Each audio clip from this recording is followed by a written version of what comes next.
Hello, are you guys hearing me? Yes, Rafael, is everything working fine?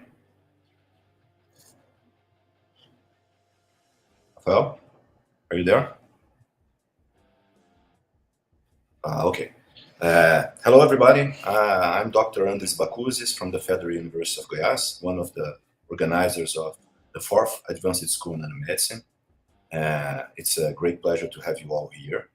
And I would like first to call Dr. Andris Bakuzis from the University of Southampton to appear here. He would be the first invited speaker to talk with us. So, hello, good morning. Hello, Andris. How are you? Very good. Good. Well, thank you. We are fine here. We're fine. How's the weather there in Southampton? Actually, it's sunny. Sunny. Right. Always sunny. It's always sunny. It's here in Goiânia too. It's very, very hot here. Okay. Well, I can imagine.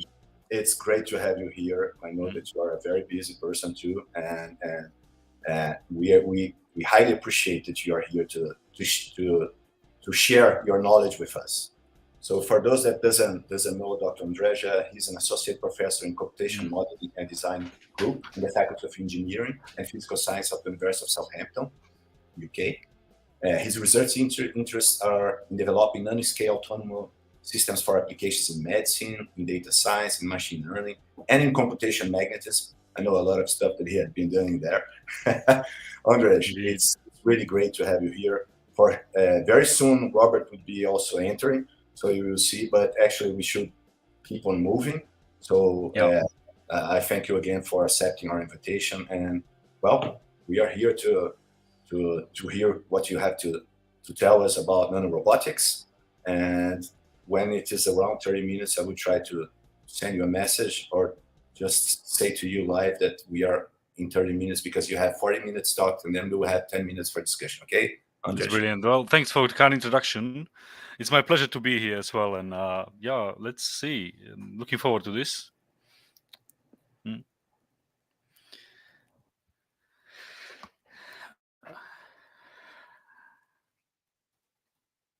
Okay, so good morning, everyone. Thanks for coming to this talk, and thanks again to the organizers of this workshop, the Advanced School of Nanomedicine, for the kind invitation. It's a real pleasure to be here. So what I'm going to talk about is I'm going to talk about nanorobotics with applications for biomedicine. Okay, so let's start by firstly discussing why do we care about nanorobotics for medicine. So there is one main problem that we are facing when we work with nanoparticles and try to develop applications of nanoparticles in nanomedicine, such as in imaging tumors or developing magnetic particle hypothermia for cancer treatment or biosensing applications and so on. And this problem is that cells suffer from, essentially, the technologies suffer from very weak cellular uptake of nanoparticles. So cells don't like to sometimes or very often takes nanoparticles in so that these nanoparticles can deliver the functionalities. And there is a famous paper which I have on the slide here addressing this issue. And this paper performed a quantitative study and determined that only a fraction of a percent of nanoparticles actually ends up in a solid tumor. So there's a great need to find ways how we could make nanoparticles to overcome biological barriers. And nanobots, how I call nanorobots, to kind of shorter name for nanorobots, are essentially particles which are active, and they essentially contain some kind of self-propulsion mechanism. They can generate force that can penetrate these barriers. Okay, so the hope is this will help to solve the problem of poor particle intake by cells, because these particles have cell propulsion and can generate force that can overcome the barriers. Well, when we scan through literature, we actually find that nanobots or nanorobots have many names. Some papers call them swimmers, some papers call them motors, and some call them microrobots. Uh, I'm going to mostly talk about the nanorobots from the perspective of transport mechanisms. So essentially, we should refer, probably better way to call them would be the swimmers or motors, because as I'm going to also mention at the end of the talk, microrobotics actually requires additional aspects, and it's like a control mechanisms. And I'm not going to talk too much about this. At the end, I will give some references for additional literature and introduce various concepts. Okay, good. So just to conclude this slide by listing a range of applications. So these nanobots are strong kind of candidates for deliveries of therapeutic and imaging agents for cancer therapy. Okay, and again, the idea here is to increase cell uptake, and the hope of these technologies is that they can actually target tumors with precision. Okay, so that's the idea of delivery systems. We can also think about researchers are thinking about developing transformed and release of entire cells using robots. Okay, these microrobots. For example, if you need to deliver uh, uh, stem cells to damaged locations for tissue restoration. So this is the kind of area people think about. Retention of payloads in gastrointestinal tract. So this is one area where we are not only trying to deliver microrobots with drugs into gastric system, but we're also trying to retain them so they have time to act. For example, when we try to neutralize pH in the stomach, this would be the approach that people take. Another application is in wound healing.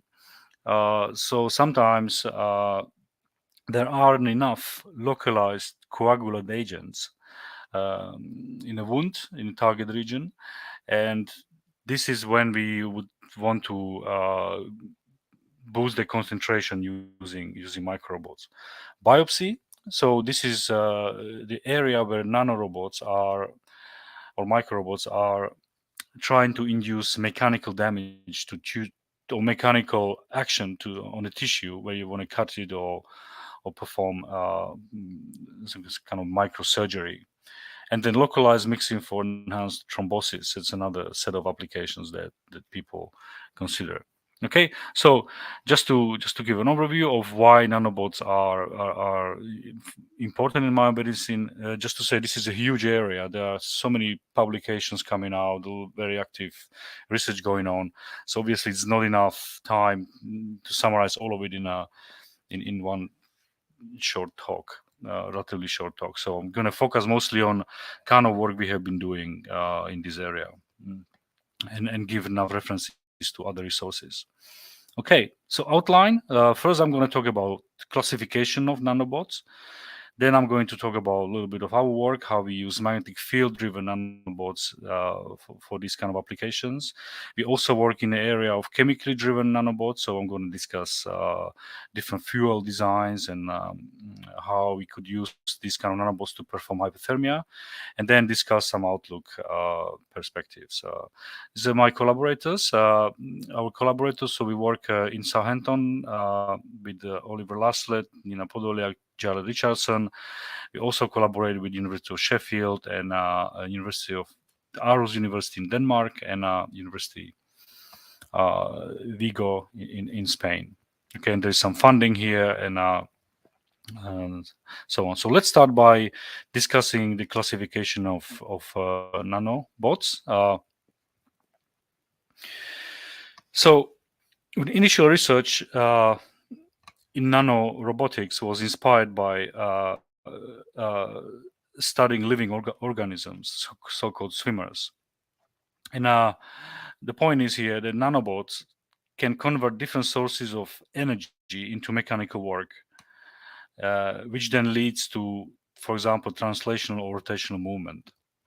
Okay, and there has been various classes of nanobots that have been developed depending on the type of a propulsion mechanism.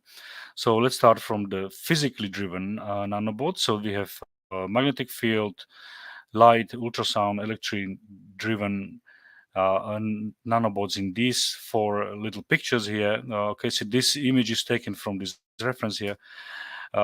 So the first image here shows that the magnetic field driven nanobot, if you could see this, there is a little screw-like nanobot that's basically acting to apply magnetic field from these 6 magnets that can produce any positional field. And when they create a rotating field, this screw-like or spiral-like magnet can actually propel by natural torque transfer mechanism. Okay, so this is an example of how magnetic fields can be used to propel nanobots. Okay, another example here is a light induced. So this example from again from this paper is using infrared light to heat nanoparticle, and then this particle, when it's heated asymmetrically, uh, begins to move through the mechanism of thermophoresis. Okay, so again we have external light source, so it's infrared, and it heats nanoparticle. I think this is a nanoparticle from coated by platinum on one side and something else on the other side, and because of the non-uniform surface, the heating is different on each side of the particle, and then heat then allows to make a move by thermophoresis. Ultrasound. So do we see there's a swimmer which has a cone-like shape, and when ultrasound wave, which are basically mechanical waves, act on this swimmer, the vibration of the thicker end of the cone are at a different frequency than the vibration on a thinner end, and this is what then this mechanical asymmetry in vibration is then causing the swimmer to move. Okay, and we have electric field when we have electrically active nanoparticles. So in one side, again, it could be like a genus particle, which has one side made from let's say gold, another side from some dielectric material. When we apply electric field, there is asymmetry, and this creates motion through the mechanism of electrophoresis. Okay, so in all these 4 cases, we act on the swimmers by external force and through some kind of internal conversion principle, which is often some kind of phoretic mechanism, begin to move. Okay, chemically driven swimmers. These normally, the motion here in these kind of swimmers normally happens through some kind of chemical reaction that occurs on the surface of the swimmer. And again, there's a need to have a broken symmetry, so the reactions should have a different rate on one end of the particle than on the other, and this asymmetry then can cause the motion of these swimmers. And the 3 examples here are essentially showing 3 different types of propulsion mechanism. I think one is using hydroxide perovskite uh, to induce the motion. The other one is using some kind of enzymes, and the idea is here that people are trying to create non-toxic and biologically compatible propulsion mechanisms, because this kind of hydroxide is not biologically compatible. So the idea is use something that's available in the body that could be used to trigger reaction and make the swimmer move. So moving to enzymes or some kind of polymers that can self-decompose like this in this example. So I'm going to mention some of these examples which we've done in our work. Okay, another group here is biologically driven swimmers, and these are essentially some kind of biohybrid micromotors, where they imagine some kind of living organism like bacteria. Let's go back. That has some modification on it that allows, like maybe little nanoparticles are added to on it on the surface by patterning or something that allows to add the functionality to this. Okay, and the last group is hybrid-driven mechanisms, the micromotors that combine essentially several different kind of mechanisms that we have mentioned so far. Okay, so let's look at some physical principles of how the motion of these swimmers actually is possible. So the underlying concept, of course, is it's hydrodynamics, because these swimmers move in fluids. Here on the slide, we have a simple example of a non-Newtonian fluid, which is described by Navier-Stokes equations. Okay, so these equations essentially define dynamics of fluids in some kind of volume. We have a velocity, which is a state variable describing the fluid motion. There's a pressure P, uh, and then fluid has some kind of density, which I denote the rho parameter here, and then is a viscosity here. Okay, now this equation written in this way corresponds to non-incompressible fluid and Newtonian fluid. Okay, so if we can solve it with appropriate boundary conditions, and then we can find the velocity and pressure fields from the solution. Once we know these, we can then actually evaluate forces inside the fluid. Okay, and these are the kind of typical relations one would use. First, one would calculate the stress tensor, the sigma here, and from that we can evaluate force on a part of the fluid or a torque. Okay. Now, if you imagine we have a particle inside the fluid, then this pressure or stress tensor essentially acts on this particle, and through these integral relations, we can evaluate the forces and torques on this particle. Okay, so we have see the surface integral here.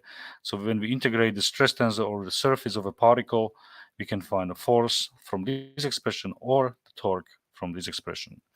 Now, the typical boundary condition that one needs to use to couple particle to the fluid is just a typical non-slip condition, where we say, well, the fluid velocity at the surface of a particle is the same as this velocity, local velocity of the particle. Okay, so these are the kind of equations that people normally use when they try to describe motion of objects inside a fluid.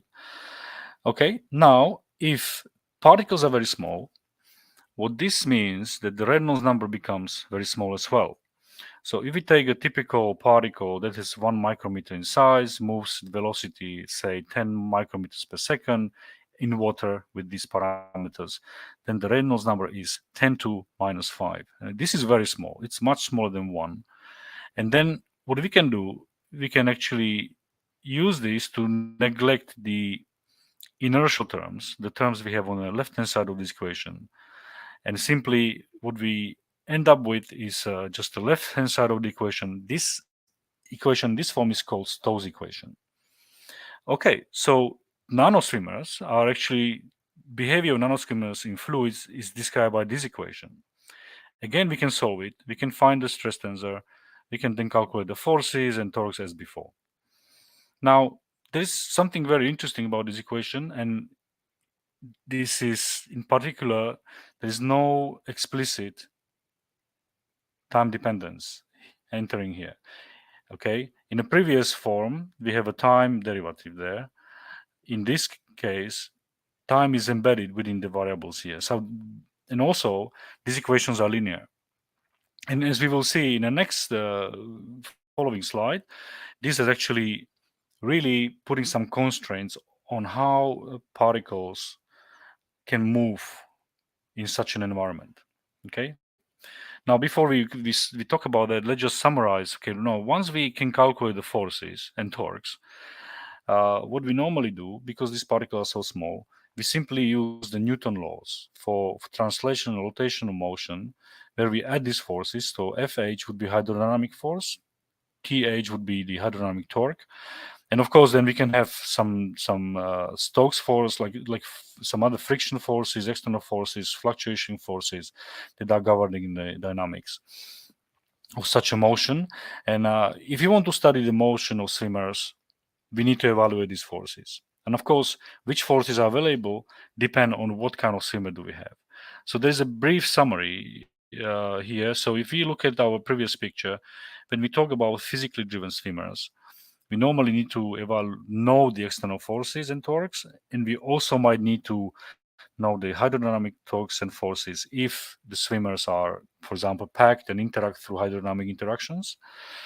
For chemical driven swimmers, we need to know the hydrodynamic forces, and for biologically we need to know hydrodynamic forces, and for the hybrid we need to know basically all the forces that are relevant.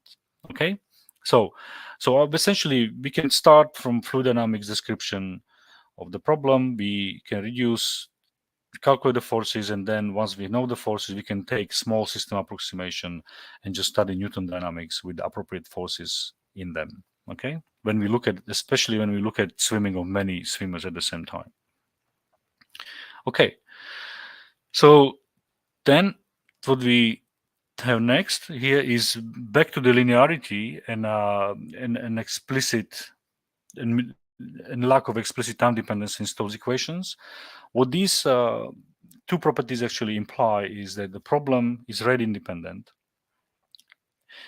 in meaning that if the swimmer or nanobot undergoes surface deformation, then the distance traveled by the swimmer between two different surface configurations does not depend on the rate of the surface deformation.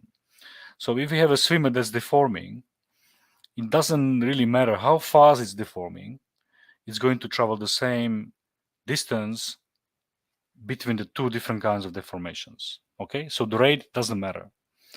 And then there is a scallop theorem, which is a famous theorem telling us that if we are swimming in a periodic fashion,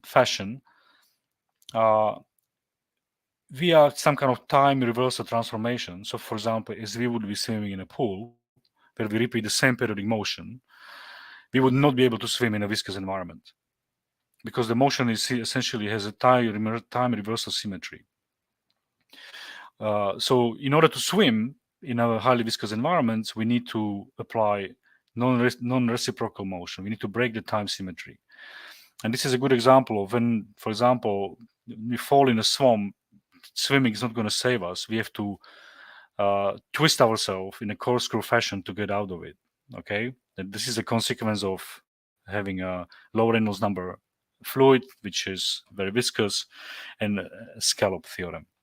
Okay, good. So there are a few examples of these kind of mechanical swimmers. So these two theorems only apply to swimmers which are mechanically deforming. So one example is this paper by Drufus. It's a classic example where there's a swimmer which is moving tail in response to magnetic field. So the tail is made of magnetic nanoparticles. When the field is applied, they follow the field and vibrate up and down, and this causes the motion. Okay, so this is a non-reciprocal motion that allows the particle to swim. Of course, it depends on the frequency. There are a couple of other examples here where this is the so-called push me pull you swimmer, where we have two particles that can actually inflate itself and deflate, and this is breaking the symmetry that can then cause the swimming. Another example here is motion of three particles driven by optical tweezers that move in a non-reciprocal fashion, and this can move. And the last example is a Purcell theorem, Purcell swimmer, which is a classical example of non-reciprocal swim as well. Okay.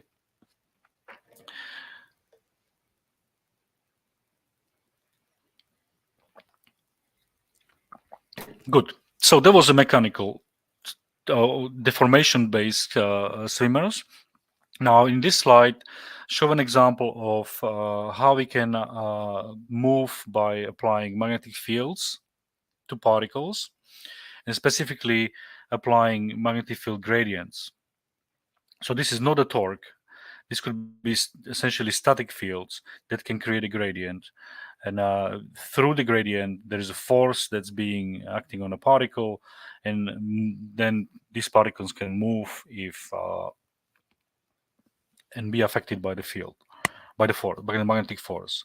Now this is something from our work, and essentially the idea here was to develop oncolytic therapy, cancer therapy, where we take oncolytic viruses that can kill tumors.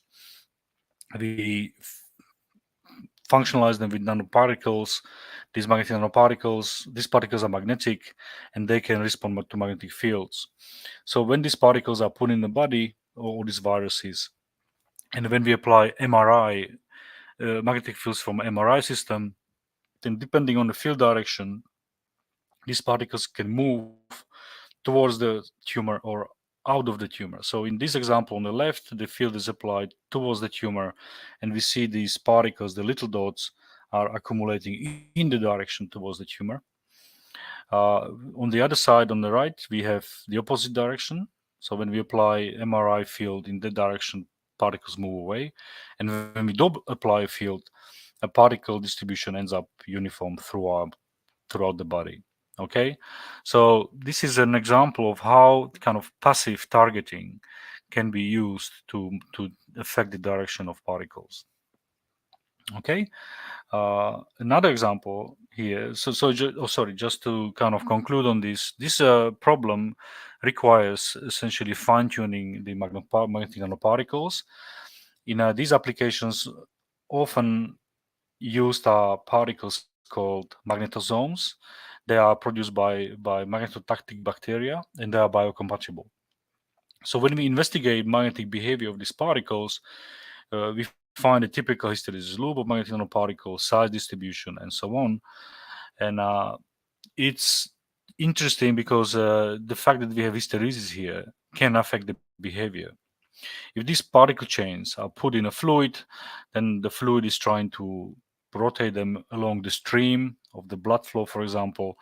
But because the magnetic field is applied, because magnetic force then acts on these chains, there's a competition between the forces due to flow and the forces due to magnetic field, and this force is hysteretic. So one needs to be careful how one studies these problems, because it can lead to quite serious underestimation of swimming of these kind of chains. And we found maybe, like, I think it's about 30% overestimate if we don't include these hysteresis effects.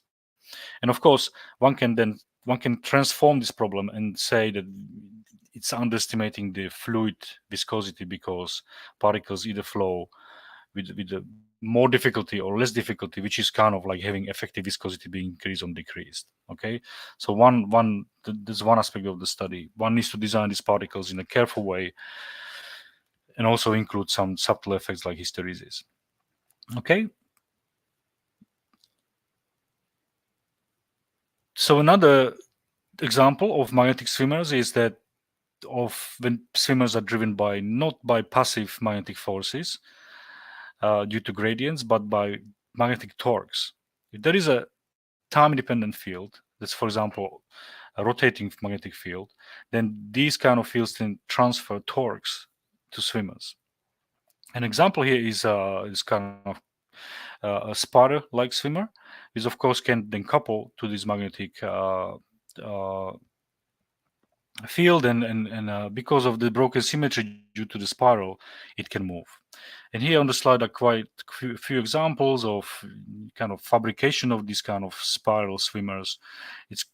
There's several steps that one needs to take, and it's quite a challenging process in some sense. And these swimmers end up on the scales of several tens or maybe hundreds of micrometers, so they're quite big.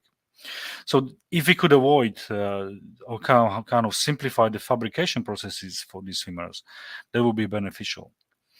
So one way is to just use, again, nanoparticles that could be propelled by torques, by coupling to torque. And if you take two particles that are not of the same size in order to be asymmetric. Then if you apply rotating fields, then these particles can transfer magnetic torques to one each other, and they can move through the interactions, which could be dipole or hydrodynamic, and they can actually move. And these experiments show the net motion of these particles as a function of periods of applied field, and demonstrates that this motion is possible. People also use swarming, also kind of motion of self-assembled particles. For example, these particles look like little flowers. And when we apply alternating fields, these flowers look like propellers and they can move. So all kinds of ideas like this are used for motor design. Okay, good. That was about previous few slides were about kind of physically driven swimmers. Now we move to chemically driven swimmers. Now, the idea behind the chemical driven swimmers is that essentially we look again at the same hydrodynamic problem, but now we have to modify the boundary condition because we have a chemical reaction on the surface which determines the velocity of the swimmer. This essentially needs to be included in the physical picture. So again, hydrodynamics, again, the non-slip boundary condition, but now there is a component of velocity at the surface produced by the reaction that needs to be coupled to the non-slip condition of the fluid. And this can cause the particle to move through the static fluid, okay? So this is an example of how people kind of address this problem. One mechanism, the mechanism where we have a chemical reaction that's producing some active species, and the concentration is different on one side and the other. This is called diffusion-phoresis. Because of this broken symmetry, it can move, and the way to calculate the motion is to simply evaluate the different, evaluate the concentration using the kind of Laplace equation based diffusion, solving static diffusion equation. Alpha is the activity of chemical reaction here. So depending on the activity, the concentration C of the species will be different. But once we evaluate the concentration, then we can calculate the velocity from this integral over the surface of the swimmer. Okay, and here are various designs of swimmers that can move in different ways depending on what's the activity versus mobility. The mu is the mobility of the swimmer. Okay, so people have been thinking about this. Okay, so we have been working on this, and we have developed these swimmers that are fully coated by a polymer. And these are very advantageous because they are not like they essentially can be made in engineered in any fashion that's convenient and can be used from biocompatible polymers and so on. So what we see here is these polymers can move in strong gradients. So this is a microfluidic channel. Here we put a catalyst inside. So we have these swimmers inside the channel. When we put a catalyst in, the chemical reaction starts and these swimmers start to move. When the gradient of the concentration is high, they move fast. When it's low, they move slowly. And we can see this here in the region A with high concentration. These trajectories of swimmers are long. Swimmers move fast and long. When there is no gradient, these swimmers don't move, and we see just the Brownian motion here. Again, these plots show the actual mean squared distance. So we see in A region we swim a lot, like 300 micrometers in the observed time window, and here we swim just a little bit, and this is mostly like a random walk type motion. It can be fitted by these equations, and we can determine the diffusion coefficients and velocity from these kind of fits from experiments. Okay, so that's basically the advantage of these swimmers is that they can actually be coated uniformly. So I've been talking about these broken symmetries all the time, but if you have a uniform swimmer, uniformly coated swimmer like this, the reason it moves because it actually moves in a gradient when one part of the swimmer feels different concentration of the external fluid than the other. And that's so the symmetry is broken by external environment. And this is the causing the motion. Now, this makes sense because in its it's kind of convenient from the application point of view, because inside the body there are always concentration gradients. So we can simply make simple swimmers which are uniformly coated, and they will find a way through the concentration gradients where they have to go. Okay. One more slide about this. It's essentially more quantification of velocities depending on the thickness of the polymer, on the mass of these swimmers, and so on. Another propulsion mechanism. So this is a similar type of a swimmer, but now we are not coating them by polymers, but we are coating them by liposomes. So they can carry drugs, for example, inside and so on. Now, disintegration of these liposomes is via adding triton or bile substances inside these mitochondrial channels in these experiments. Okay, so they both cause a little bit different physical mechanism of this disintegration, but the point is kind of it's a similar mechanism. There's a reaction on the surface that essentially breaks the symmetry. A swimmer can move, and we have been successful in quantifying the velocities of these swimmers, and found that the bile swimmers can move very fast. You can see 30 micrometer per second velocities here in the extreme. Another example of swimmers we have been developing is we have a swimmer. Now we actually coat them with magnetic nanoparticles. So when these swimmers react, so they have polymeric layer, and within this polymer there are also magnetic nanoparticles, so they can be delivered to a tumor by diffusion-phoresis, and then when they're in the tumor, we can apply magnetic fields, and through the particles heat these tumors. So these nanoparticles on the surface will start heating the tumor, and we can induce hypothermia effect. Okay, so this is a quantification of magnetic properties of these nanoparticles and the heating rates that we achieve.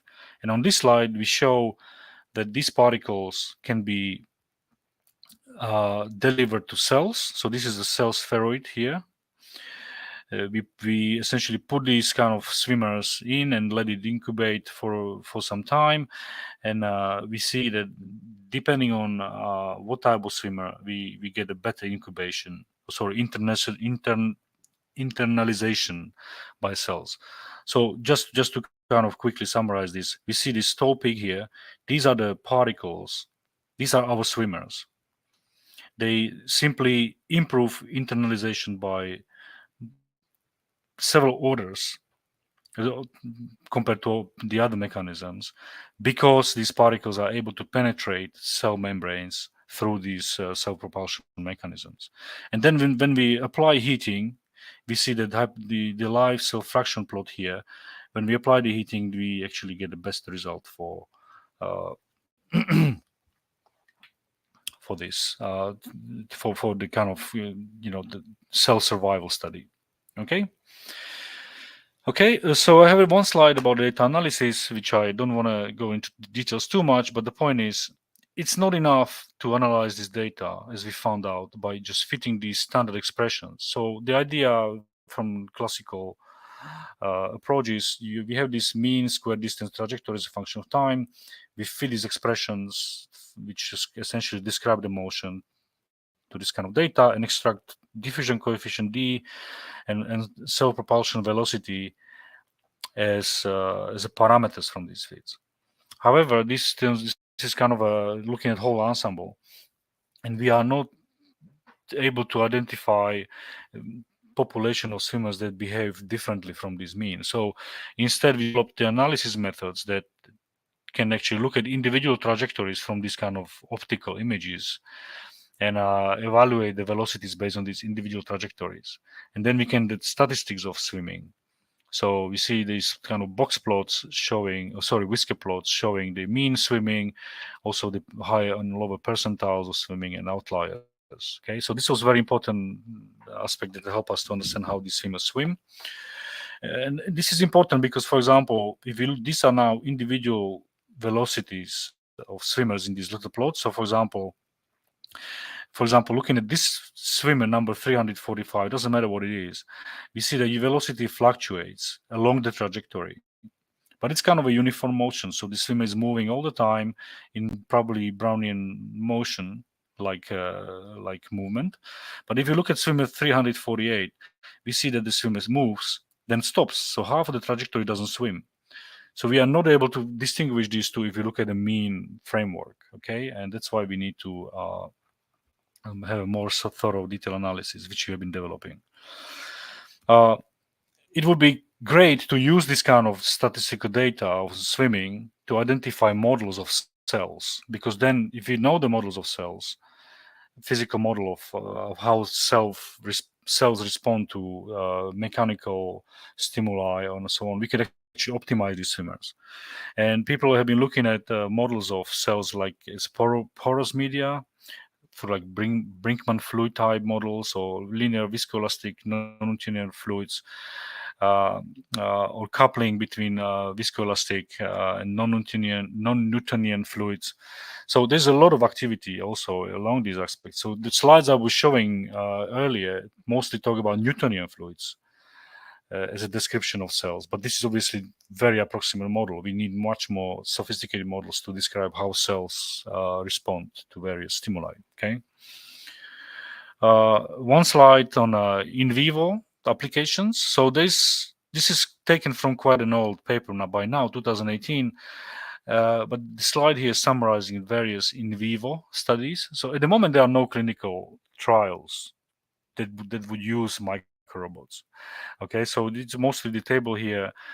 It could have changed by now, but this time there were no clinical trials, so we only have these kind of in vivo studies in mouse, for example, in pigs, and so on.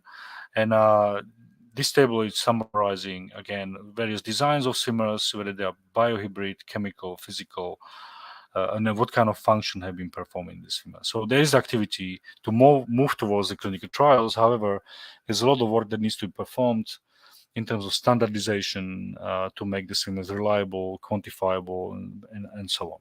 Okay. There's some intellectual property and commercialization that's occurring. So far, there are these plots show number of patents that are published per year. So there's a rapidly increasing trend. And it's taken from the same paper. At the time of this paper, there were like 3 companies that have been trying to make commercialize not magnetic, but microrobots for applications in biomedicine. Again, the issues are mass fabrication of them, standardization, and essentially it's important to consider commercialization outlook from the beginning. And that's basically the end of the talk. I think the time is about up. And so I kind of gave a review of various applications of microrobots. We discussed a little bit of our work where we have been working developing magnetic field-driven bots and diffusion-phoretic nanorobots. And I mentioned that it's important to consider careful data analysis because there's a lot of information in these kind of optical tracking experiments that can be used to optimize the swimmer design. And the one thing I briefly mentioned at the beginning, but didn't talk much about this, I was actually not talking about microrobotics. I was talking about swimming or micro motors, because microrobotics has additional elements that to be passed in the definition of robotics. We need to have a control mechanisms, and control mechanism means that we need to somehow observe the motion and provide a feedback that can act on the swimmer to adjust its motion based on these observations. So, and there is again an active area which is introducing a lot of concepts of control from control theory. We're discussing various detection techniques, how we can monitor motion of swimmers, and how we could take then action to modify the action of these motors. And I just want to provide these couple of review articles, like for example, paper by Fusi is the most recent paper, and the paper by Young here. They are all into microrobotics that discuss actually control aspects of the swimming. Okay, so that's all from my side. Thank you for your attention. Hello, are you guys Hello, are you guys hearing me? Yeah. Hi, Andres. I guess Robert is here. He should be appearing very soon. Thanks for your great talk. It was really, Okay. Thank you. really impressive. And people looking for nanorobots. It's the nanorobotics or microrobotics is something that people are willing for a long time, right, Andres? Yes. Yeah. It's huge. It's huge area. It's actually impressive and very exciting field because there are endless possibilities for designs and. So, okay, we might have some questions from the audience. Mhm. We are still waiting. Rafael, maybe you can put some questions here for Dr. Andres. Hello, Doctor. So, Rafael has a question, Andres. Is It's it particularly hard to synthesize these asymmetric swimmers? I'm a theorist. I think it's easy. No, but I think they are just standard techniques because uh, standard techniques to produce, for example, Janus type swimmers. So one half coated with something, the other half coated with something else. So I think in chemistry these are well established techniques. The question is to design these are the surface reaction in such a way that they are effective, that can provide effective motion. okay. Yeah. Andres, I was thinking when you were talking about magnetic movement, where Mhm. you when we look to magnetophoresis, as for instance, we do Yeah. figure out that the velocity is scaled with, if you are working with an isolated nanoparticle, it scales with the square of the diameter. That makes very hard for very small nanoparticles to move. Can Yes. you comment something about what is the limit of the size if you're thinking about isolated particles? What Mhm. is the limit of the size for several applications? Or and also, if the alternative is actually to put what you were saying, like putting several nanoparticles together in order to have the movement that you wish. Can you make Yeah. it? So absolutely, the one challenge with this magnetophoretic motion, where we apply force on a particle, is the rapid decay with the gradient. So there's a size dependence, which goes like a square size of a particle, and there is also distance from the source, which goes like third power of the distance. So these gradients decay very rapidly. So it's normally requires particles that are quite big that and to make them move on the order of maybe 20 nanometers. Maybe those, for example, those magnetosome particles that I have been showing in my slide had like 50 nanometer in size. Now, also, it's important to have a strong magnets that can produce strong gradients. And one obvious approach is to just consider MRI scanners. MRI scanners are available in clinics. They are used for imaging of brains, and they can produce very strong fields. Well, so that's why the study we have done with the Sheffield, our Sheffield collaborators, use a clinical MRI magnets, and you could see that particles actually are affected by these gradients. Those magnetosome particles, 50 nanometer size, are affected so we are able to manipulate them with MRI scanners. Another way is exactly to apply torques. So you apply rotating fields, and this is a different mechanism. It doesn't need gradients, and this can be more effective if the fields can be produced uh, uh, with the right frequency and right strength. Now it's quite hard technically to produce magnets which can apply strong rotating fields because it's a collection of magnets that one needs to synchronize. See, Yeah. see. Rafael, do we have other questions? Mhm. No. And is Robert there? Robert, can you turn on your camera and your microphone? Why? Yes. Okay. Hello. Good morning. Hey, Hello. You are a co-chair, hey. Robert. You Well, should be. yes. No, my camera and microphone were on, but the note that I was told was that I was backstage and the organizer had to bring me in. So it's all your fault, Andris. I guess. Andris, very nice talk. I was listening thank to you. it, even though it seemed that I was a ghost in the system, Good. in the system. All right, so yes, I'm here. Yeah. Okay. Andres, I have another question while Robert is thinking about another one, and people are also. Oh, you expect me to ask a question? Oh, no, just, if you want to. Yeah. No. Sure. No, go ahead, Andris. Andres, while you were talking about the theory regarding the movement, like you showed Navier-Stokes, you showed the stress tensor, you had not mentioned specifically what stress tensor that you are using. Well, what I'm saying is that we know from ferrohydrodynamics, for instance, that in that case, you have a ferrofluids, you usually use a Maxwell stress tensor. So yeah, are you taking that into account, or it's not necessary for the things that you're simulating? Yeah, so I was avoiding ferrofluids theory. And I was just talking about just normal fluids, which is this standard stress tensor, which is I'm not sure what it's called. Just the standard fluid dynamics course 000, which I took a long time ago, so that's why I don't know why it's called. No, okay, but then once we imagine we have a, let's say, fluid like water. Now we put magnetic particle in that fluid, in water.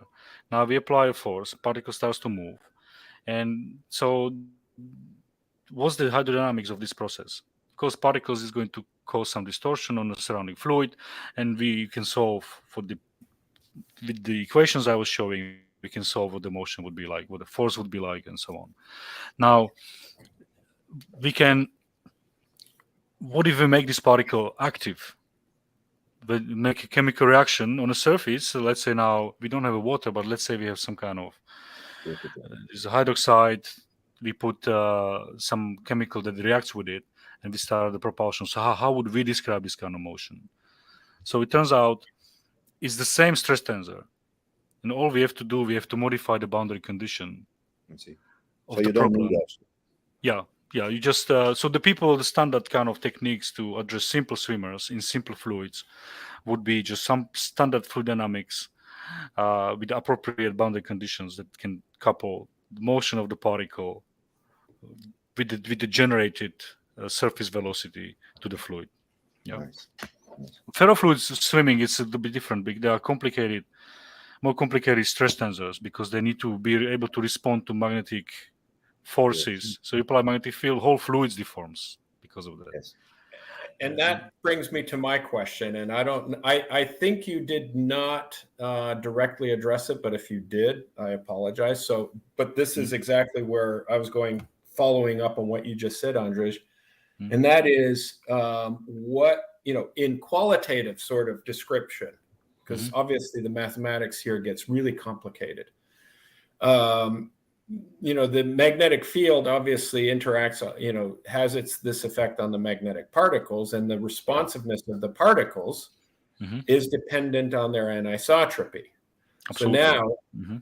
So now here's the question: what are the sort of in general qualitative sense, what kind of effects would you expect if with varying degrees of magnetic anisotropy? In other words, if I have very high anisotropy and high sort of magnetic moments on the particles, my interparticle associations now become a really significant factor and can now perturb or add complications to the fluid dynamics, to the hydrodynamics. On the other hand, if I have a really much lower anisotropy or softer magnets, then they might be a little bit more responsive to lower fields. And now I might be able to get some sort of a difference in the behavior of the collection of particles or the swimmers. So, and obviously the higher the anisotropy, we would expect more significant effects, interparticle effects with the magnetic field. I mean, that Yeah. I would expect intuitively. So do you want to elaborate on that, comment on that a little bit? Yeah. So if essentially the fact that magnetic particle has anisotropy means it will be trying to respond to magnetic field by aligning itself with the field. Right. So if this anisotropy is weak, then this tendency to align with the field will be weak. But if it's strong, then it will be strong tendency to align with the field. And also the time scale of the alignment would be shorter. Because but strong then when force, it aligns, now it has its own field, and now its field is going to influence its nearest neighbors and so on. And so now, so I think maybe, so sorry for interjecting here, but do you think, where I'm going with this is, do you think that that might be a key to having sort of emergent properties, or really sort of, these kinds of collective motions? Yeah. So I agree with this, and I think you absolutely have a very good observation that if particles can interact, because these are magnetic particles, they're going to always feel magnetic forces from magnetostatics or dipolar. And of course, if we have strong anisotropy, my feeling is there will be strong tendency to align and form chains. So this kind of emergent behavior would probably have a tendency towards chaining. But I think this would be tricky and depend on concentration of particles. So chains I would expect chains in case of rather moderate or low concentrations. If we have strong concentrations of particles, like big concentrations of particles, that could be more complicated effects, because particles could start to self-assemble into like checkerboard, like antiferromagnetic-like configurations. Hard to imagine. So it's quite difficult to. I'm sure there's a lot of study that people have been looking at.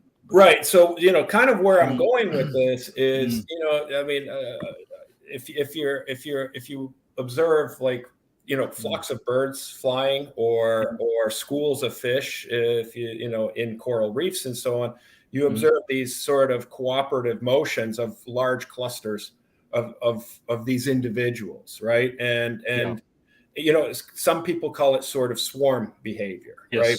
Where you swarming. And that's kind of where I was going. And so I agree. I think that if you have really high anisotropy coupled with a high field, you're gonna induce chaining. And now here's the other thing is like, where to what extent does the viscosity of the medium act to inhibit that chaining? And so now you've got multiple factors. But if one wanted to strategically develop, or sort of tune their particles for these kinds of collective swimming motions, like the swarm behaviors and so on, do you have some sense on how you would tune the anisotropy coupled with the magnetic field and viscosity of the medium? I mean, all of it becomes a much more complex problem, because now you explicitly have to deal with interparticle magnetic interactions, which absolutely is not just the external magnetic field, but it explicitly has to incorporate the magnetic anisotropy of your particles. Yeah. So I'm not sure I'm able to have a general opinion on this, because it's a complicated multi-parameter space that one needs to address. But I've done some work on this with Gary Friedman from Drexel University, and we use simple fluids and particles. The only requirement for those studies were the particles have different size. Okay, the same particle, just different size, so there must be something that breaks the symmetry. Now, I think the motion was, so obviously there was anisotropy. I think they were like hard anisotropy magnet, like particles. So there was, I think, iron oxide, but the typical anisotropy of iron oxide like particles. So not like recording media hard axis, but so because there must be a coupling to the moment that drives them. But then these particles were able to move in a kind of synchronized way when we applied rotating fields. And this was water. I mean, would they move if we use like some kind of gels, like I don't know, maybe glycerol, like much more viscous fluids. Yeah. I think they probably would. They would move. They would move much slower rate, I think. Yeah. Because but I don't have a. I mean, I'd love to do this kind of general study one day and For learn. me, the more complex, the more interesting. Absolutely, I agree with you. You know, the simple problems are, well, okay, you know, they've probably mostly been solved and they're not really worth pursuing. Yeah, I mean, the question is, what's the definition of a simple problem? Right. Is one particle simple? A single particle with with no interactions and no forces is a simple problem. I don't know. It's like 10,000 atoms bunched together. Well, hey guys. Okay. Yeah. Okay. I know. Andres, we are on time now. Well, Thank you. that Robert, we need to keep moving. It was great to have you here, Andres. It was a great pleasure to hear what you'll be doing. What were you doing in nanorobotics? And we are glad that you were able to be here in the 4th Advanced School of Nanomedicine. And we will be waiting you tomorrow in the workshop on nanomedicine at the Brazilian Breast Cancer. I'm back tomorrow. Yeah. Well, thank you again for introduction and giving me the space here. And looking forward to it and looking forward to the other talks. Yeah. Okay. Thank you, Andres. Thank you. Thank you. Dr. Costas, are you there? Dr. Costas Hadjipanais? There we go. Let me see if I could share my screen.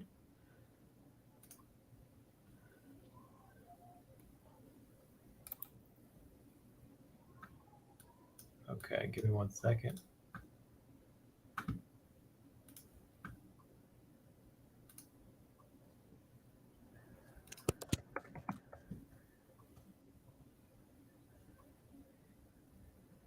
Okay, so let's see here.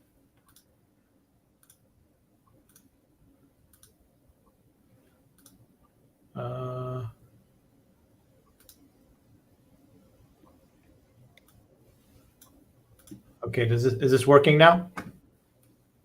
Well, you are just appearing in the video. I think that Rafael would lead to just a few seconds. He's saying that he would be showing your presentation. But before that, let me first introduce Dr. Costas Hadjipanais. First of all, thank you for being able to enter here and talk with us for almost an hour. And we know that you are extremely busy, and it would be great to have you here to share your knowledge. For those that you are not aware, Dr. Costa is a board-certified neurosurgeon who has devoted his entire career to the treatment of brain tumor patients. He has focused much of his career on innovation, translational research, and intraoperative technology development. He is the director of the Center for Image-Guided Neurosurgery and Brain Tumor Technology Laboratory and co-director of the University of Pittsburgh Brain Tumor Center at the Human Cancer Center. It is a great pleasure to have you here, Dr. Costas. Awesome. Well, pleasure to be here. Thank you. Bom dia. Is that in Portuguese? Good morning? Yeah, you spelled very well. Bom dia. Bom dia, yeah. Bom dia. Well, this is great to be part of this group. I know you have a really nice array of speakers and topics, and next time, hopefully, we could join you in sunny Brazil. I don't know, is my presentation able to be loaded? I think that yours hasn't been loaded yet. All right, it says that you're sharing another application window, so I don't know what. Yeah. Maybe I should. Let me try it again. Try it again. Yeah, please. It says stop present. So Robert, we have a private chat here that we can talk if you have any problem. Okay. Yeah. Yes.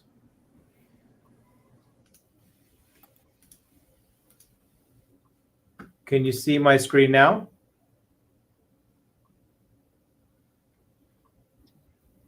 Yes. You can? But we're also seeing your Everything else? Everything. Well, we're also seeing your window for the feed. So why don't we do this? I'll minimize that. How about now? Does that help? It hasn't changed on my screen. Okay.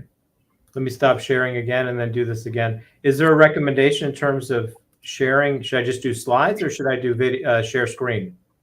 This I don't know. It seems that everybody else is frozen out, and it's almost as if you and I are only on. Yeah, yeah. Well, I just see you now, Robert. When I do share screen, do I just do select window or screen? Yes.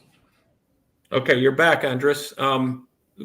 Costas had a question. How Rafael, when you should I I'm put having problems with the internet. Are you getting me?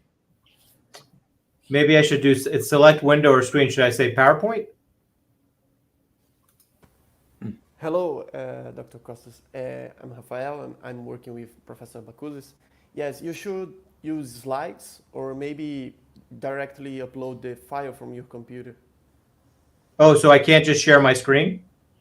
No, I think you can too, but the last time you tried, we were seeing only the screen of your browser. So maybe you have two monitors. I only have one monitor. Yeah.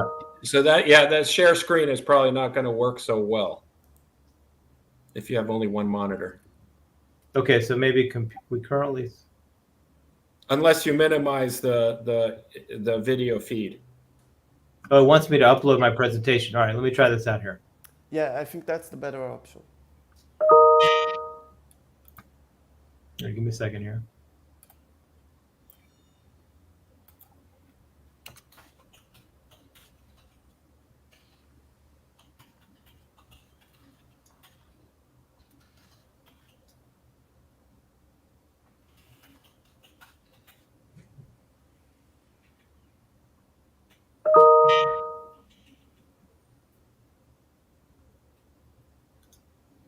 Okay, so let's try this.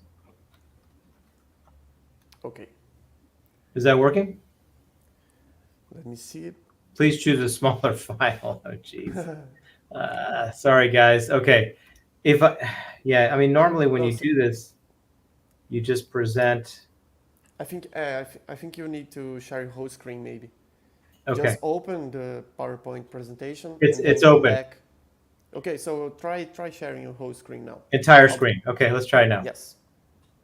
I'll put Professor Bakuzis back. I think his internet is better. The only problem is I don't see it on all visible windows on your screen will be shared, so it should have my PowerPoint there. Yeah, I think so too. Do you see the PowerPoint? I mean, yeah, but we still see the entire screen that you have, Costas. Okay, but what if I go to presentation mode? No? It's working. No, we aren't seeing the PowerPoint. We are seeing your browser only. That's odd. Why can't I share my PowerPoint?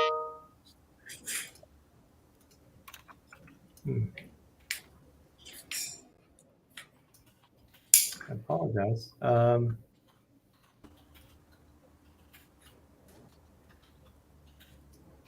Maybe I need to share it in a different way. If I do PowerPoint, why wouldn't it show the PowerPoint then? I guess. I don't know what to. I'm a bit confused why it would show only your browser and not your PowerPoint file. So, Rafael, is there something that you can do where you basically you run the presentation from your end? Okay, and then basically Costas, I think, just will do the workaround where you just essentially let Rafael upload the presentation and he can do the presentation slides and you just simply tell him next slide, and then Rafael would move the slides. Is that? If Costas give me his PowerPoint file, maybe for an email, for example, I can do it. Yeah, I'm gonna have to. Okay, give me a second. I'm gonna get you a Google link to send this. Yeah. All right, maybe we take a little pause here. All right, I'm gonna stop sharing and then I'm gonna do this real quick. Okay. Okay. Sorry, I was facing problems here with the internet. Awesome.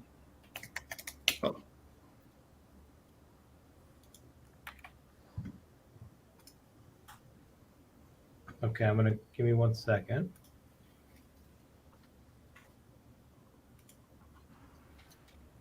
Okay, so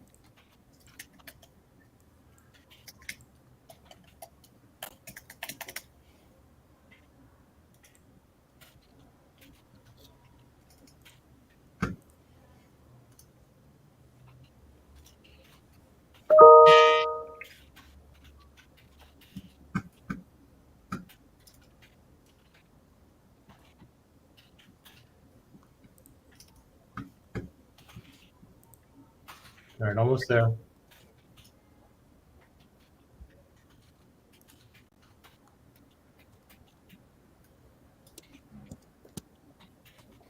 Andris, should I send you the email? If you wish, you can send me. I can Or send you. maybe I can copy. And Rafael has also here. I could try to do it from my end, guys, too. Well, maybe it's easier for them because they're there. Right. Robert, you know what I mean? Yeah, I understood. Just offering. There may be a firewall here at UPMC that's not allowing us to do this, so that's why. But anyways, okay, so let's get link. And You can post the link in our private chat, and I can open it from here. okay, link copied. Let me go to the private chat. Here we go. Okay, let me know if you get it. Yes, I'm opening it. All right. Right now. Are we live right now with everybody? Yes. Yeah. Okay. Well, that happens live, right? It happens live. Yeah, it's all good. Sorry for that, Costas. No problem. Yeah. I can share it. Okay, so Okay. just a second.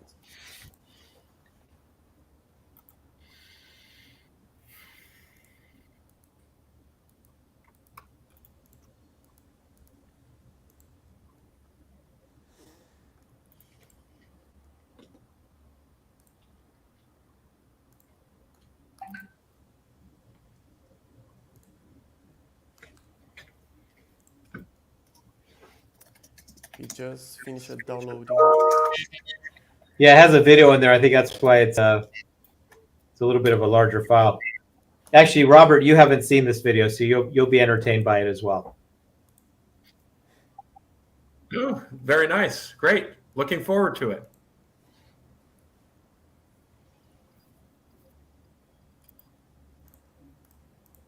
Okay, it's close. Yeah. You ready? 1 second. Just 1 second.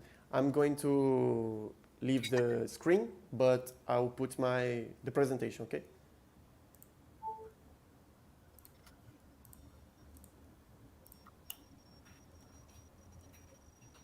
I'll start sharing my screen now.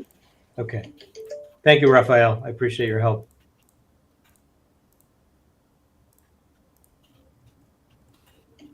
Are you guys seeing the presentation? There we go. Good. Yes. Okay, so I'm just going to leave 1 second here to put only you on screen, okay, Dr. Costas? Okay.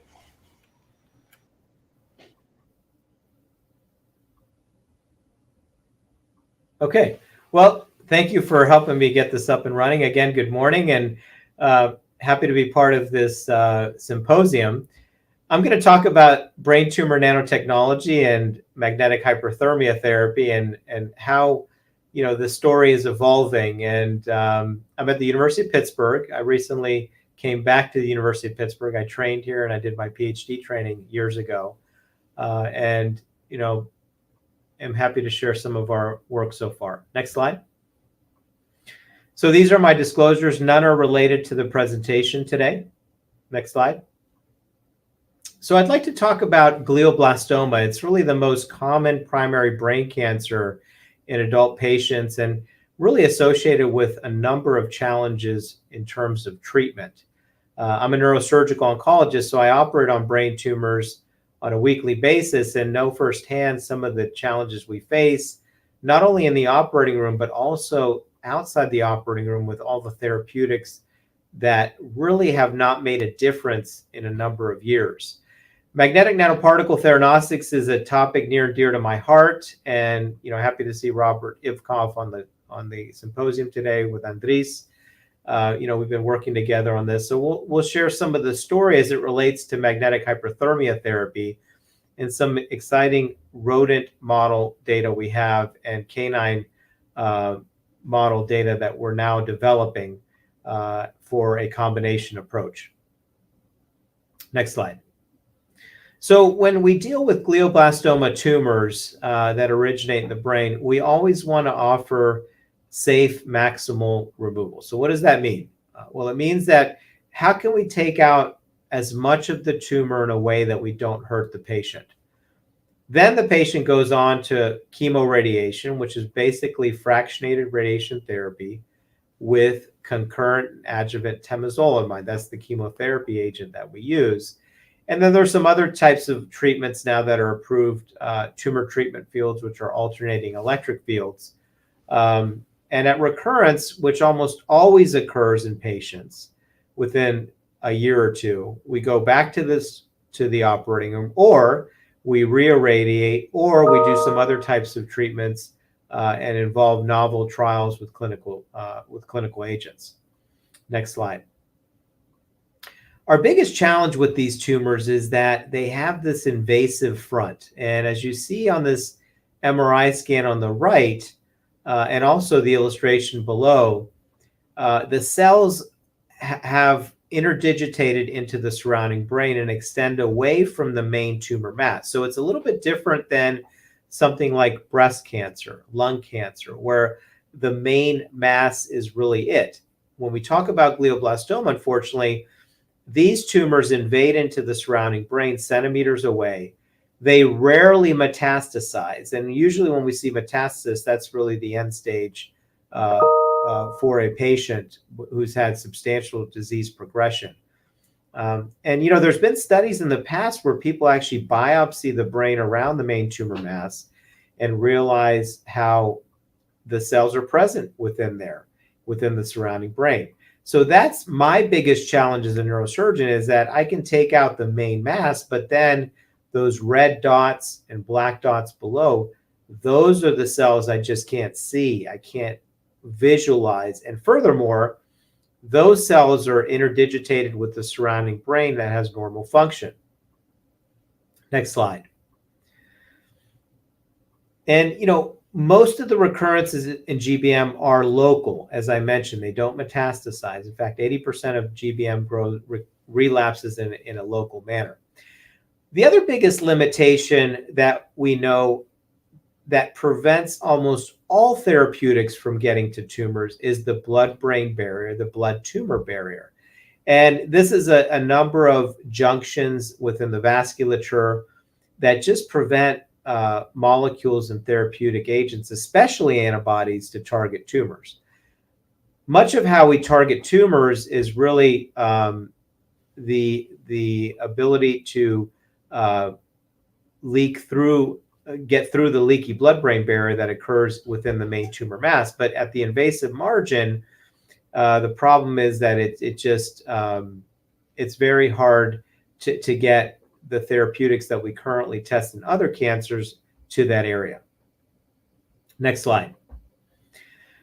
Well, magnetic nanoparticles, as you heard and will hear, are an interesting nanoparticle construct with a pretty storied history. And, these have been studied for quite some time.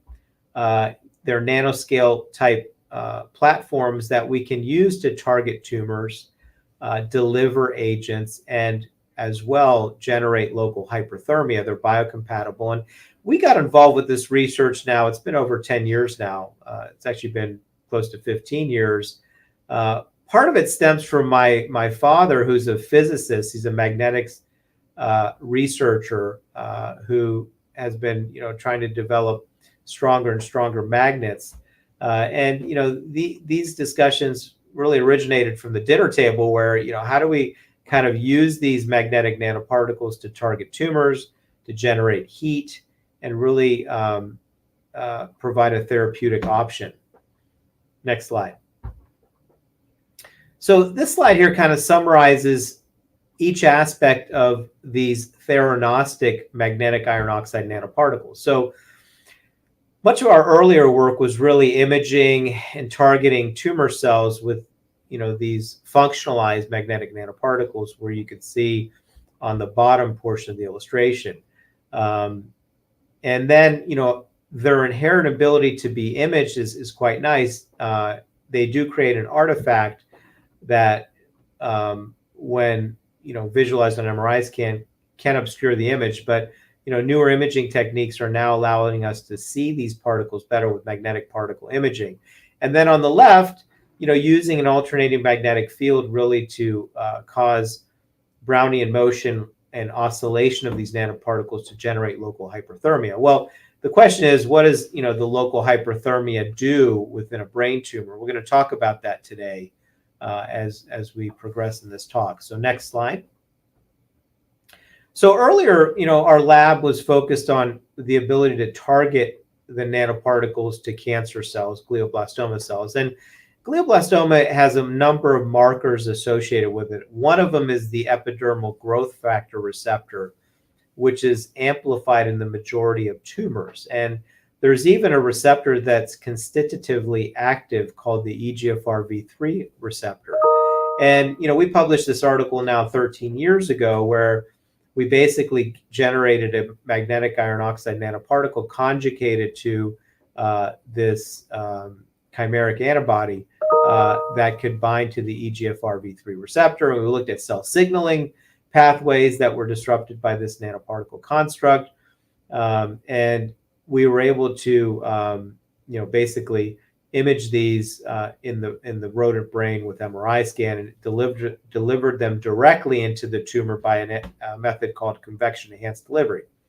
And convection-enhanced delivery is something that's been explored now for close to over 25 years for direct delivery in the brain. Next slide.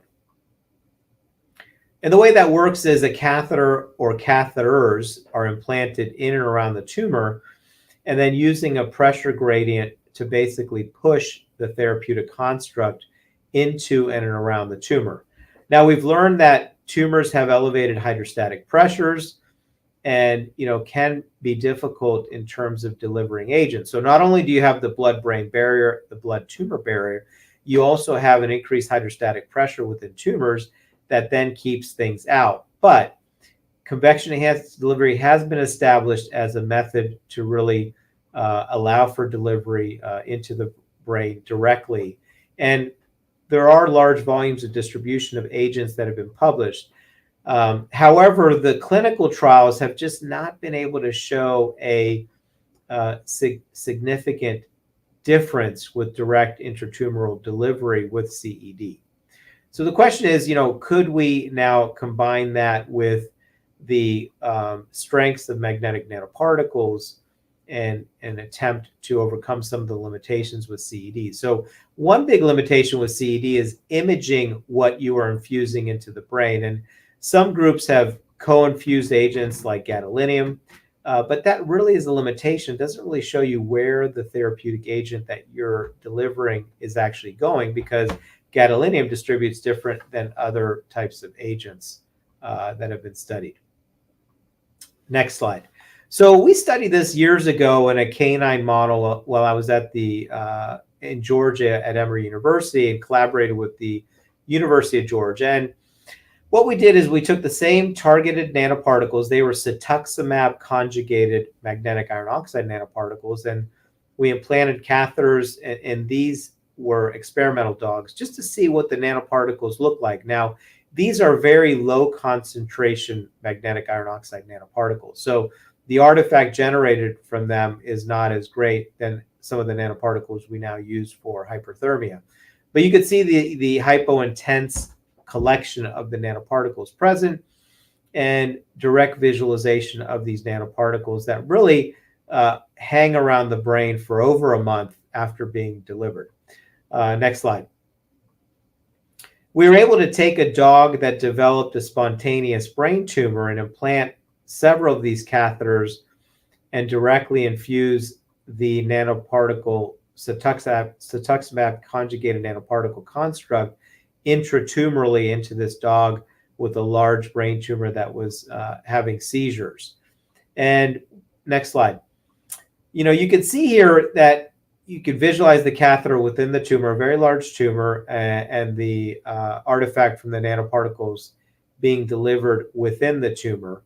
And this gives us direct feedback knowing that we are targeting the tumor. Now, the question is, how well was the nanoparticle construct distributed within the tumor? And that, that's a little bit more of a difficult concept. And really the only way to do that could be with examining of the tumor tissue with histopathology. Next slide. But what we did see is, a therapeutic effect. So, this is one of the MRIs that we found in this dog who had this large tumor, and then you could see some of the nanoparticles within the tumor and then a shrinkage of the tumor. And this dog actually lived for multiple years after this treatment. It was a single treatment.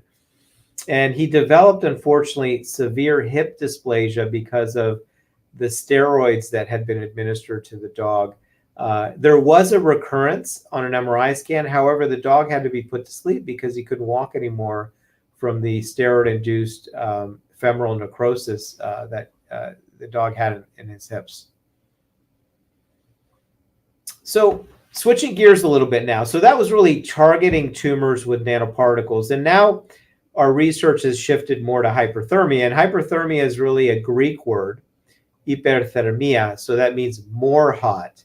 And it really is used to describe the therapeutic technique for temperature increase through thermal energy delivery. And extreme hyperthermia results in ablation. The tissues get ablated with a high tissue, and that's something that we're actually using in the clinic now with brain tumor patients, which we'll discuss, called laser interstitial thermal therapy. But there have been other types of hyperthermia approaches, including whole body, regional, and local. In the CNS, we really are confining the temperature to the target lesion and trying to limit the temperature elevation around the lesion. Next slide. So when you talk about hyperthermia and glioblastoma, there has been some studies, actually studies in patients. This was done by the German group years ago. And what we've learned with hyperthermia and glioblastoma is that we don't need to elevate temperatures in the ablative zone to inhibit cancer growth. We can actually find a sweet spot between the 41 and 44 degrees Celsius range that can induce apoptosis of GBM cells. The other thing that we've learned is that local hyperthermia can also enhance the effects of chemotherapy and radiation therapy. And that's believed to be due to disruption of the blood-brain barrier, which we discussed. The heat can actually open up the BBB, interference in DNA repair, and then really upregulation of heat shock proteins that can occur. So this is an exciting area, and that's why we're talking about these things today, because other cancers also share in these types of properties with hyperthermia. New slide, please. So the other concept that's worth discussing too is that local hyperthermia can also create an immunomodulation effect that can really impact the innate and adaptive immune system. GBM is really an immunologically cold tumor, unfortunately, and a repressive tumor. So the immune cells, the microglia, and others that comprise the tumor can create a repressive environment, which really inhibit the killer T cells and other types of adaptive immune responses that can target the tumor. So the question is, can hyperthermia alter this environment? And we've seen this in other types of cancers where that can be modulated with local hyperthermia, and we feel that that can also be the case with glioblastoma. Next slide. So laser interstitial thermal therapy is an actively used therapeutic approach now in brain tumor patients and glioblastoma patients. And the way this works is we implant a catheter that uses a tip to create a high temperature to ablate the tumor. And these temperatures can be over 50 degrees Celsius. And, it's a time and temperature phenomena effect. So, you can kill the tissue if you heat the tumor tissue up into the mid 40 Celsius range for 10 minutes. You don't have to be at 60 degrees Celsius to kill the tumor. And the beauty of LIT is that you can use MRI thermometry to directly monitor heat in and around tumors. And that's what you see here in this upper portion of the illustration is the ablation zone, which is the blue zone. And then the yellow zone is the hyperthermia zone that's about to be ablated. So it's kind of a neat concept where you have MRI guided local hyperthermia and ablation of brain tumors. Next slide. So what does LIT do? So we talked about some of the effects of local hyperthermia. Well, one of the biggest things that we're learning is that laser interstitial thermal therapy can impact the blood-brain barrier and disrupt it up to a month after the procedure. And that's quite important because in the case of patients with relapsed cancer, opening up that barrier can allow chemotherapeutic agents to really percolate in and around the tumor and help treat those relapsed cancer cells. The other thing is we could deliver monoclonal antibodies potentially better after LIT. So patients typically get their treatment immediately after LIT within a week or two. And it's quite interesting, to see that with patients. And there are a number of studies now coming out with some outcomes that have changed because of LIT. Next slide. Here's one paper that we just published as part of a multi-center consortium using a registry that we were able to really kind of hammer down on some of the outcome studies with overall survival that LIT has really shown a benefit for. So this data is rapidly coming out now where hyperthermia has become a main therapeutic arm for the treatment of malignant brain tumors. New slide. Of course, there's other types of hyperthermia modalities. There's radiofrequency lesioning, microwave technology, and then focused ultrasound, which is a whole nother topic and deserves a talk that we could bring up next year. We're installing our focused ultrasound machine here this fall, and we're excited to launch some trials for brain tumors, which is a minimally invasive way of generating heat and with no incision. And there's other aspects of this that will be used with sonar dynamic therapy. So stay tuned for that. Next slide. So magnetic hyperthermia therapy of GBM was initially described by the Meyerhoff group and taken to a clinical trial for recurrent GBM. This actually resulted in European approval in 2013. And they used a very high concentration of iron oxide nanoparticles that were stereotactically injected into the tumor. These patients, then underwent multiple sessions in combination with radiation therapy, and they were able to show improved overall survival in those patients. In their seminal study, they had 59 patients, and the concentrations they used were over 100 milligram per ml of nanoparticles. Next slide. And I think the data that's now come out in terms of understanding the mechanism of how MHT works is interesting, and that continues to come out. And ultimately, local hyperthermia can result in apoptosis. But the other concept that we've discussed already is, can we sensitize the tumors to the effects of chemotherapy and radiation? Is there increased oxygenation that can create more reactive oxygen species with radiotherapy, inhibition of DNA repair, apoptosis effects, et cetera? So these are some of the challenges that may be overcome with local hyperthermia. Next slide. There are, of course, limitations, and I think that's where our research has really focused on is how can we overcome some of these current limitations. So as I mentioned, in the German study, they used very high concentrations of nanoparticles. Well, very high concentrations results in toxicities, other types of non-specific heating that can occur. And these are aspects of the MHT that we're working on with the Johns Hopkins group to lower the concentration, and also with a proprietary company called Micromod, where they've generated some magnetic iron oxide nanoparticles that could be used for hyperthermia intratumorally. We've kind of moved away from stereotactic injection and focused on convection enhanced delivery. And I'll show you that we've now evolved from that as well. But of course, what we're studying in a National Institute Health grant funded work is combining MHT with chemotherapy and radiation. New slide. Next slide.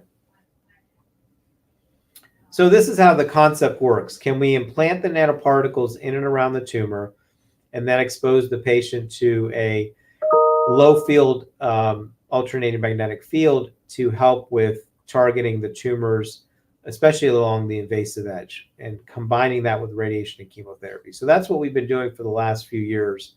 And we're excited that we have some data to support this. Next slide. And we've developed a rodent model to really study this, and we have a newer version of this machine, but essentially it's very similar. And you can see the rodent head placed in between the coil here, and on the left-hand side, it's a live picture. The rodent's on a heating blanket, water-cooled heating blanket, and then on the lower right, you can see the head within the coil. We have temperature probes monitoring in real time the temperature on both sides of the brain and also the transrectal temperature. Next slide. And this generator is quite nice, and the new version's even nicer. We're able to utilize different parameters in terms of Gauss, and we can also now do this for in vitro work. And we now know that using multiple sessions is quite helpful and overall quite safe to the rodent. Next slide. So we've teamed up with Johns Hopkins, who originally provided us with nanoparticles that they generated. Unfortunately, we can't use those nanoparticles anymore, but I am going to provide data based on our old nanoparticles that's very similar to our newer nanoparticles. And these are quite strong in terms of generating heat. And when we talk about heat output or specific loss power, SLP, these are quite efficient at producing heat in clinical conditions. You can see here that these are some of the other magnetic nanoparticles that have come through and been used in patients, actually Feradex for anemia. New slide, please. So when we use these nanoparticles, we not only see a concentration effect, but we also see a AMF field effect. And it's quite interesting when you turn on the AMF field, the nanoparticles heat up quite nicely. As you can see, the red curve goes up, and the black curve is the rectal temperature, and the blue is the contralateral temperature. So we want to see a separation of the red curve in a way where we can control the heat and really prevent any off-target heating, because that would cause toxicity in a animal or in a future patient.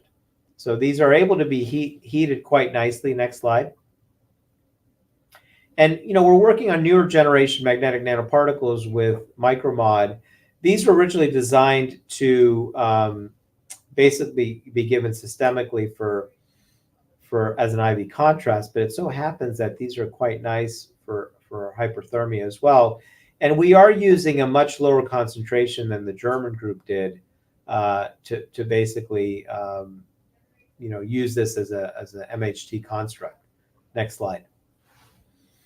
So when we work on these nanoparticles, you could see the temperature increase is quite nice. And, we can generate over 50 degrees Celsius with these nanoparticles when we use 80 milligrams per ml. So that's quite hot in the brain. And tissue damage or destruction is really a temperature and time-dependent effect. So anything over 44, 45 for 10 minutes is going to get killed within the vicinity of the nanoparticles. So that may not be the temperature we want, but you can see that it's a concentration-dependent and volume-dependent effect. So in this slide, you can see the volume change of 10 microliters really allowed us to go over 50 degrees Celsius on this graph here when the AMF field is turned on. When we turn the AMF field off, the temperature rapidly drops down because the Brownian motion and local hyperthermia effect goes away. Next slide. So there's definitely not only a concentration, but also volume dependent effect, as you see here as well, with each of these parameters that we looked at. And these are 5, 6, 8, and 10 microliters at the 200 Gauss treatment field. Next slide. And we also looked at alternating magnetic field effects on the MHT effect. So you can see when we go to the 260 Gauss, we can actually bring up the temperature even more. So, there's various factors that impact the temperature effect, as you see here. And I think this is, something that we can control, obviously, and something we need to study more. And the rodent model has been quite helpful for these types of studies. Next slide. And you can just see again some of the effects with the different AMF field effect. And the other thing that's important to note is that there's really less non-specific heating as we do this testing. You can see the curves separate quite nicely here, so that the contralateral brain is not heating up with the AMF field. It's really just localized to where the nanoparticles are. Next slide. So some other concepts that we're learning as well is this effect can still occur days after the delivery. So that sets up the stage for a kind of a multi-session treatment where we can, give the rodent multiple sessions of MHT in hopes of providing a better therapeutic effect. And you can see this here where the MHT effect occurred 3 days after the delivery. And in fact, that's kind of what we've adapted in our combination therapy approaches, is a multi-session treatment with MHT. New slide. Let's see if we can play this video here. Hopefully it'll work. So what you're seeing here is basically we're turning on the AMF field here in a few seconds, and the temperature is starting to go up, okay? And we can regulate the temperature within a range. And that's something that the Johns Hopkins group is really focusing on the treatment planning aspects of this.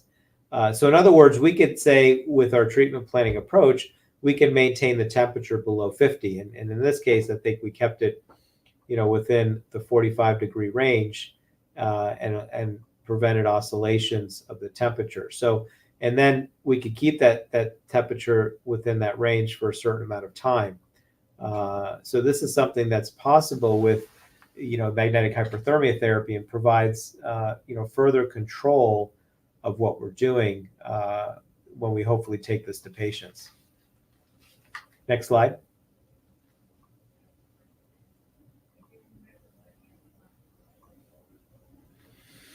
And we've done some safety studies looking at temperature monitoring, and we have noticed that seizures can occur with the rodents. So we've had to, in the past, treat them with, anti-epileptics. Most recently, with our newer nanoparticles, we've gotten away from not having to do that. But anyhow, patients are always going to be on AEDs for the most part when they do have a glioblastoma. So that shouldn't be an issue, when we go to the clinic. New slide. But we've done some, combination therapy approaches with MHT, and in this case, radiation therapy. And, these are studies that we're replicating. These are small pilot studies where we looked at the combination effect. And you can see here that, there was definitely an effect on the bioluminescence imaging after using MHT 2 sessions and 2 fractions of radiation therapy.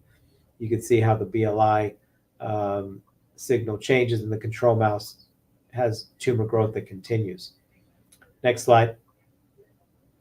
In addition, we've tried to address the concept of blood-brain barrier disruption with MHT and leakage of temozolomide chemotherapy in and around tumors. And you can see on this slide, the both in the tumor xenografts that we had elevated concentrations of temozolomide after MHT, as well as in the surrounding brain. So you can see number 2, this bar graph is higher than the red number 1, which is just the chemotherapy without MHT.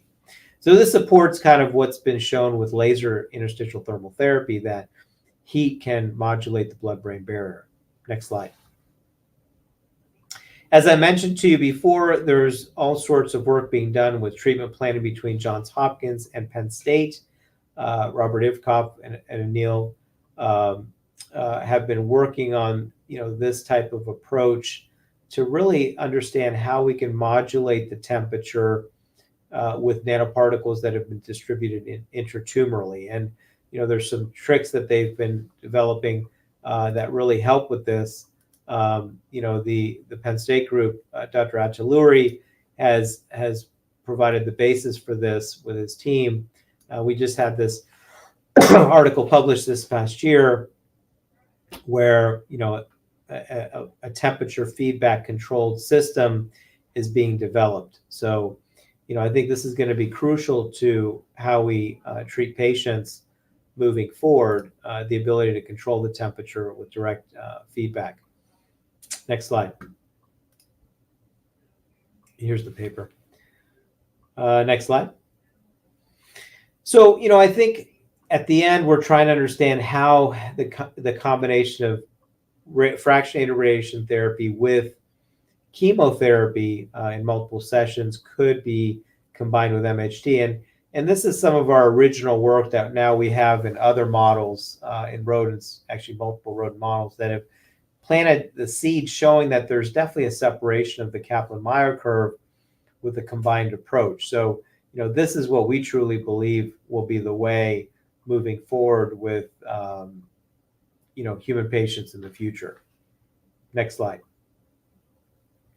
And, this work has laid the foundation for a collaboration with the Johns Hopkins Veterinary Group with Dara Kreichman, where we're now going to dogs and implanting nanoparticles so that we can do temperature measurements, but in hopes of doing a canine glioma study where dogs who develop brain tumors spontaneously could benefit from the treatment of magnetic hyperthermia in combination with fractionated radiation therapy and chemotherapy over 5 days. We've actually treated 4 animals with brain tumors receiving just the fractionated RT with temozolomide over 5 days and have seen a dramatic response, and now about to launch our second cohort that would receive magnetic nanoparticles that would then go on to MHT and then chemoradiation. So I'm going to wrap things up by showing you a video. I hope it works. This is a new video that my team has put together. And we've developed an access port called the Thermomaya. So many of you may have heard an Omaya reservoir. It's a reservoir that sits on the skull that then accesses a tumor through a catheter. Well, the concept here is the Thermomaya is a dual port system that we can use to access tumors in the brain for temperature measurements, for potential biopsies, and then, of course, magnetic hyperthermia therapy. So let's see if we can play this video, and then we can wrap it up.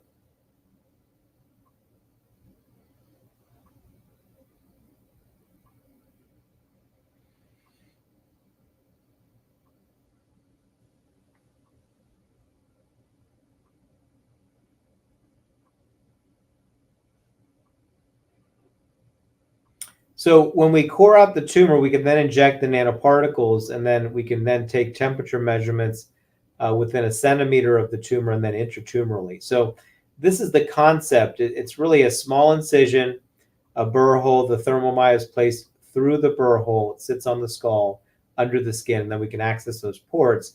And this provides a minimally invasive manner to not only implant nanoparticles from HT, but also sample that area, and then also get temperature measurements to perform direct temperature feedback treatment. So we're excited about this. We're about to, get to our first dog with the brain tumor to really do this. We've done it in experimental dogs without brain tumors. So, this is something that, we may be using in patients one day. So, all right, well, I'd like to conclude my talk at this point. So, I think, multifunctional magnetic iron oxide nanoparticles are being used to treat GBM, and we're now in a preclinical phase. However, there have been studies that have been used in a clinical trial in patients, and we do think that local hyperthermia can be generated well. We can modulate the blood-brain barrier and potentially provide chemo sensitivity, increased in radiosensitivity. And, I think the combination approach is the way to go moving forward. And we're very excited about our spontaneous glioma model. We're teaming up with a veterinary hospital right here in Pittsburgh that could potentially help us with this work. So next slide. Just want to acknowledge all the members in my lab. Some of these are in my lab in New York where I left recently, but, really thank you, everybody. And thank you to our collaborators at Johns Hopkins and Penn State and prior collaborators. If you have any questions, please don't hesitate to email me with the email below. Thank you.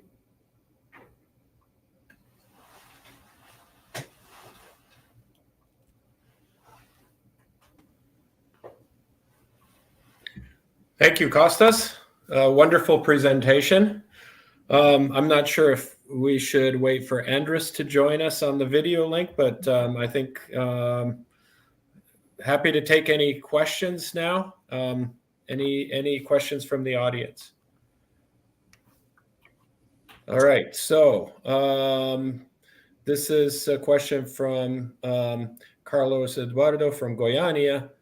And he's asking, HT is utilized as the primary source of treatment as surgery. So that's a question. I guess if that is the case, then HT is not utilized post-surgery due to lack of concentration. I'm thinking that maybe this refers to the LIT or other ablative procedures. So if you want to elaborate on that as much as possible.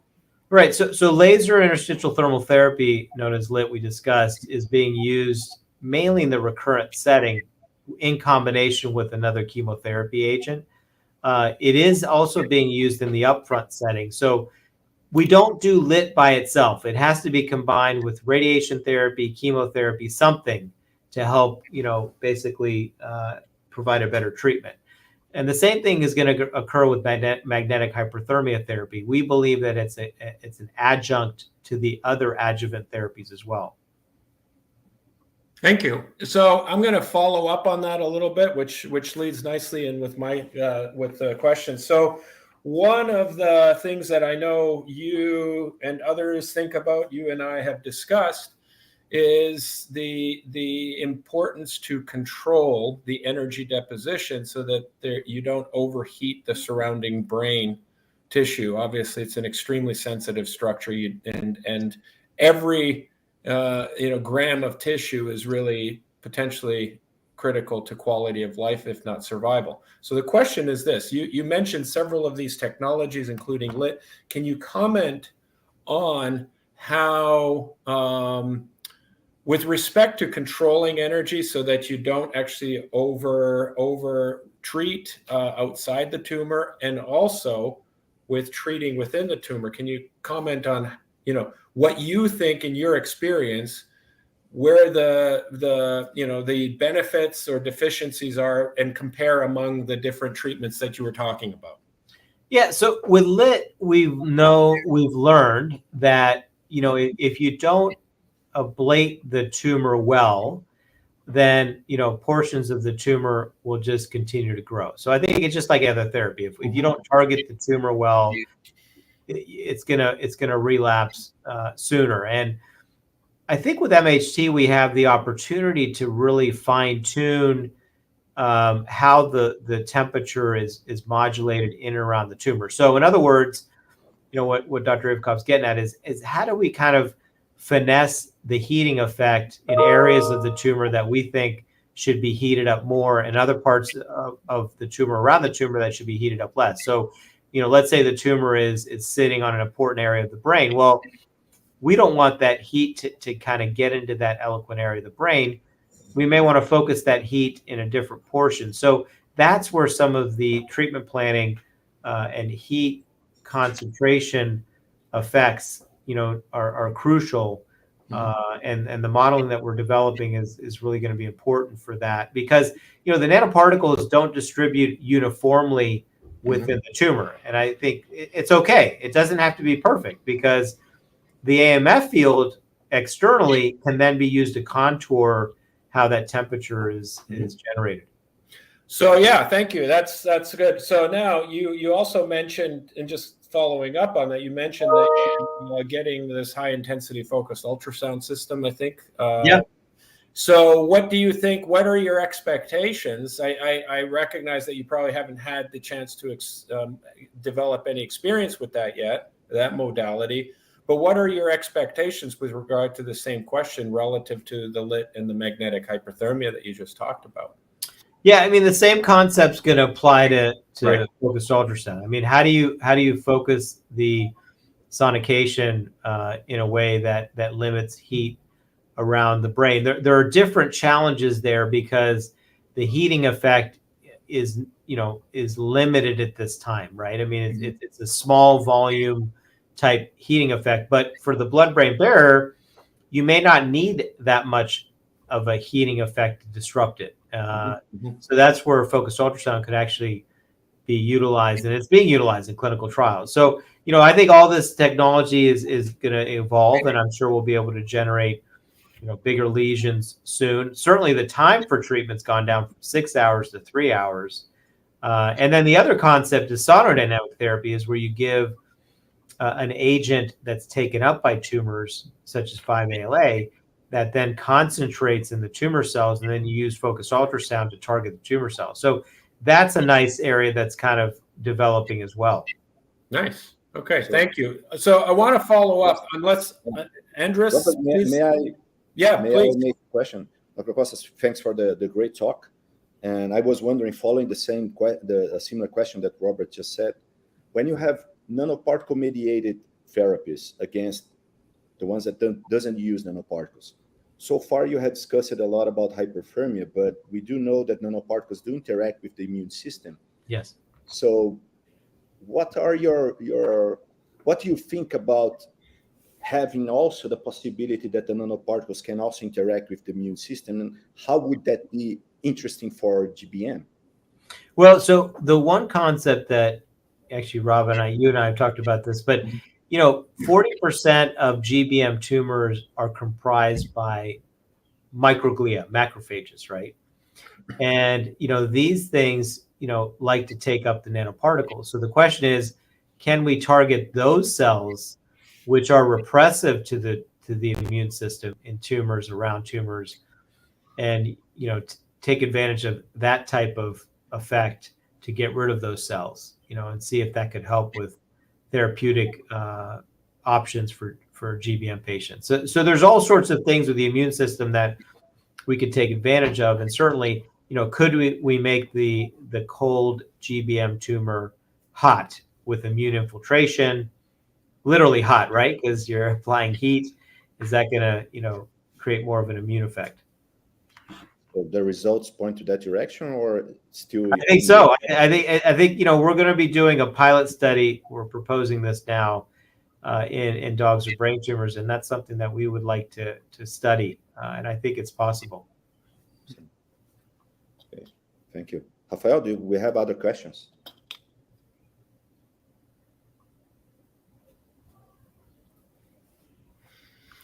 So let's see. The question is from, I'm going to mispronounce the name, Elia? Eli, bravo. Eli, okay. Do you know which are the main components that decompose in GBM?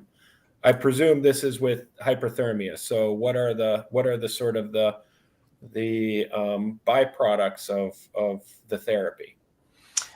Well, so like we said, the tumors are comprised of tumor cells and other types of immune infiltrate. I mean, that's something that I don't know we have the data for it to particularly parse out what proportion of each of those cells are targeted. But our goal is to really target all those cells, not only the tumor cells, but the surrounding infiltrate of repressive cells that are present.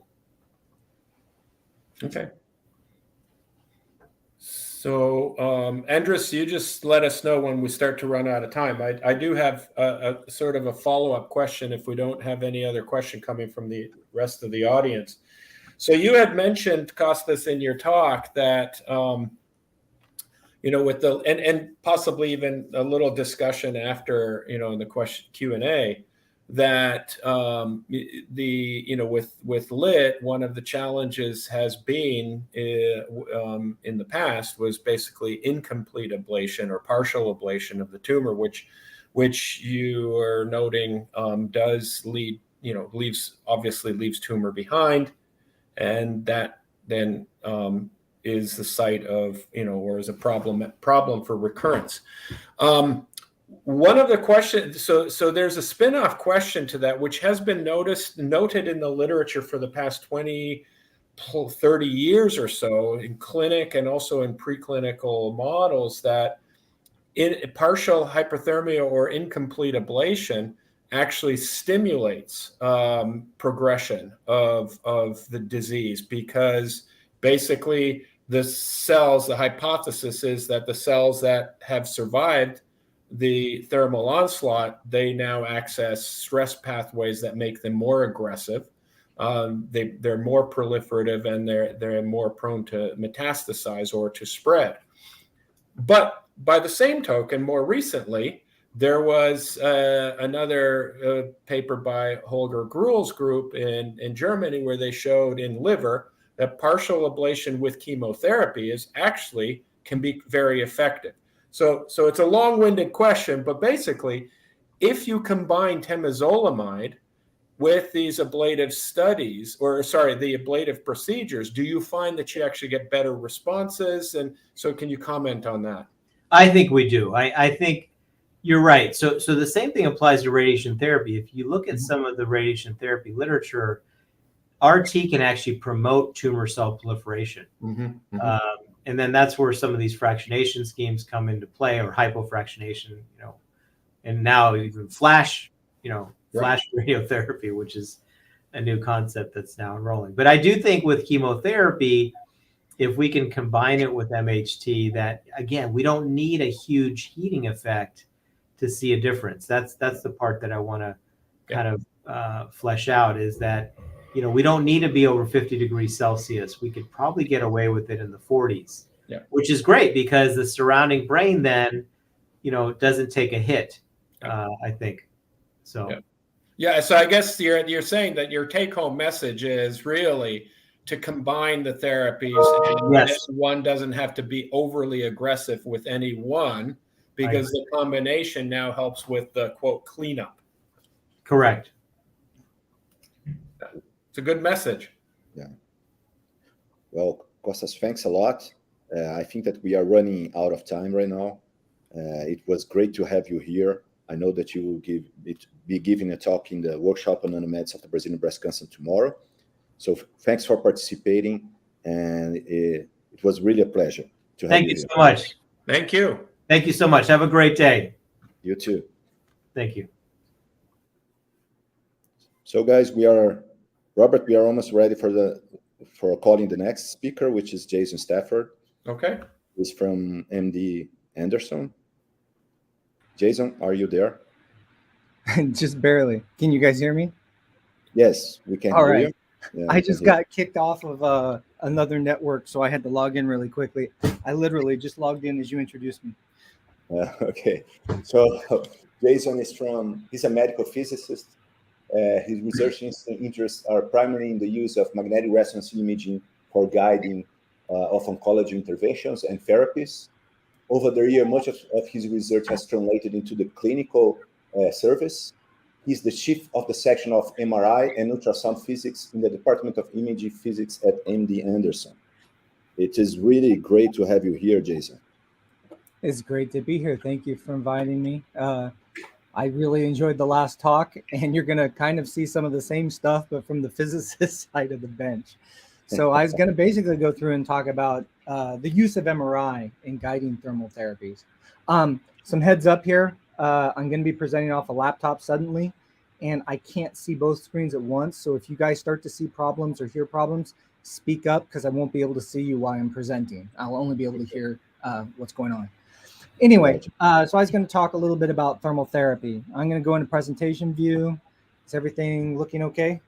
Yes. Yes, it looks good. Okay, good. So let me know if there's problems. Like I said, I can't see what I'm doing other than what's on my screen.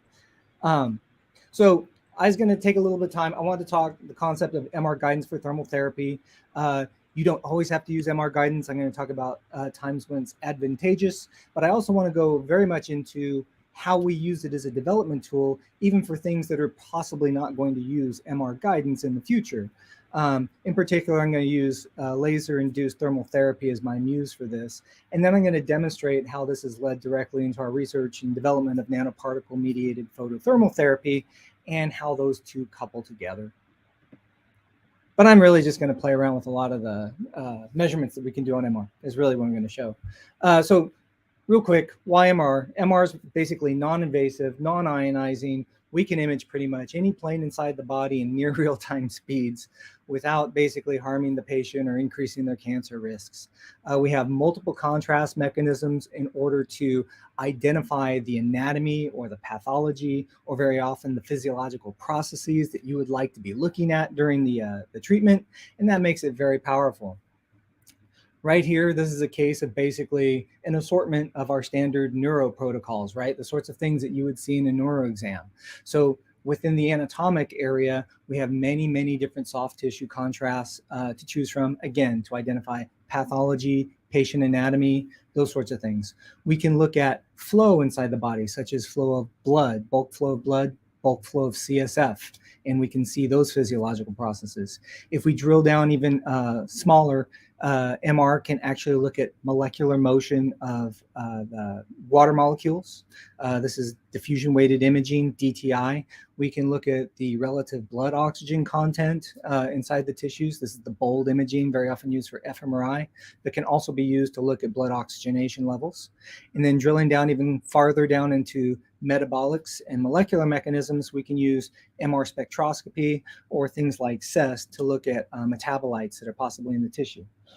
All of that we can do pretty much sans any sort of exogenous contrast agents. If you start to inject contrast agents over here, you'll be able to see basically we can look at where contrast agent leaks into tumor, where we have changes in permeability. And we can also look at how contrast flows into vessels and into the tumor, and basically look at things like vascular permeability, breakdown vascular permeability, and changes in blood-brain barrier permeability. And all of this pretty much is just a rundown of what we can do in neuro. So obviously, we can do similar things in other areas of the body, but for neuro, this means it becomes a very powerful, and has been for many years, way to guide biopsies, way to plan for surgeries, and again, to do interventions and thermal therapies inside certain suites. Now, I was mentioning you can do this in other areas of the body because as MR develops, it becomes the primary means of seeing certain things. You'll start to see interventions and therapies that incorporate MR kind of grow up around it. This is an example of the prostate, where they've developed a MR compatible system that can go into the MRI, and you can actually, within the MRI, guide a needle into placement for biopsying the prostate, which benefits very heavily from the multiple views we can get from T2 weighted images and diffusion weighted images. This is not the only way to do it. This is, you can basically take the MRIs and also fuse them with ultrasound, which I'll show you a little bit later. Again, similarly for the breast, we can go through and we can target. And this is one that we do a little bit more routinely in our areas on our magnets. And that is basically do breast biopsies for lesions that we primarily see on MRI, but we cannot identify very well on ultrasound. That being said, things can get a little bit more complicated. Those prior things I was showing you with just basically these nice biopsies and imaging techniques for guiding them. Those can be done in diagnostic suites. In some of the cases, the procedures get a little bit more bulky and take up a lot more time and need dedicated environments such as a surgical environment or an interventional environment in order to do the procedures. And so you'll see these suites growing up all over the place. The two suites you see before us are about 10 years old, and they're both about to be upgraded. But on the top, you see basically our brain suite. It's an intraoperative suite that was primarily dedicated to neuro procedures, but has since been adopted for some GYN procedures and brachytherapy. We also do some spinal procedures in there with thermal therapy, but for the most part, it does craniotomies and thermal ablations of brain, which I'll talk about in a little bit. Down below, you see one of our interventional suites. And again, instead of an OR environment, this is an interventional environment that's coupled with a fluoro table. And so in this area, we're basically doing real-time interventions. It's a very short bore. The radiologist can reach in and now look at real-time placing their needles. They don't need robotics. They don't need to do a bunch of point and shoots, although they can for the more difficult ones, but they can go through and do this in real time. And so those are kind of like the gamut of things that we're talking about in the background for MRI guidance when I talk about this. So when we talk about thermal ablation modalities, I'm going to talk primarily about laser. You can cool the tissue to the point where you cause coagulation, cryoablation. You can use radio frequency or microwaves with antennas placed in the tissue or electrodes. And ultrasound is coming of age for sure. There's non-invasive focused ultrasound, but you're also starting to see interstitial ultrasound probes hit the market as well. And those are going to be pretty interesting to watch as they grow. Radio frequency, microwave, ultrasound, laser, these are all basically delivering heat to the tumor. Cryoablation is different in that way. They all have some degree of MR compatibility. People have done these procedures in MR in one way or another, so I don't mean to exclude the others. I'm just going to use laser because it dovetails very well into the discussion about nanoparticles. But with lasers, basically, we're talking about a modality that is delivered using a fiber optic. Because when we put the fiber optic in tissue and we want to do ablation, we're going to reach high temperatures. So the fiber optic needs to be protected. Most of the fiber optics that you're going to see used in these procedures are going to have some sheath around them. The sheath is going to provide cooling. The cooling is going to be used to control whether or not we basically vaporize the tissue immediately next to the laser, which could cause the temperature to go out of control and immediately damage the laser. How do we control the temperature in the laser? That's a different thing. I'll talk about that with the MRI. But safe to say, basically, most of these are delivered using either diffusing fibers that give you a nice elliptical ellipsoid around the laser, probably on the order of about 2 centimeter lesions would be created with things like this. You can get larger, but the heat load starts to get very big and the treatment times get long. You have other fiber optics that are side fire with robotic control that diffuse, and in using different wavelengths, they can control the size of those. And that gets you to the wavelengths. The laser ablations operate in the near infrared window for tissue. And what we're talking about with that near infrared window for tissue, that's where the scatter is basically dropping through the floor, and we can get more penetration and a little bit more absorption dependence from the tissue. And so with that, it's not a lot of penetration, but at least it's much deeper than if you get in those lower wavelengths.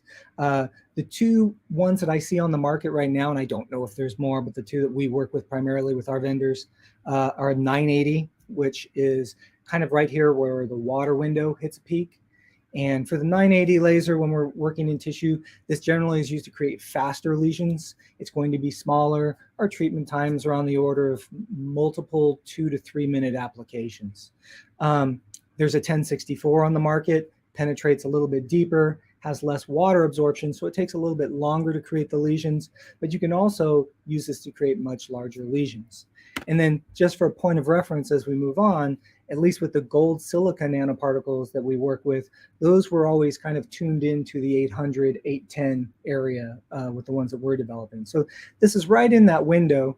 It's not exactly where the water absorption is high, but you do have high blood absorption. So what am I talking about when I talk about MR guidance for laser ablation? Why is it powerful? We tend to use imaging in different phases for different things. You can use different modalities for all this and move the patient around. But when you put the patient inside the MRI and you have a procedure where the anatomy and the pathology are amenable for planning and targeting in the MRI, You have unique things for monitoring and control in the MRI, and you're going to use MRI for verification. It's very nice to bring the whole thing into the suite. And so what you have with MR guidance of things like laser ablation is a closed loop procedure where we can do the planning, the targeting, monitoring and control of the procedure, and the verification of delivery of the energy and the damage we did all in kind of one stop. Because we have all of this right there with us, we can apply biological and physical models directly to the images and what we're measuring in order to be a little bit better at predicting outcomes, be a little bit better at predicting complications. So like I said, the end game here is to close that loop on the therapy. We want to basically increase the safety and efficacy. And for many of these things, we're really looking to develop and validate approaches that you really would not do otherwise, because you couldn't really safely do them or make them effective without actually seeing what you're doing. LIT is a really good example of this.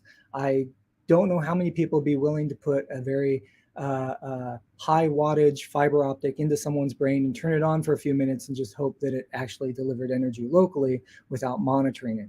So this is basically the ideal procedure for something like this. Focused ultrasound would be another one. What's unique about the monitoring and control? Well, one of the things that's very unique about MR is, at least to the point where you see it used commercially now, back in the day it was not, but we can monitor the temperature. And so they use the real-time changes in temperature that we measure in MRI in order to help control the procedure. There's different ways to look at temperature in MRI. Early research looked at diffusion and relaxation properties such as like T1, also T2. The problem with those is, as the temperatures get into the ablation zone, those tend to go nonlinear in the way they respond to temperature. And so they're very difficult to predict what's going on. The proton resonance frequency shift, which is most like what you're going to see used with most of the techniques that are on the market today, like focused ultrasound, the laser ablations. This basically works on the fact that we can do very fast gradient echo imaging to look at phase images, and those phase images look at the changes in the resonance frequency. As the temperature shifts, the resonance frequency shifts, because the water, which is causing the signal, is basically all hydrogen bonded. And so as those hydrogen bonds bend and stretch and break from the higher temperatures, those hydrogens that are the proton resonance signal get hugged closer to the electron clouds, and the magnetic field changes. When the magnetic field changes, the Larmor resonance frequency changes, and boom, we can actually just track shifts in the resonance frequency for water. If you have something like lipids, which are not hydrogen bonded, they're fixed, they don't move with temperature at all. This is a real-time spectroscopy of a voxel during heating. But we can do this with really good SNR. We can actually, unlike diffusion in T1, this is relatively insensitive to different tissue types. So we don't have to go back and measure the sensitivity for every tissue type, because people have gone through and done it ad nauseum and found that temperature sensitivity is about the same. Some of the limitations are, these are relative temperature changes, not absolute. So you need to know what your starting temperature is. The lipid doesn't shift with temperature. So in some tissues, you're going to have a problem that can cause errors, or you just can't measure in lipid without other techniques. And anytime that we get a shift in that resonance frequency, such as from motion, the equipment drifting with time, or susceptibility from metals over time or heating up, those things also cause phase shifts, and those are not from temperature. So those are just artifacts that you have to figure out where they came from and make sure that they're not impacting how you interpret what's going on. And so what do we do with the temperature? Why is that important? So obviously the outcomes are going to be associated with temperature, but the isotherms are not usually what we use the temperature for. There's two things we use the temperature for in laser ablation usually. One is to protect the actual fiber itself. Over here you see an experimental animal model for this in the brain, large animal model, and the fiber's going on. And as you get very close to the fiber, the temperatures get very high. And so you try and use the temperature monitoring to keep that from exceeding the vaporization point with a nice safety buffer. So somewhere between 80 and 90 degrees are where most vendors or most practitioners are going to be setting that, so that they don't vaporize tissue and harm the fiber, and they can complete multiple treatments in the, using the same equipment. Down at the lower end, less than 43 degrees Celsius, you are not usually going to see any permanent damage to tissue. So if you're trying to protect tissue, you're going to bring it down into that range, and you're going to check and make sure that I have no critical structures or organs at risk. You'll see I have OAR all over my slides, no organs at risk that are in that temperature range. And if they do fall in that temperature range, you're going to be cognizant that I could possibly be causing damage, and you're going to start paying attention to cumulative effects, because the damage, the bioeffects you get from temperature tend to be cumulative in effect. So if I expose something above 43 degrees Celsius, it's going to take some time before I get some permanent damage, and it's going to be tissue dependent. And so you have models that are going to actually look at that. As I get towards 60 degrees Celsius, it's going to be nearly instantaneous for most tissues, about a second or less for most tissues you expose to 60 degrees Celsius, and they're going to undergo coagulative necrosis. But everything else in between needs some sort of model. There's two current models that are used primarily in the lit categories. They're also used in other areas such as focused ultrasound. But there's an Arrhenius model. It models the tissue damage as a first order rate process. And then your model is going to use a frequency factor, an activation energy, and basically you will determine these empirically. I will show you some fun ways to determine them empirically from the images, but that's basically what's going on. One of the devices on the market definitely uses this. They actually use the parameters from a pig skin experiment from 1947 by Enrique, which is limited in what it does, but it actually predicts the outcomes quite well when you get to these high temperatures over short times. The other way to do this is cumulative equivalent minutes spent at 43 degrees Celsius, CM43. This is basically using the cumulative knowledge of hyperthermia experiments over the years, and then recasting your transient dynamic temperature changes into a model that looks at the equivalent time that would have been spent at 43 degrees Celsius, and what sort of damage would that predict from hyperthermia experiments. And so this model can be applied as well.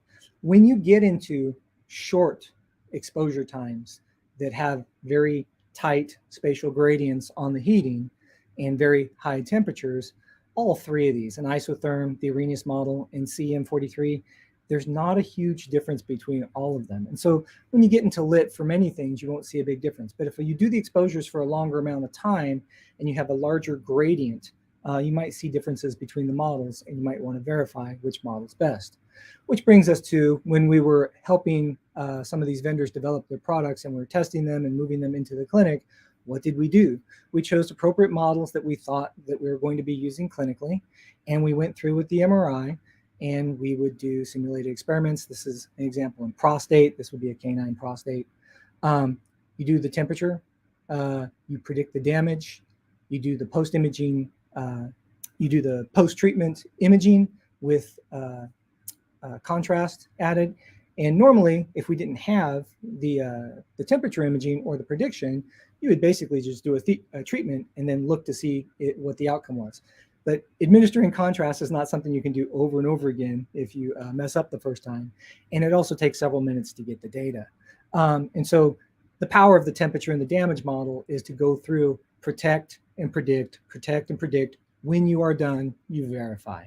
And when you verify, you want to hope that what you've looked at is actually going to correspond to the pathological outcome. So the next thing, obviously, is to take your imaging data that you think is going to correlate with this and make sure it correlates to the pathological outcomes. Here's the gross pathology photo, which matches very well with our T1 weighted image and our histology.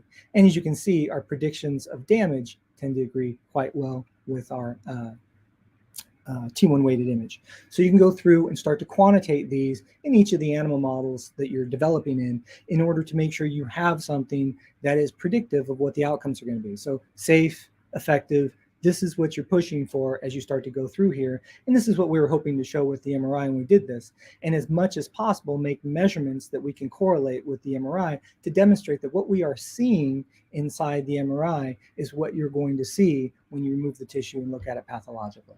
And if we go through and say, well, if what we're seeing on the T1 weighted image is what I'm going to see pathologically, then we can move our focus to making sure that our temperature imaging and our models are predicting what that verification image is going to show us. And so very often we go through and demonstrate how well the Arrhenius model is going to match with the post-treatment T1C volume, whether it's basically got a linear regression and whether or not we have bias using something like a bland Altman. We did this in canine prostate. We did this in canine brains. Those were a little bit more difficult because we did a little bit more difficult treatments. You can also look at things like dissimilarity coefficient, which goes through and looks at your ablation zones and make sure that they actually have some decent degree of matchup. In this case, when we were doing this for the canine brains, we showed that the areas matched up above 90% of overlap as defined by the dissimilarity. And as we move these models into our first inpatient treatments, we would make sure to go back and make sure that what we had developed in the animal models, especially when we looked at different tissue models, still was doing the job. And so basically we go through and look at the correlation between our temperature predicting the dose, whether we use an isodose from Arrhenius or an isotherm, how well it predicts the outcomes, and whether or not those outcomes are going to predict what we see on our post-treatment T1s. And again, the regression holds up in many of the cases that we looked at least. And the dissimilarity took a nosedive because it's a lot harder to make measurements off of treatments like this. This is a treatment where inside the bone, near bone lesion, we basically had two fibers side by side. And for each one of those ablations you see happening, it goes for about 2 or 3 minutes. You pull the fiber back, you hit it again, go 2 or 3 minutes, and then you switch over the other fiber. That is a lot of time and a lot of things that the poor physicist has to go through and sum up and make look like a coherent treatment and measure it. Enough of my tears. So again, while I'm focusing a lot on what you can do while you're on the table, it is important to remember that, and this was brought up in the last talk, that this is a lesion that evolves over time. We're not just coagulating tissue, you're causing damage to the tissue around it, you're causing damage to the blood-brain barrier. It is transient, not permanent, but it takes time to resolve. You're creating a lot of edema inside there. And so one of the first things that we noticed, and I put green boxes on here so you could see similar window days because they're not scaled the same. Because this one's from the first paper that was done on human brain. This was from our normal canine brain data. But one of the things that informed us on how we were going to manage patients when we moved into the human brain was what we were seeing in normal canine brains. Immediately after your initial treatment, which is basically 100%, over the first few days, you saw a big increase in swelling of these lesions. They didn't just shrink. And that you had swelling in the brain. And so you need to manage all this with steroids, and you need to know what was going to happen in the first few days and when to start possibly monitoring the lesions to say, now it should start to resolve, now it should be starting to get smaller. But everybody was freaked out in the first day when everything got much bigger. Not the first day, first few days. But that crossed over into human brain. And even though we had disease in those brains, it actually acted the same way. And it also told us some of the limits on the size that you could actually do. And so we're very conservative at the beginning with the size of lesions that you would treat, so you didn't create too much trauma in the brain that you couldn't manage. Anyway, so going an interesting angle just to finish up this idea of these biological models, once we moved into patients, it was interesting to flip the script on this. If you flip the script on this, you want to go through and say, well, let me pretend that they didn't do the experiment in 1947. What would be the optimal model that would actually predict my T1 weighted outcome images? So I have the temperature history and I have a shape for a model I can use like an Arrhenius model, but what would those parameters be? So I can go through and do inverse problem solve for this and determine what the parameters are and find out what the optimal model was. And we were really excited about this because we thought maybe it'd be completely different than what the Enrique model was. And we used it against possibly other models such as vascular breakdown, some of the models that are to fix the Enrique model. But if you look, the original Enrique model, which is right here, as far as predicting the T1, which is this red line, and here's our optimized model. Basically, the optimized model works just like Enrique. So we did a very extravagant thing that validated two nice things, but no super huge data. One, the Enrique model works really good for this particular laser combination and how it's treated. This is a particular vendor. I don't always say you want to use that for everything. Don't assume. But for this vendor, this works out quite well. The other thing it brought out is you have now a means by which you can use your imaging results to create models. So if coagulation is not your outcome, if you have a different outcome, like the change in T2, you know, the moment at which T2 irreversibly changes, or the moment at which a T1 weighted image irreversibly changes, you can create models based on those changes.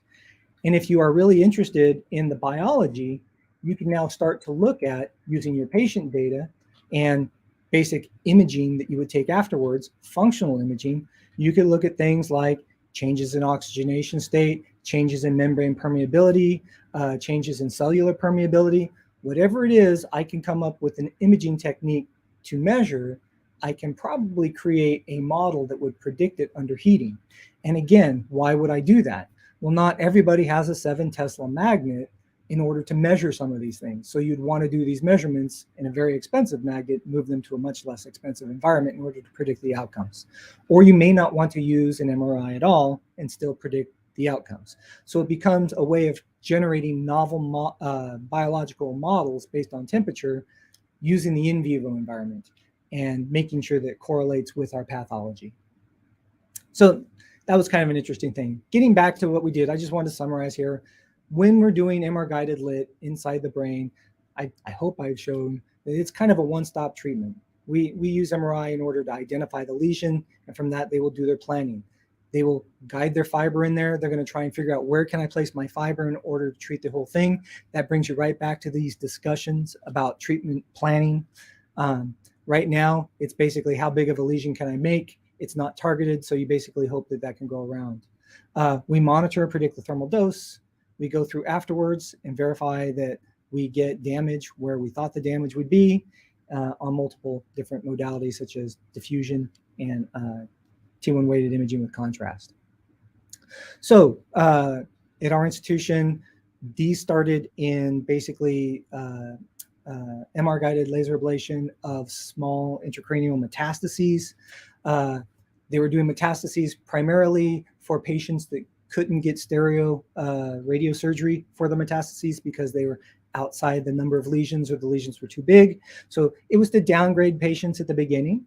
And as they demonstrated more and more effectiveness, they began to select patients that they would use primarily for laser ablation versus SRS, but also always to actually help with the SRS.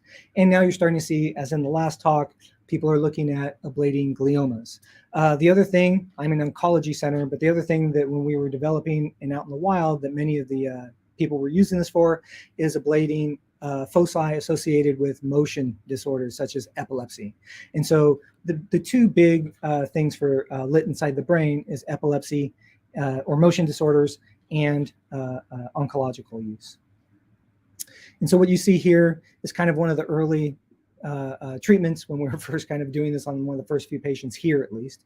And this is the neurosurgeon. This is Ashok Gowda from the company, trying to show him this is where you're ablating and you're watching it in real time. And the neurosurgeon is basically saying, keep going, turn it off. And that's basically how these go through. So it's a very nice closed loop solution for all this. Another product that's come on the market since that one is very nice. We have both because you use them for different things, but they've integrated robotic control. So when I say that we would move the laser fiber inside the cooling jacket, we would go in there and manually do that. When I say we, I mean a physician, not the physicist. They don't let us touch patients. But anyway, now you have robotics that can move this around, and you have the side firing lasers, which can turn, aim at a certain area. When you're done in that area, you can turn to another area, and you can create a little bit more conformal lesions in that way, in a more automated fashion. And so it's nice to see these things grow. Again, different areas of the body.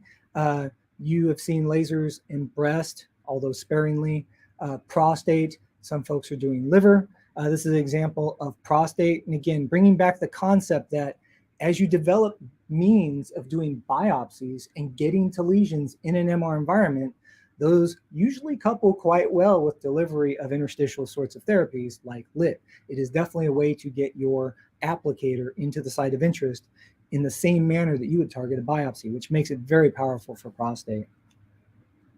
And then I guess one last thing I want to use to just to kind of dovetail off into discussions about nanoparticles, is a surgical procedure that Claudio Tatsui, one of our neurosurgeons, developed here. He basically is doing this in placing the laser in the epidural space and replacing his spinal separation surgery. What he's trying to do is in this 5 millimeter space where you have painful metastatic disease, and this is a palliative procedure.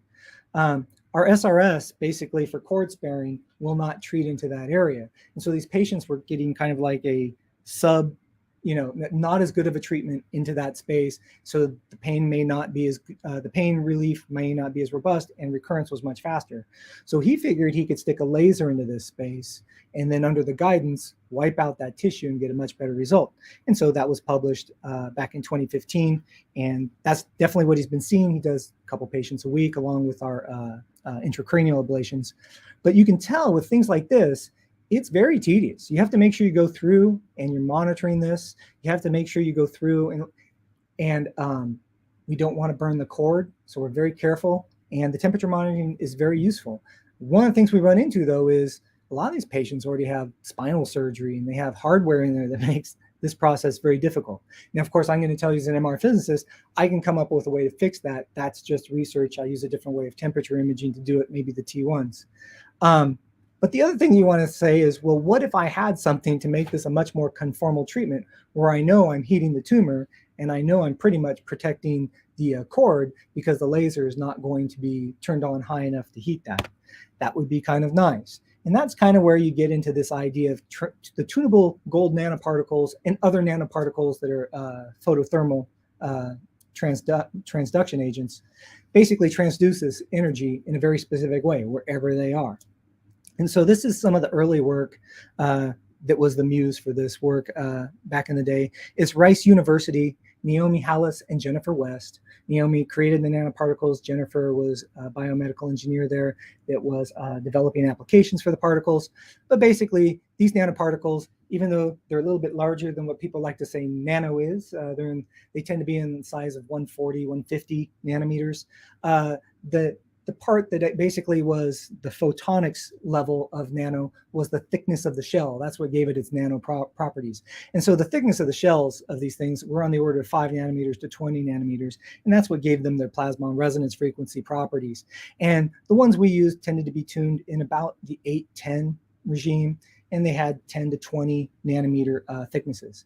When you go in there, you have this very strong uptake. So with very little input energy compared to what we would do for thermal ablation, we would get a several-fold increase in absorption. And so the idea was, if I can apply laser light, and here the laser is being shown down directly on this subcutaneous xenograft, can I get low temperatures without nanoparticles, a laser ablation doesn't hurt normal tissue, and then ablative temperatures with the nanoparticles. And that's what we kind of were going out to see. The original paper in PNAS was basically like you're seeing right now with a lot of iron oxides. It's a direct injection into the tumor and then seeing if we could heat it. But we immediately wanted to move that into basically tail vein injections, which I'll talk about in a second. The other thing we wanted to do is, like I said, planning comes into this a lot. So we've been using the bioheat transfer simulation a lot already with the laser. It's a modified diffusion equation. So you have your heat conduction with a heat source. This is normally the laser being absorbed by the tissue. And then we have perfusion, convection losses from blood perfusion. And basically that's modeled basically as an arterial loss function. So when we add the nanoparticles to this, it's very interesting because now instead of your normal tissue medium, you have very strong absorption over your scattering. And so we had to go back and look at the Boltzmann radiation transport equation and use different approximations. We published a few of them. This one is that I'm showing that worked the best for us was the delta P1 approximation. But what we did there is we used that in order to model the absorption coefficient, the scattering. And before we did a lot of work with how are we going to apply this model, we could go through and create these gels that contain the nanoparticles. And we would look at the different nanoparticles that are looking at candidates in order to use for therapy. And we try and look at the effectiveness of them at different optical densities, right? Here's 140 nanometers at 1.5 optical density. This is the particles that we use the most. If you have a reduced optical density, right, less of the heating happens right at the interface. You get more penetration in the tissue. You can change the depth of your heating profile. If you change the size of the nanoparticle, you get a different absorption outline. And you can model all of these. Of course, with very large nanoparticles, you start to run into the problem with how well can I deliver them into tissue? And so they were early on, they were looking at all these trade-offs, and what they wanted from us is, what does the heating look like in a perfect scenario? And we could go back then and get the models and then compare the models with the temperature imaging to verify that the models were actually working properly. We could then again flip the script on that as soon as we moved into the in vivo environment, because you can solve the inverse problem. And now, if we know that we have nanoparticles that are causing the heating, and we know what the difference is from normal tissue, we can solve the inverse problem and then kind of estimate what is the absorption and scattering coefficients in tissue, and does that match what we expect for the uptake, and therefore what is the approximate uptake, and then go through and validate that. So that was one of the things we did with the nanoparticles on the modeling side. Again, getting back to other things such as how well did they work, we immediately moved to trying to look at tail vein injections. So Rice was looking at the biodistribution at the time. Lee Hirsch, who graduated out of Jennifer West's lab, was doing a lot of that work, and that was being handed off to a spin-off company that they had with the nanoparticles. But of course, to no one's surprise at all, most of the nanoparticles were being taken up by the res. They're going into the liver and the spleen in very large amounts versus the tumor. But super huge opportunity when you look at the brain, versus the uptake in the tumor. It has basically almost no background, right? So if you have an intact blood-brain barrier, these things are not going into the brain. So eventually we're going to start looking at, can we come up with a reasonable model where we would look at this there, because that would be one of the first places to see a striking difference as to whether or not this is going to work. But first, we had to play around with mouse xenografts, of course. The other thing we found, again, not to anyone's surprise, it took about 24 hours to get maximum accumulation inside our tumors. That's where we saw maximum uptake for these size particles. They tended, when we looked at them on SEM, they tended to be basically vascularly targeted. They did not diffuse very far away from the vasculature. And so basically, they're being taken up by the tumor vasculature, and they're staying pretty close in that time. This spun off a few projects, one with the ablation one, which I'm going to talk about. The other one, immediately, one of our radiation oncologists was like, hey, I can use this for hyperthermia in order to sensitize. And so what he went through and found out that, yes, if I crank the laser energy down even from where we were doing ablation with the nanoparticles, he could get a nice constant temperature for hyperthermia activation of the tumor. That increased the permeability of the vessels, even in the core of the tumor. And when he looked at the radiation dose, he basically got extensive tumor necrosis or enhanced tumor necrosis in the ones that were preheated with nanoparticles. What they also found out is it looked like the radiation dose was interacting with the nanoparticles themselves and causing extensive vascular disruption as well. And that has led to a whole entire thing with Sunil Krishnan and I think Sang Cho looking at the nanoparticles as radiation sensitizers as well. And so that's where a lot of their effort went in after that. Another group out of UT in Austin, Dr. Rylander and Dr. Diller, they were wanting to take some of their previous work where one of the bioeffects they were predicting was not ablation. They're looking for heat shock protein expression. Heat shock protein expression can be used for all kinds of things, to protect the tumor, to kill the tumor, to sensitize it to some sort of drug delivery. But different heat shock proteins are going to express under different temperature histories. And so they wanted to go through and look and see if we did this heating with the nanoparticles, right? I get the temperature. I can predict areas that get irreversibly damaged, like Arrhenius. And in those areas in the periphery, where over several minutes I'm exposing them to high temperatures, what sort of heat shock protein expression can I see out there? And can I predict what that heat shock protein expression looks like? And the first paper on that basically said, yes, we can get something that looks like we can somewhat predict it. I'm not saying it's super accurate, but at least you know where it is in relative intensity. Going back to the original experiments, the things that we were seeking to see initially before we moved to larger tumor models was, can we get this to work how much laser dose does they get to work. So what we're finding is tailoring our laser dose to basically 4 watts per centimeter squared got us a very nice temperature differential between control tumors, okay, versus tumors that had nanoparticles in them. And most of the high heating that I'm showing you is kind of superficial in that first 2 millimeters. But normally we'd see differences on the order of 19.2, 20 degrees Celsius on that order over the course of 3 minutes. We would be able to show that if we were not already at the limits of our dose, if I increased the dose by 50% in these animals, then I would see an increase in temperature of 50% max. So the SAR would increase with the absorber. So it worked very nice, and you can demonstrate that that worked. And then spatially, we can say, well, most of the heating's happening towards the surface of the tumor, but it definitely over time, as we go for lower times to higher times to higher times, we are getting basically heating inside the tumor, and it drops off very rapidly when you get to the border of the tumor and the muscle that does not contain the nanoparticles. Doesn't mean it's totally going to work when we move to larger models, but it's very promising at the time. We then, again, just like we would do with MR-guided lit, try and compare our outcomes versus what we're going to see on histology, and then make some measurements, right? So are we consistently getting these changes in temperature? I showed you the 19.2. If we go across all the animals, on the average, we saw maximums of about 21.7 for this particular paradigm. There's a pretty tight range on these when we're doing it on mice because we had a very nice fixed setup. Larger animals is a little bit more difficult. The maximal damage depth, keeping in mind that not all the tumors had the same depth, right? Some of them are flatter than others, but definitely in the controls, we had very little damage that was created at the laser energies. And so this is just basically showing you almost no damage on the controls, whereas we tended to treat the tumors that had the nanoparticles to the maximum depth of the tumor almost. But anyway, on the order of 3 millimeters in depth. So the next thing to show was basically shining lights down on xenografts, not very useful. We wanted to basically get a diffusing fiber like we would actually use for MR-guided lit and tailor that to the treatment. So we went through and tuned that in mice. We did not spend a lot of time doing this because what we really need to do was move to a larger animal model to demonstrate that you can do this for real in a larger animal model. The first animal model, like I was alluding to, was basically the brain in a large animal model. This used the transmissible venereal tumor that we had a lot of experience with at MD Anderson with Roger Price implanting in animals over the years in our interventional groups, Cameron Arar. But these were placed in there, very low background expected in the brain tissue based on prior measurements.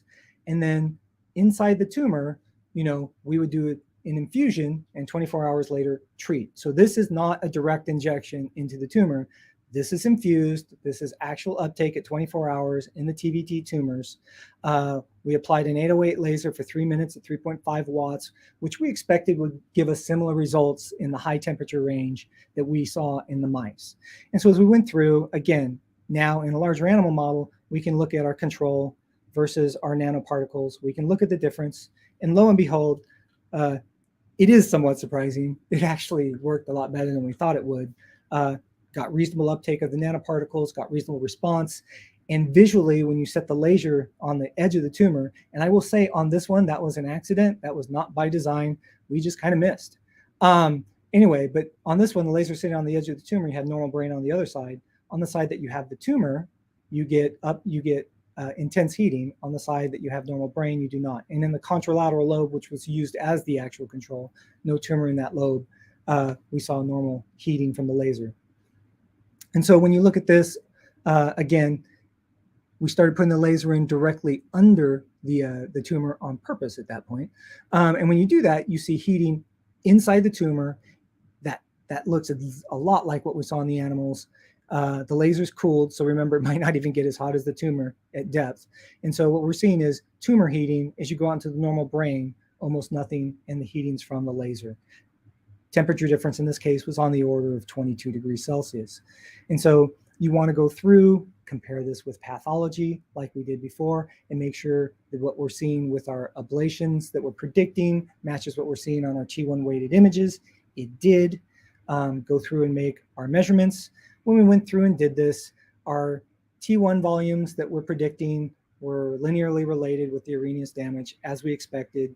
If we looked at histograms of normal brain and temperature rises for the exposure versus nanoparticle brains in the exposure. We saw decided consistent difference between them. We could measure those differences. It was a little lower on the average than we thought it was. These were a little bit more difficult to do, but it's on the order of 16 degrees Celsius, which is close to what we did. As far as the damage that we would see, the normal ablations resulted in very little or no damage. There was a dog that had no tumor or no nanoparticles injected at all, versus if we had tumor with nanoparticle uptake, you have a substantial increase in damage.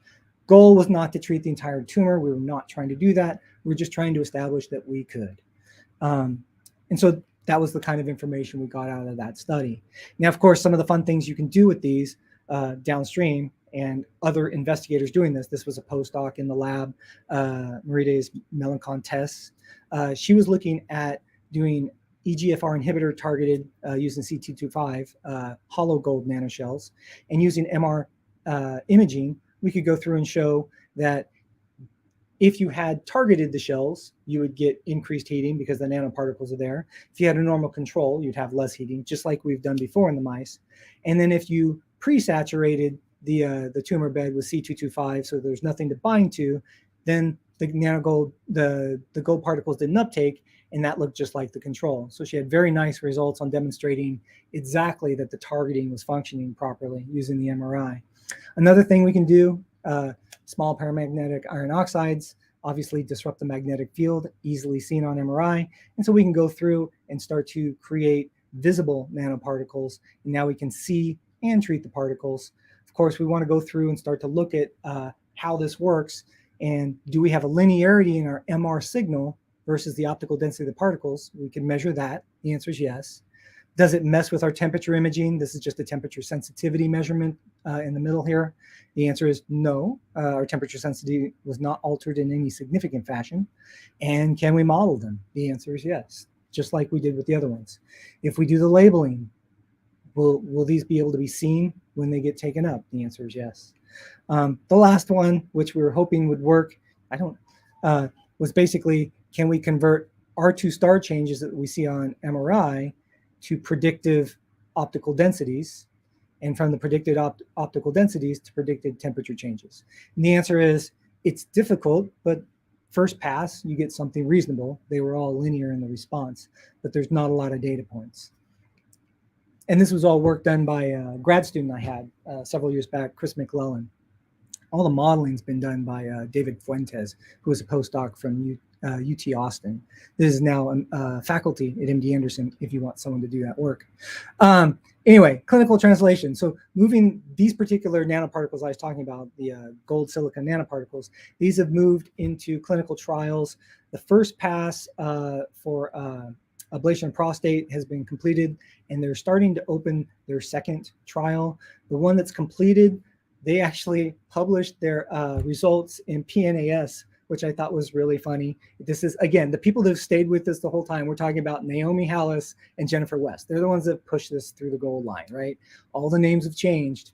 But as you get through here, it's basically them and the people that they hired early on at the company that are still there. Anyway, so what they did here in this particular case, there's no MRI guidance needed for this procedure. None of their procedures use MRI guidance. In fact, they're very worried about using MRI guidance at the beginning. They didn't want it tied to that. They wanted to do something that could be done under ultrasound or other things, because if you know where the particles are, you know where the heating's happening. And that's exactly how they're conducting this trial. They're not using the same biopsy technique that I showed you. They're using a transperineal, which is easily done under transrectal ultrasound guidance. You can do that in the MRI, just letting you know in case any of you are wondering. But here, what you do is there's a modern paradigm, and this is actually how we do the biopsies at MD Anderson, is we register the MRs with the ultrasound. And so our urologists are actually using MRI, but they're using it fused to ultrasound and still using the real-time ultrasound guidance. We do only a handful or less of the MR-guided prostate biopsies we used to do. But under that paradigm, they're placing the lasers, they can target the tumors, and they know if they have nanoparticles there, they can look to see if they've treated it, and then you resect. A similar paradigm with LIT, I'm just saying that there's no nanoparticles in this quote unquote yet. This is a laser company that's looking at doing LIT in the breast using ultrasound guidance. Again, no MRI. I'm not offended, just saying that they could do it. But anyway, there's another ablatant resect trial that's out there now for breast. So it's very interesting and exciting where a lot of this can go. This is still growing, even though it's taken about 20 years so far. So laser photothermal therapy and ablation, currently a minimally invasive alternative to traditional interventions. Metal nanoparticles demonstrate potential functions as a powerful adjuvant to the laser ablation itself, or a completely alternative thing. You can modulate microvasculature, you can do hyperthermia in the area, you can modulate cellular membrane permeability for drug delivery or activation, you can modulate heat shock proteins. There's a large number of things you can do. If you add MRI and MR temperature imaging to the mix, you have a high degree of control over these in different areas. Or you can use it to develop the models.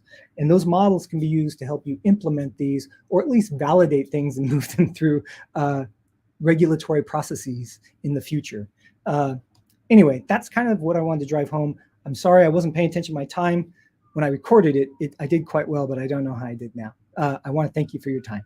And I want to thank a whole bunch of people I tried to mention as I went through, but I'm not going to show you a slide with everybody's name.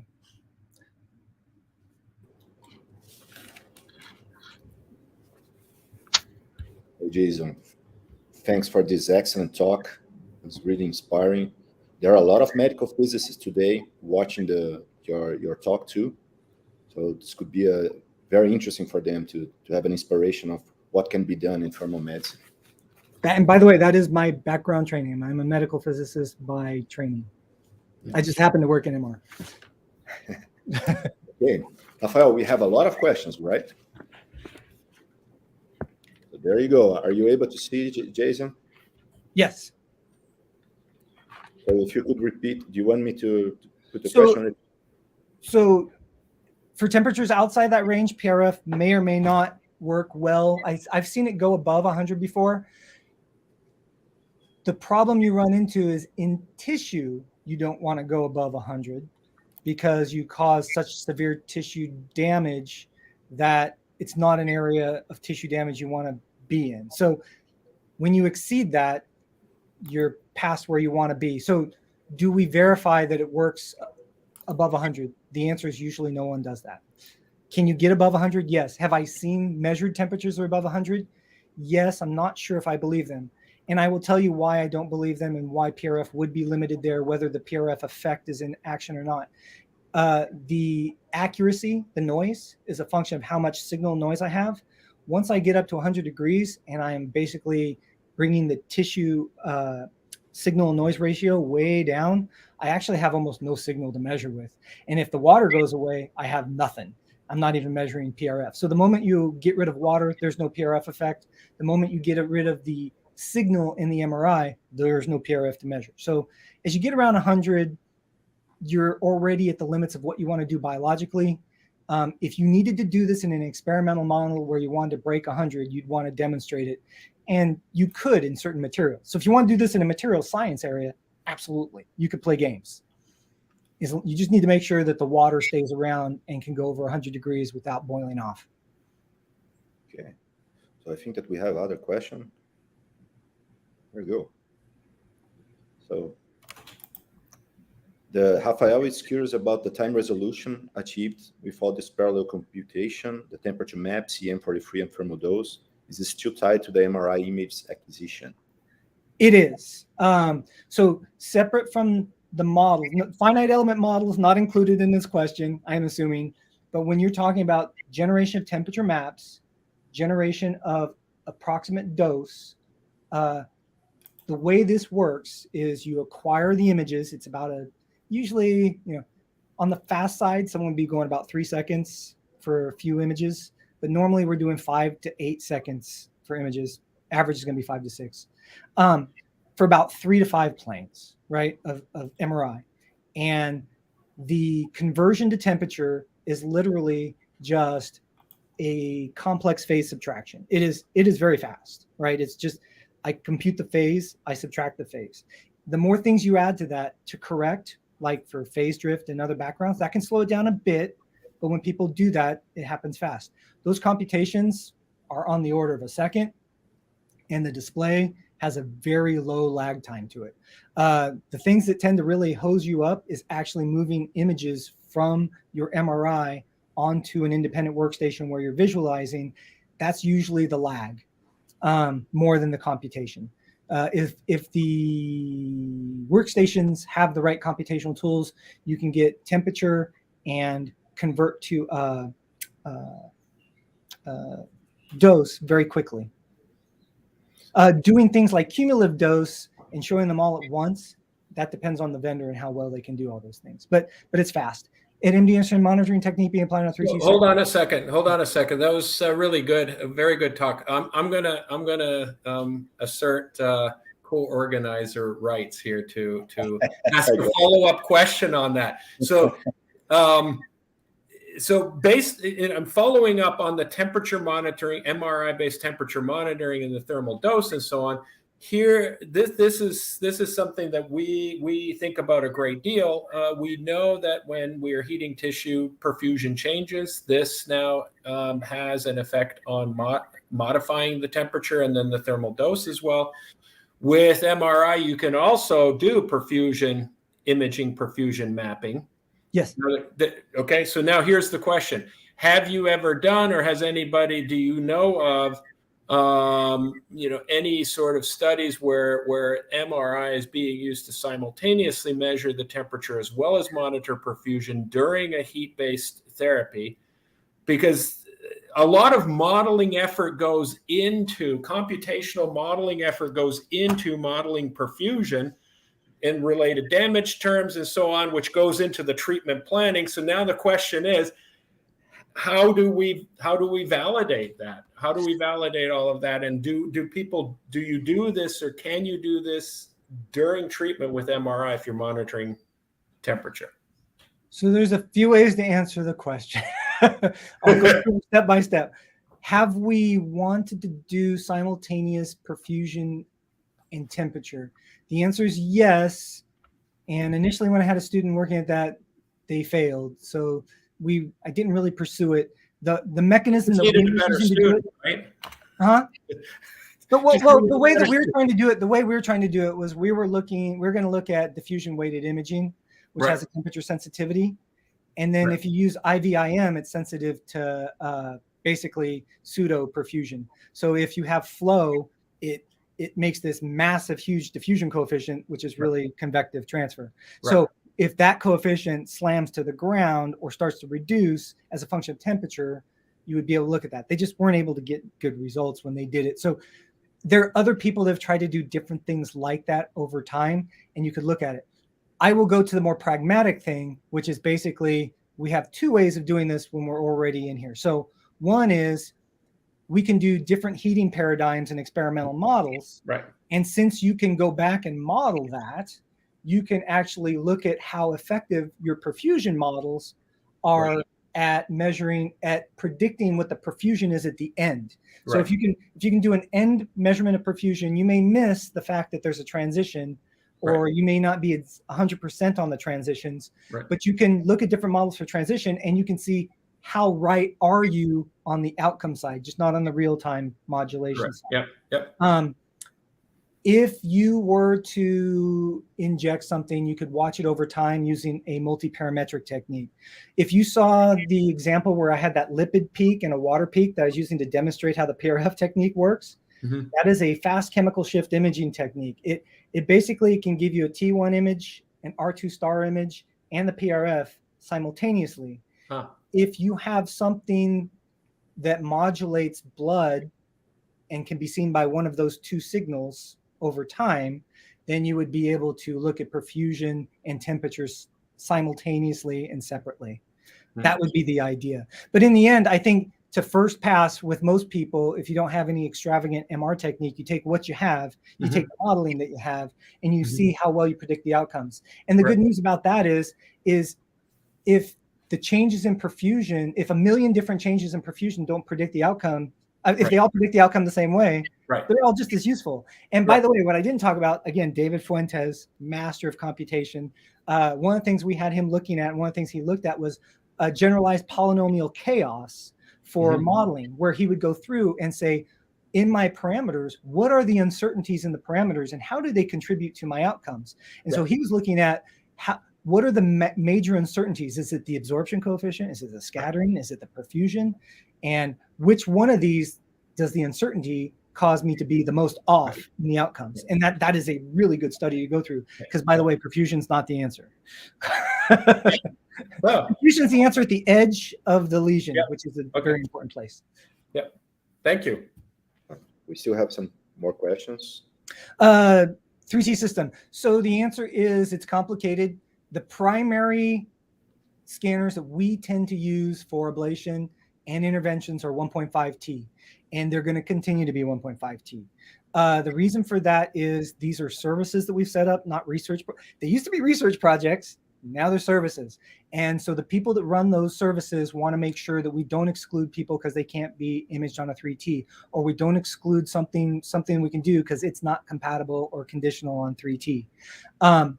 That being said, we do have a research 3T. Some of the mouse experiments we did were on 3T down on our South Campus. Focused ultrasound with the blood-brain barrier disruption that we're installing, just like Pitt. In fact, John DeGroot came from MD Anderson. Now he's over there, right? Anyway, we're going to be doing those on the 3T in the basement. So it's a mixed bag. You could do them on 3T. You can do them on 1.5. Advantages of 3T are all kinds of fun things that you can measure that are differently. But almost everything I showed you, with the exception of some of the mouse images at the end, were done on 1.5 Tesla scanners. Okay. Jason, when you were showing about, there's another, yeah, right, Andris. Dr. Andris Bakuzis, who gave a talk recently, he was asking about how artificial intelligence helped to solve some of the problems. Are people working on it? I mean, that is a huge loaded question. The first 2 or 3 eigenvalues that I'll give you from my perspective of life is accuracy of temperature is a bane. So I would say AI to make sure you get accurate temperature images, get rid of artifacts, fill in the space what the most likely temperature is, that kind of thing. On the other side, to get rid of MRI altogether, taking something where you've learned how it acts under MRI, a good idea would be SPIO labeled particles, because now I can see them. I might have a fighting chance at identifying how much are there. And so what's the heating going to look like? Do I really need an MRI to do that? Or can I train an AI model, given the complex nature of what's around, to actually predict the temperature? That's a great research project. I don't know the answer to that, but the answer is likely yes, to a degree, with boundaries. So regarding the iron oxide nanoparticles, I guess that you told that there are small nanoparticles that you guys were using, right? The small nanoparticles are there because you don't want them to influence a lot in the gradient field coils that are used during the image, right? So you don't have a susceptibility effect that lose the image, because if you insert like a huge concentration of nanoparticles, all the time you lose the image because of the susceptibility effects. Right. So it's the limitation, what size that we're talking about. So when you inject nanoparticles directly, SPIOs, we're talking about SPIOs or just large iron. Yeah, SPIOs, yeah. It's certain concentrations. Exactly, right? above a given. Where a direct injection is, the concentrations are so high that we probably will get to a point where there's no signal. Definitely not 3T, you're going to lose your signal. You get to a point where there's no signal, and you can only identify what's going on in the periphery with MRI. That being said, there are techniques to overcome that using super, super short echo times. There are ways around this to characterize it, but I haven't worked in that area because we don't do direct injections. For the stuff that you were seeing, these were all tail veins, because a lot of what Tess Melancon was working on was see and treat with targeting. So she was doing tail veins for just about everything. Some of her earlier stuff to do just to demonstrate that it worked were direct injections. And so at least one of them I showed you was probably a direct injection where it got really dark. But on those, it becomes very difficult to do without more sophisticated MR techniques that use very short echo times to compensate for that huge loss of signal. And I don't know whether it'd stay linear in that range and all those other things. Okay. Jason, I guess we are a little bit out of time. I'm sorry. I guess we are a little bit of a time, right, Robert? Maybe, I don't know if Robert wants to make a... You're the boss, man. I think that we will have other questions here, and if you don't mind, we could send to you later, because we need to keep moving on. Yeah. So it was really great to have you here. It was fantastic to hear about your knowledge in that field. Oh, I really enjoyed the talk prior to mine too. I logged in just in time.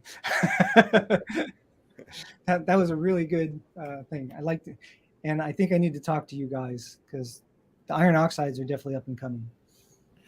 Yep. Okay. Thank you, Jason, a lot. Thank you very much, guys. Thanks for taking the time. So our next talk is going to be Dr. Nicole Levy. Nicole, are you there? I am. I am trying to get my slides to load. Yeah, you are It seems uploading like it's your processing. slide. You are uploading your slide, or you already had uploaded? It looks like they are processing the slides. Rafael is starting just wait a little bit because he controlled that. So he's gonna put the slides soon. So let me, while he's doing that, Nicole, let me thank you for accepting our invitation to participate. And those who doesn't know, Dr. Nicole is associate professor at the Department of Plastic and Reconstructive Surgery at Wake Forest University in the School of Medicine. Her research interests in polymer synthesis, nanoparticles, infection, breast cancer, colorectal cancer, to phototherapy. She received an innovation award in recognition of her groundbreaking research in the use of nanoparticle-generated hypertrophic disease, including bacterial infections, which is the topic that she will be giving to us today. So thank you a lot to be here with us, Nicole. It's a great pleasure to have you here. Thank you very much for the invitation. I appreciate the opportunity to speak about what I think, and I know I'm biased, this fascinating topic on photothermal nanoparticles for infectious diseases. So let's begin with the clinical problem. There are currently 60 to 90,000 annual deaths from hospital-acquired bacterial infections. And a couple of the pathogens that we work with in the plastic surgery lab at Wake Forest University School of Medicine include group A streptococcus, which we commonly think of as just instigating strep throat, but it's also a common pathogen in soft tissue infections, especially in skin. It can actually lead to the malady of necrotizing fasciitis, as shown in the lower right. We also work with Staphylococcus aureus, which can cause skin infections, and it also instigates osteomyelitis, which is a bone infection. And Staphylococcus aureus can also be found intracellularly within the osteoblast, which is a unique phenomenon, and makes them a little bit difficult to kill with antibiotics. We also work with Escherichia coli, E. coli, which is fairly common in the urinary tract infections.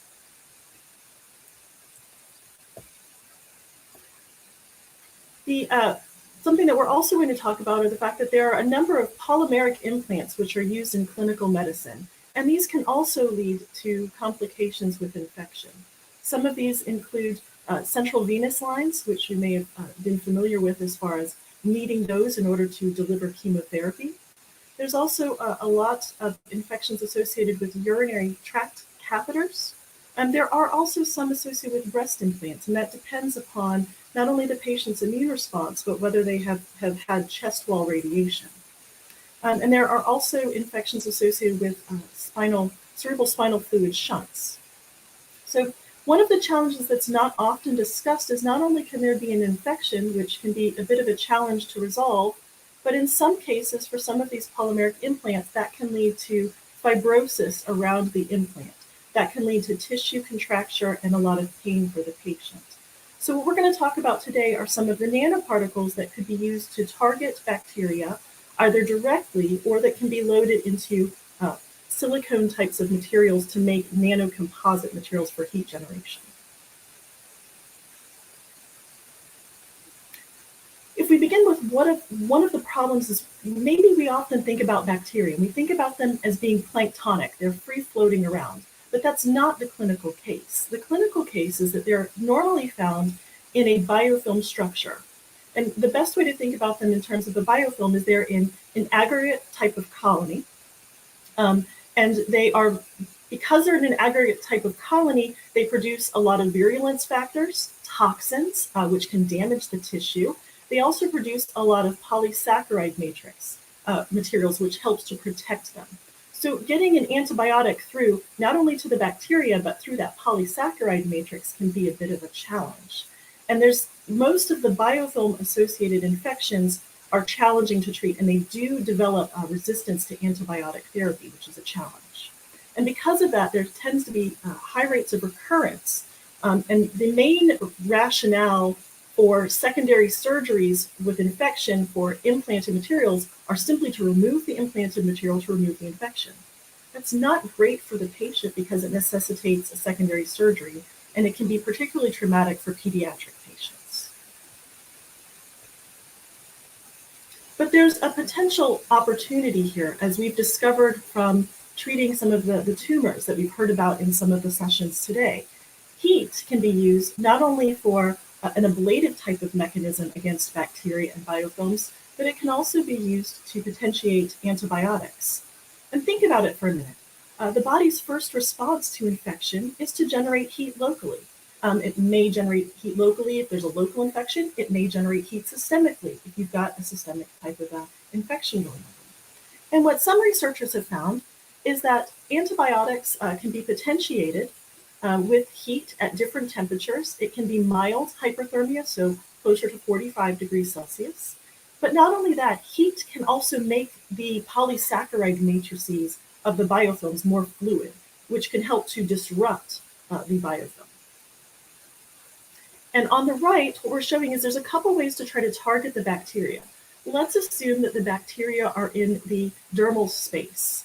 Nanoparticles do have the potential to be localized into that dermal space and to be activated with near-infrared light. Thereby, we could generate heat and we could eliminate the bacteria.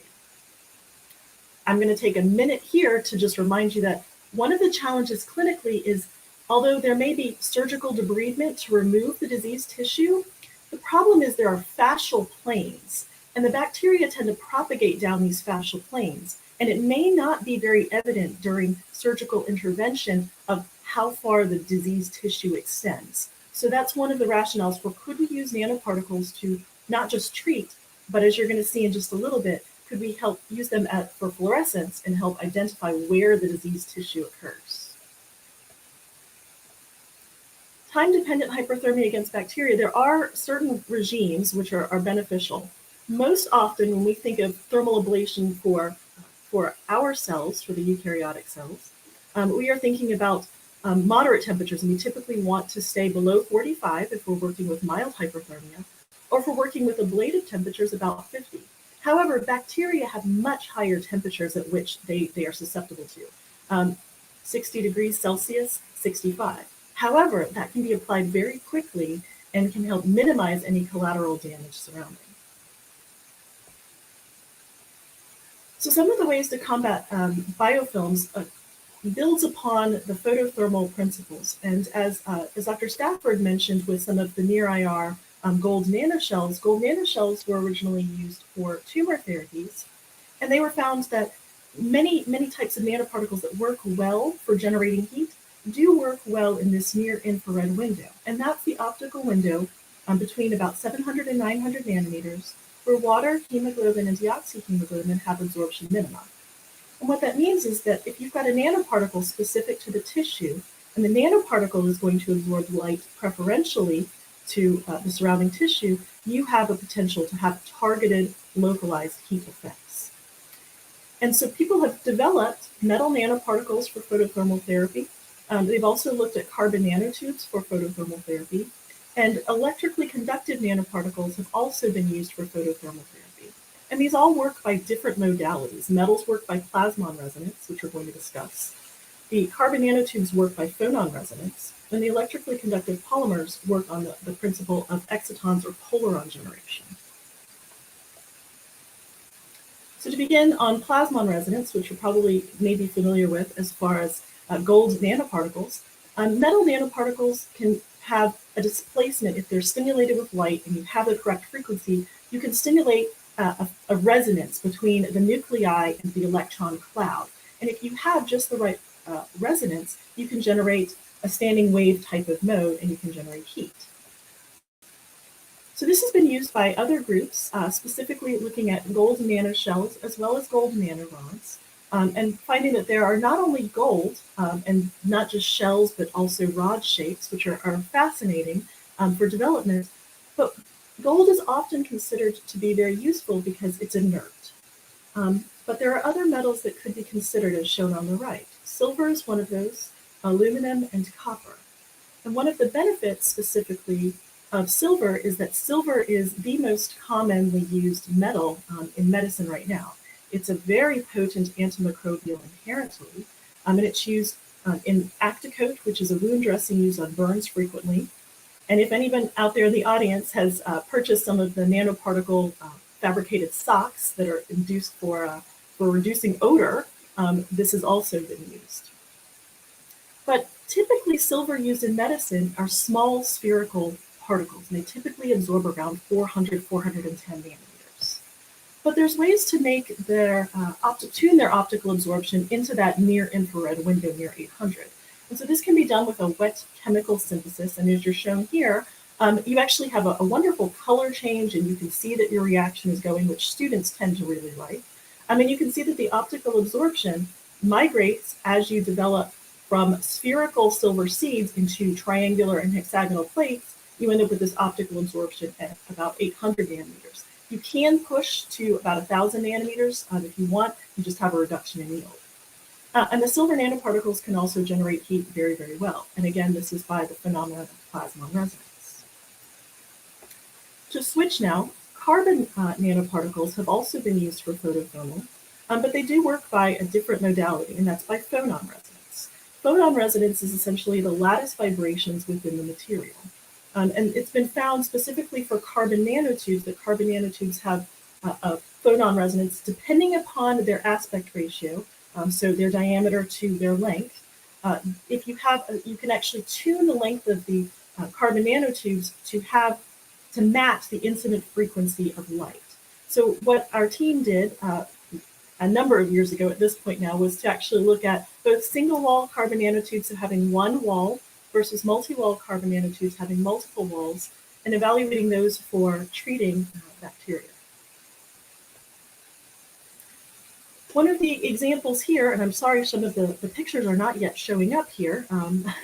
They showed up on my screen here before, but they were just electron microscopy images. But the main takeaway from this is the fact that both Staphylococcus aureus, common in skin infections, as well as E. coli, common in urinary tract infections, can be profoundly eradicated using single-wall carbon nanotubes stimulated with near-infrared light, as shown here. So you don't have much of an effect with just the carbon nanotubes alone. You don't have much of an effect with just the laser alone, but the two together can completely obliterate the bacterial infection. This was done with planktonic or free-floating bacteria, which is not the classical case. We're typically looking at biofilms, but this was the first proof of concept of do these particles work as photothermal agents against bacteria. We then looked at these types of single-wall carbon nanotubes and multi-wall carbon nanotubes, and we actually targeted them to group A streptococcus. So that's what the gas means, group A streptococcus. And using multi-wall carbon nanotubes, which you can observe here, is that there's a very rapid increase in the temperature here with laser stimulation and concentration. And what that leads to is that actually leads to a significant reduction in both the planktonic as well as the biofilm bacteria.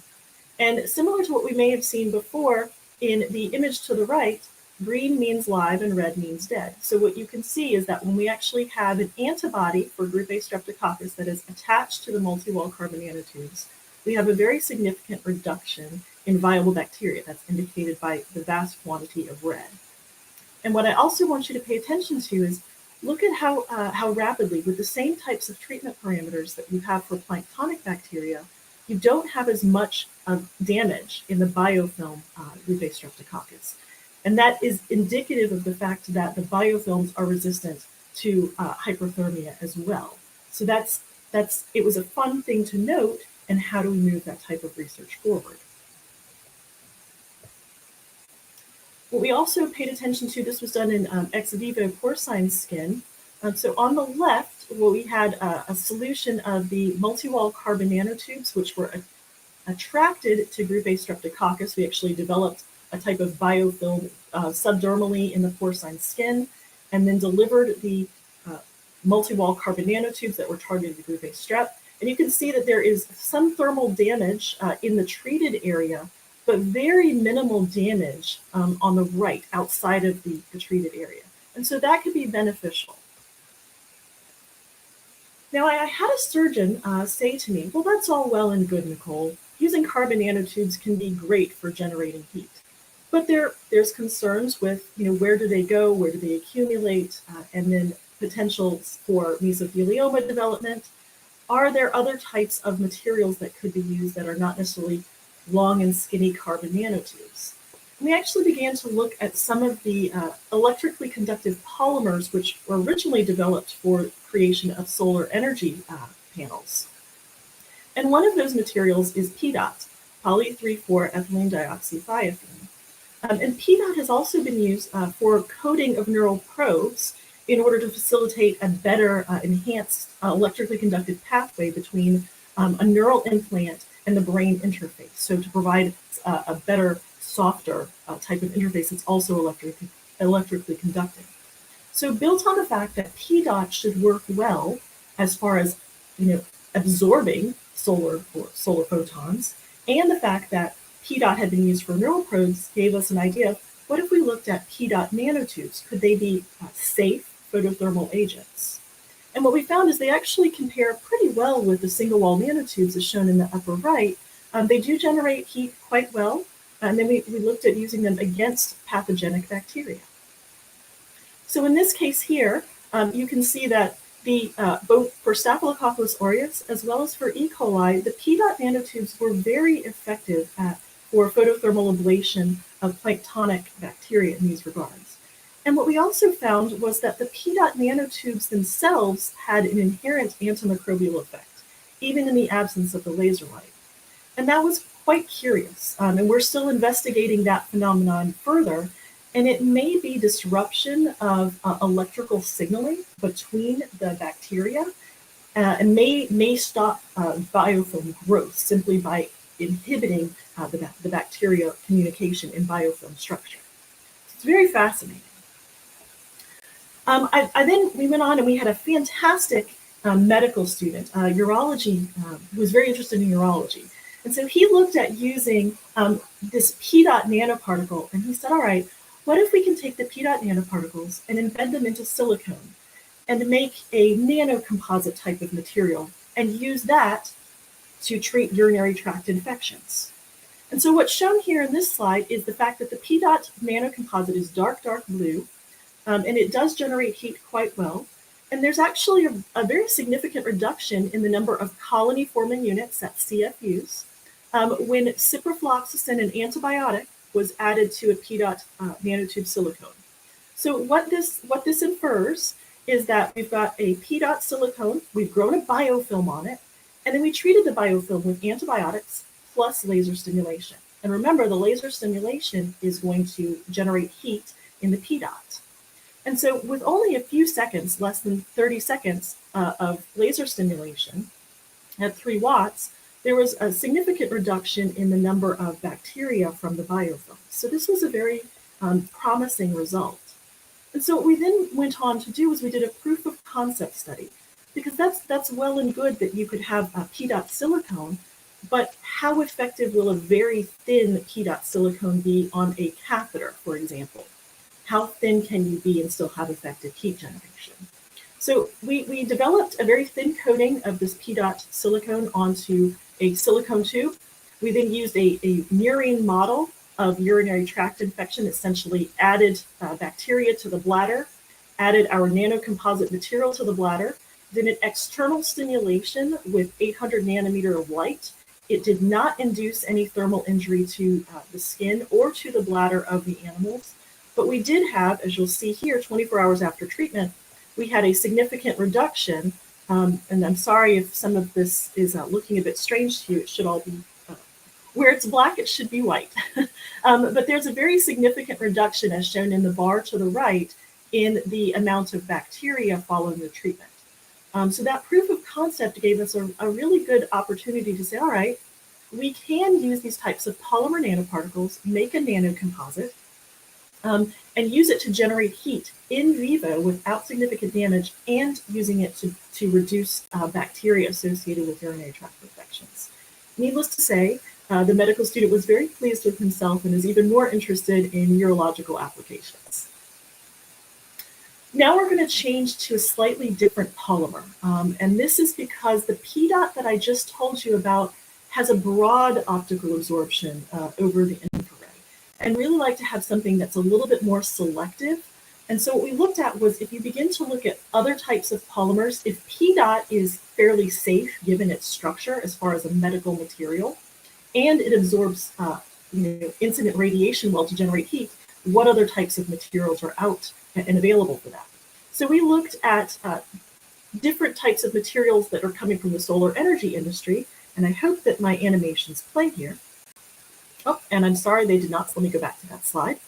What you have happen in these types of solar panels is you have a polymer sheet, and the polymer sheets are designed to absorb incident sunlight and generate the creation of electron hole pairs. When you have a bound electron hole pair, you have an exciton. Not only do you have an exciton, but you also have a polaron, or you have the polarization field around that exciton that is localized. Now, this can actually generate damage in the polymers of the solar panels because it generates little bursts of heat. And that was a known problem in solar energy.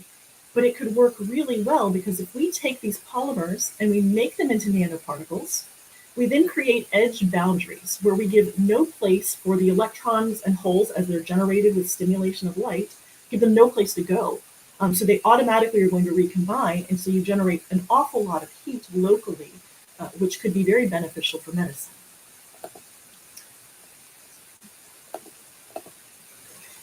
So what our team looked at was the next generation of basically heat photothermal types of polymers.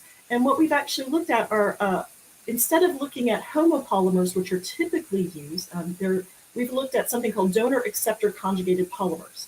And we looked at that because you can actually change the optical absorption depending upon how you design the electron donor portion as shown in red and the electron acceptor portion as shown in green. And so what that gives you is, you'll see to the lower right, is you actually have an optical absorption which is more centered around 800 nanometers, meaning that you can use a little bit less material for heat generation compared to those materials like the P dot that would absorb so broadly. So a lot of chemistry has gone into this, and I'm very grateful for some of the postdocs we've had in the lab that know the chemistry far better than I at this time, for helping to tweak some of these phenomena. We've looked at this specific donor acceptor polymer here. So this is what I'm going to call from now on PCP DTBSE, and from now on we're going to call it BSE. So this is a very potent donor acceptor polymer, and it's actually made very interesting because you can replace the selenium with a sulfur or with a tellurium, and you can shift the optical absorption profile. And what we did was it's fairly easy to generate nanoparticles using a precipitation type of procedure. You don't necessarily have to have a stabilizing agent for this. And then we also looked at comparing how effective the optical absorption of these nanoparticles is to gold nanoshells and gold nanorods, given that those are, funny enough, the gold standard for some of the photothermal medicine techniques. And so we have a similar optical absorption as the gold nanorods. And look, if you look at the temperature increase, you have a very similar temperature increase with the nanoparticles that are this PCP DTBSE compared to gold nanorods. Moreover, they can be reproducibly heated and cooled and heated and cooled. And since we did not see a problem with the loss of their optical absorption or their heat generating potential, we actually took the initiative and we autoclaved them just to see if they would be viable for photothermal agents after that. And in fact, they are. We can actually create these nanoparticles, repeatedly autoclave them. They're still useful. And we've done the same thing with some of the nanocomposites that I'll tell you about. So that gives us a potential advantage because some of the other ways of sterilizing nanoparticles are filtration. And you can have quite a bit of yield loss if you're going to filter. So I love the fact that we can autoclave and keep our yield here. And then had a fantastic graduate student who looked at the potential for fluorescent polymers. So this is, we looked at P3HT, which is also used in solar energy, but has a fluorescent capacity. And what we've done is we've now made a hybrid donor acceptor polymer particle so that we have not only the heat generation component, but we have a fluorescent component. Because remember, the surgeon may not know where the extent of disease is during resection. And so if we could prepare a nanoparticle that could offer a detectable type of modality, that could be beneficial. So what Shana Yates did was she demonstrated that these HDAPs that she prepared had good heating potential, had good photothermal conversion efficiency, showed their size. The sizes of these polymer nanoparticles tend to range about 80 to 160 nanometers. And it's fairly easy to select down and get the smaller. So we can actually make them as small as about 65 nanometers and select out those groups. And I'm sorry for some of this, what should be black should be white here. And so she looked at quantitative analysis. And what you're going to see in the planktonic or free-floating figure is going to be similar to what you see in biofilms. So pay attention to the figure here on the right. And so what she demonstrated is once you have laser stimulation, and she showed the temperatures that are achieved in a solution of this, you see a significant reduction in both planktonic as well as biofilm group A streptococcus, and that's beneficial. This confirms that even though we have a fairly high, in our HDAPs formulation, we have a fairly high quantity of the fluorescent component. We actually don't have a significant loss in the heat generation component. So that's quite nice. She did go on, and I don't think I'm showing it here, she did go on to demonstrate that these are fluorescent. But this image here actually just shows simply live dead analysis for both for these types of materials, both with the HDAPs here that she's developed with and without laser. And you can see that there is a reduction depending upon the concentration of nanoparticles. And these were nanoparticles that were just simply added to a biofilm, a developed biofilm. We've also done it with seeing if these nanoparticles and photothermal treatment can inhibit biofilm growth, and indeed they can. Moreover, Shana also looked at a couple of other phenomena. So in a biofilm, you may not want to just kill your bacteria, because remember, these biofilms have viable bacteria, they have extracellular DNA, and they have a lot of polysaccharide matrix. So even if you are to remove or kill off the bacteria, you are essentially, if you leave the biofilm there and you don't remove it from the system, you still have kind of a home for new bacteria to enter in and propagate and form a new biofilm, and that's a problem.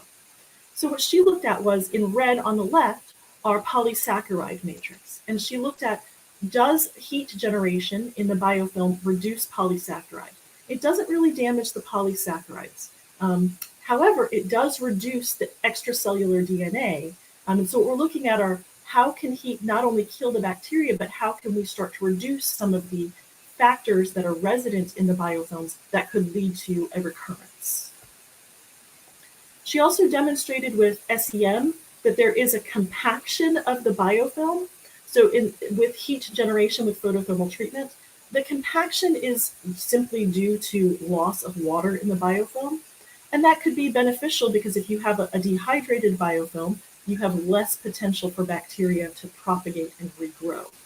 Again, one of the challenges will be, wonderful, we've killed the bacteria and we've damaged the biofilm. How are we going to remove it? And that's the next step, is what is the immune response to this damaged biofilm? We then had another, in this case, a medical resident who was a urologist by training, who came to me and said, look, there's a problem with biofilms associated with kidney stones. And I never thought about this before, but when you have an ablative type of therapy for disruption of kidney stones, which is a very common procedure, if there are any bacteria resident in the kidney stones, which there commonly are, you essentially disperse the bacteria. And that can lead to complications for the patients, including sepsis. So what this very clever medical resident did was we looked at these same types of HDAPs nanoparticles. We demonstrated that they can, in fact, generate heat. And we developed artificial kidney stones, just a simple type of calcium ceramic type of material. We then demonstrated that we could, in fact, introduce biofilms on them, and that we could target our nanoparticles to the biofilms and disrupt them. This worked very well in the ex vivo kidney stones, and you can see some compaction. If you pay attention to the biofilm, the nanoparticles, and the 300 seconds slide here at the lower right, you'll see that there is compaction of the biofilm and there was damage. But we also did this. So in the upper right slide here, we have the artificial kidney stones. But we also took the initiative to collect stones from patient samples and treated them with our nanoparticles. And it's very interesting because you have a similar reduction in the amount of viable bacteria from the patient kidney stones.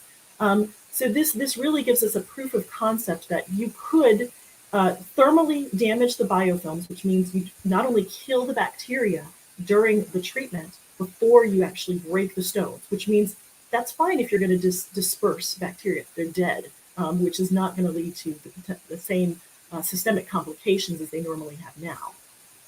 So needless to say, I'm very, very proud of this medical resident, and he is currently a faculty member in Israel. I'm very, very happy. Now, finally, we've taken these nanoparticles, these PCP, DT-BSE nanoparticles, and we've added them to silicone. Why? Because you may not always want to have free-floating nanoparticles. It can be fairly hard to target the bacteria within the biofilm. We've done it. It's not necessarily the easiest thing to do. So what we've done is we've said, all right, let's take silicone, and just similar to the way that we did the PDOT nanoparticles and added our BSE because it's a better heat-generating nanoparticle to silicone. And our goal here is, can we either photothermally ablate the bacteria that are resident on an implanted silicone material, or could you augment antibiotics, which are going to be already systemic?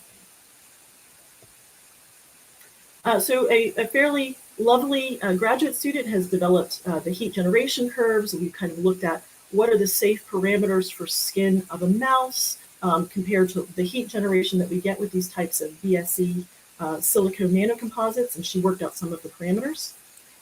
She then demonstrated that she could, in fact, grow a biofilm on the silicone material reproducibly and evaluate it. And she looked at two different types of Staphylococcus aureus. And the first one I'm showing you is not a clinical variant, but it is a common pathogen. She used this because it's not as robust at developing its biofilm matrix. And she actually demonstrated, so in red, what you'll see is you have a reduction in the number of viable bacteria compared to the blue, which is silicone alone. And then she moved on to a different variant. So this is Xene 40, which is a luminescent variant of a pathogen which is originally derived from an osteomyelitis case. And this bacteria is actually a little bit less susceptible to hyperthermia. And we predict that it's because it forms a more robust glycocalyx or polysaccharide matrix around itself. It develops a much more robust biofilm, and it is a clinical isolate. So it was pretty fascinating that even though we have the same exact treatment parameters, we're seeing slight variations in how these bacteria are responding to the thermal treatment. And this indicates pretty directly by comparing both the Xene 29 and the Xene 40 bacteria that there are differences in the bacterial response. We then coupled these types of nanocomposites, this PCP-DT-BSE nanoparticle with silicone, and looked at what happens if you begin to add an antibiotic to it. And as you can see here, once we did a photothermal ablation technique plus the antibiotic, we see a significant decrease in the amount of viable bacteria, both in the planktonic or free-floating state as well as the biofilm state. However, the biofilm bacteria are still more resistant to killing. That's to be expected. They're in their lovely happy home and resistant to treatment inherently. We then took these HDAPS nanoparticles. So these are the fluorescent and heat-generating nanoparticles. So now I'm stepping away from the silicone material for just a smidge here, because something that we wanted to do was we wanted to demonstrate that we could identify where the nanoparticles go in response to the infection. And could we actually augment antibiotic? So what this slide shows is you can see here, in the animal, we've got a Staphylococcus aureus lesion, and it doesn't look that bad from the exterior surface. However, these are luminescent bacteria, and so the middle figure actually shows that there's a substantial amount of bacteria subdermally. And our nanoparticles, because we designed the HDAPs to be fluorescent, they are fluorescent and shown here under IBIS imaging in the rightmost figure of the animal. So you can see that the nanoparticles that all we did in this case was we injected them around where we thought the infection was. And they remained localized, and they were able to augment antibiotics, as you see in the graph to the right. Once we added gentamicin, systemically delivered gentamicin, not locally, and these locally delivered HDAP nanoparticles, we had a profound resolution of the bacterial burden. And so this is a demonstration that perhaps we don't always need full-on ablation or high temperatures, which would kill the bacteria, but potentially cause any harm to surrounding tissues. We could just use the nanoparticles in order to augment antibiotics, which could be a wonderful benefit. Now we then looked at the nanocomposites. So now we're going back to silicone with the heat generating particle. And what we did was similar to the way that we did the PDOT, we made this composite material. We then developed a biofilm on it, and we implanted that subcutaneously in a mouse.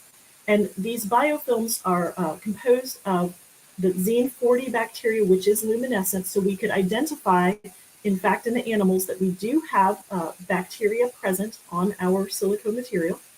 And we demonstrated that if you have gentamicin plus external laser stimulation of that PCP DTBSE nanocomposite, you have a profound reduction in the amount of viable bacteria. So we've now made this is our next generation of nanocomposite for photothermal heating and augmenting antibiotics.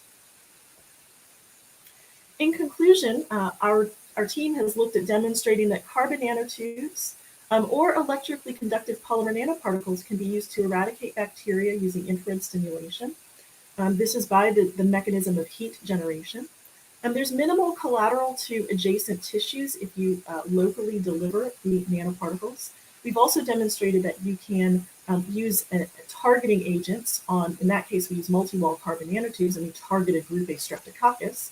So you can target the nanoparticles of choice to the bacteria and eradicate them. Heat can effectively be combined with antibiotics, which can be very beneficial. And then we've made nanocomposites of a couple different types that can reach higher temperatures than silicone alone. And those nanocomposites can be used to thermally kill both planktonic bacteria as well as biofilm bacteria. And we found that both higher laser powers, and this is something I didn't really go over extensively, we found that higher laser powers in shorter times were actually more effective in reaching higher temperatures and eradicating the bacteria more successfully. And then different bacteria are more susceptible to thermal damage, and that's something that we're looking into a little bit more. How do we begin to evaluate which bacteria may or may not be as susceptible? What are the thermal doses that are needed for that? With that, I'd like to acknowledge the fantastic team of students, graduate students, undergraduates who've now gone on to medical school, our medical residents, my fantastic colleagues in urology and radiology and plastic surgery and general surgery, as well as our funding. So with that, thank you very much, and be glad to take any questions. Thank you, Nicole. That was fantastic. It's nice to see you again. It's good to see you. So we have time only really for one question to do live, because we're trying to manage the time, and our upcoming speakers have some constraints on their time. We would suggest that people who have questions and whose questions are not answered or we can't get to, take it on chat. So Nicole, if you could just please stay on and work on the chat mode for the audience, for the benefit of the audience. Okay, so we'll go ahead and take one question from the audience, please. All right, so this is Carlos Eduardo. I see it in here. Okay, I'm just going to read it out because sometimes people may not see it and so on. So about HDAPPs, the polymer does not show signs of photodegradation. That's a question. That's correct. Correct. It does not show signs of photodegradation, nor is it degraded with autoclaving. It's very thermally stable. There can be photodegradation of the polymer solar panels, and that's what I was alluding to before. So if you have a full sheet For solar panels, you actually need propagation of electrons in holes in order to generate current. But the polymer itself is not damaged thermally. Just a sheet of the polymer is. So when you're talking about nanoparticles, there's no damage that we found. And quite honestly, we've been using some of the same nanoparticles that I made probably almost a decade ago, and we've dredged them out. And can they still generate heat? Yes, they can. They're fantastic. Wow. I can't seem to kill them. Very interesting. Thanks for the question. Okay. Robert, can I make just one fast question? Very Okay. fast. You're the boss. Well, thanks for the excellent talk. It was really inspiring. And there are people that work with infectious disease that use AMPs, like antimicrobial peptides.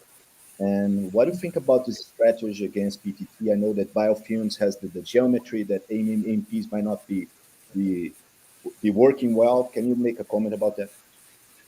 Absolutely. It's something that our team has begun to look at just a little bit, because if you look at the fact that you can use heat to augment antibiotics, what we did in our case was we used antibiotics with the heat, but I don't think you need that. I suspect that you probably have something to where you can probably heat the biofilm and then deliver your antibiotic or antimicrobial peptide, because you don't want to deliver the antimicrobial peptide at the same time you're generating the heat in this case, because you damage the peptide. Exactly. But first of all, make the biofilm a bit more fluid with heat, then deliver your antimicrobial peptide. That should work beautifully. And I've got a young person who's working on that now. So great question. We're on top of it. Yeah. Nicole, because we are out of time, we highly appreciate that you were able to talk with us. And I'm sure that you can answer any other questions. Thank you. Thank you very much. Thank you. So we are ready for our last talk. It's Dr. Patrick Goodall. Are you there, Patrick? I'm here. Great to see you. Hi, Patrick. We are we thank you a lot for you being able to talk with us. We know that we had delayed a little bit. We're sorry about that. So for those that does not know Patrick is the co-founder of and CEO, CTO of Magnetic Insights. You will be hearing about that right now, which is a company commercializing magnetic particle imaging technology. We're combining EPI and CT scanner, has been installed at 14 sites worldwide, and we're currently working a clinical stage MPI system. So we are very anxious to hear your talk, Patrick. Thanks a lot for being here with us. Patrick? We seem to have lost him. We did? Yeah, he's out now. But he should be returning. I think that the energy in California went out. It was a wonderful talk.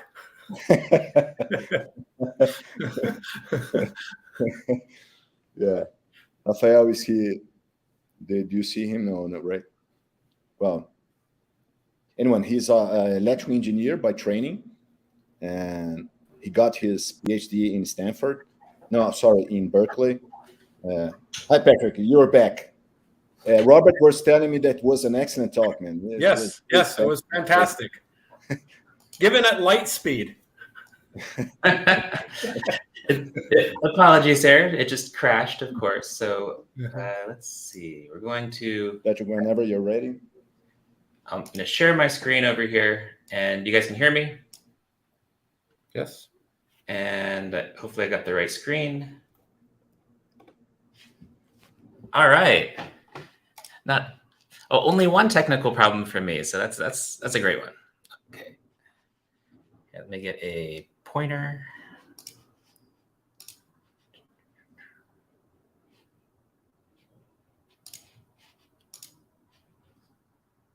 Okay, doesn't want to let me. Well, thank you guys so much for having me today. It's great to chat with you about MPI and if we're close to the clinic. And to get us started, I want to tell you a story about someone close to me who recently died of a GBM. That's a form of brain cancer. So she'd gotten through all the standard treatments, surgery, radiation, chemo, and about 6 months in, an MRI showed that the tumor was growing again. And that was devastating to all of us. I was a big part of the care team. And that's when she started an immunotherapy. And so the question that came to me as the imaging guy in the family is, how do we know if this treatment's doing anything? And turns out it's really hard to tell if an immunotherapy is working from existing technology. So, here's her MRI scan on the left. And, in summary, it says that it's big. And tumor size, like what you get from, again, an MRI or a CT, isn't really the right measure for this new class of therapies, because a patient's tumor might stay the same size for years naturally, and it can often take months or longer for an immunotherapy to shrink a tumor. So coming back to my friend, what did she do? Well, she chose to keep her treatment because she was hoping it was working. And hope is not a particularly good clinical decision maker. Sadly, she had a poor outcome, and we're pretty sure in the end that the immunotherapy didn't do anything. There's got to be a better solution for imaging immunotherapies and many other things out there. And that brings us to magnetic particle imaging, to which I've dedicated my life to for almost the past 2 decades. So if MRI and CT give us structural imaging, nuclear medicine gives us metabolic imaging, well, MPI can give us cellular imaging. And just think about what you can do with cellular imaging. So, for example, we can watch a T-cell immunotherapy fighting a brain tumor, like we see in this image. And the blue and gold, well, that's the immunotherapy, and the gray is a CT scan for co-localization. Now, current technologies really struggle with cellular imaging. So nuclear medicine has a difficult workflow, can kill the cells. Fluorine MRI, I've been hearing about it for actually decades now. And after all this time, they can't even track, say, T cells, like we saw in the previous example. If we're looking into anatomic imaging modalities, MRI is nonspecific. Cells show up as black dots, and so does bone and other tissue. And finally, ultrasound and CT just don't have the sensitivity. So MPI really is pretty ideal for things like cellular imaging. And I'll very briefly cover how MPI works here, and then we'll get a little bit deeper in later. And what MPI does is it sees magnetic nanoparticles exceptionally well. And we do that through our imaging process, I'll describe here. We first use strong magnets to generate a special position in the subject, which we call the sensitive region. So here are the blue blocks here. Those are the strong magnets, and the special region is this yellow line, which is a sensitive region. Now, once we have a sensitive region, the MPI technology triggers particles in that sensitive region to produce a signal, which we'll then capture. Next, we raster that sensitive region all across the subject, capture signals for every region in the subject, and then we convert all of those signals into a picture of where all the nanoparticles are in the sample. Now, an important point is MPI really is the first whole body medical imaging technology to be introduced in about 40 years, really since the introduction of MRI. We are, our company, since I'm coming from the corporate side, we've got quite a few patents over the years, and we're working with different universities to get more. So, all right. That's kind of like a narrow picture about MPI. How about let's expand that picture to something bigger about where we fit in on the landscape of the entirety of medical imaging. Now, the problem that we're solving is that current molecular imaging doesn't scale. And by molecular imaging, I really mean nuclear medicine and then some applications preclinically, like optical. So nuclear medicine, honestly, it's amazing. It's great data. It does what we want it to do in many cases. However, there's like significant limits on infrastructure requirements. My joke, but not a joke, is, well, when you start working with nuclear medicine, the first thing you need is a cyclotron or a nuclear reactor. And then you need a whole department to go around it. And this limits the reach of the technology really to major academic hospitals.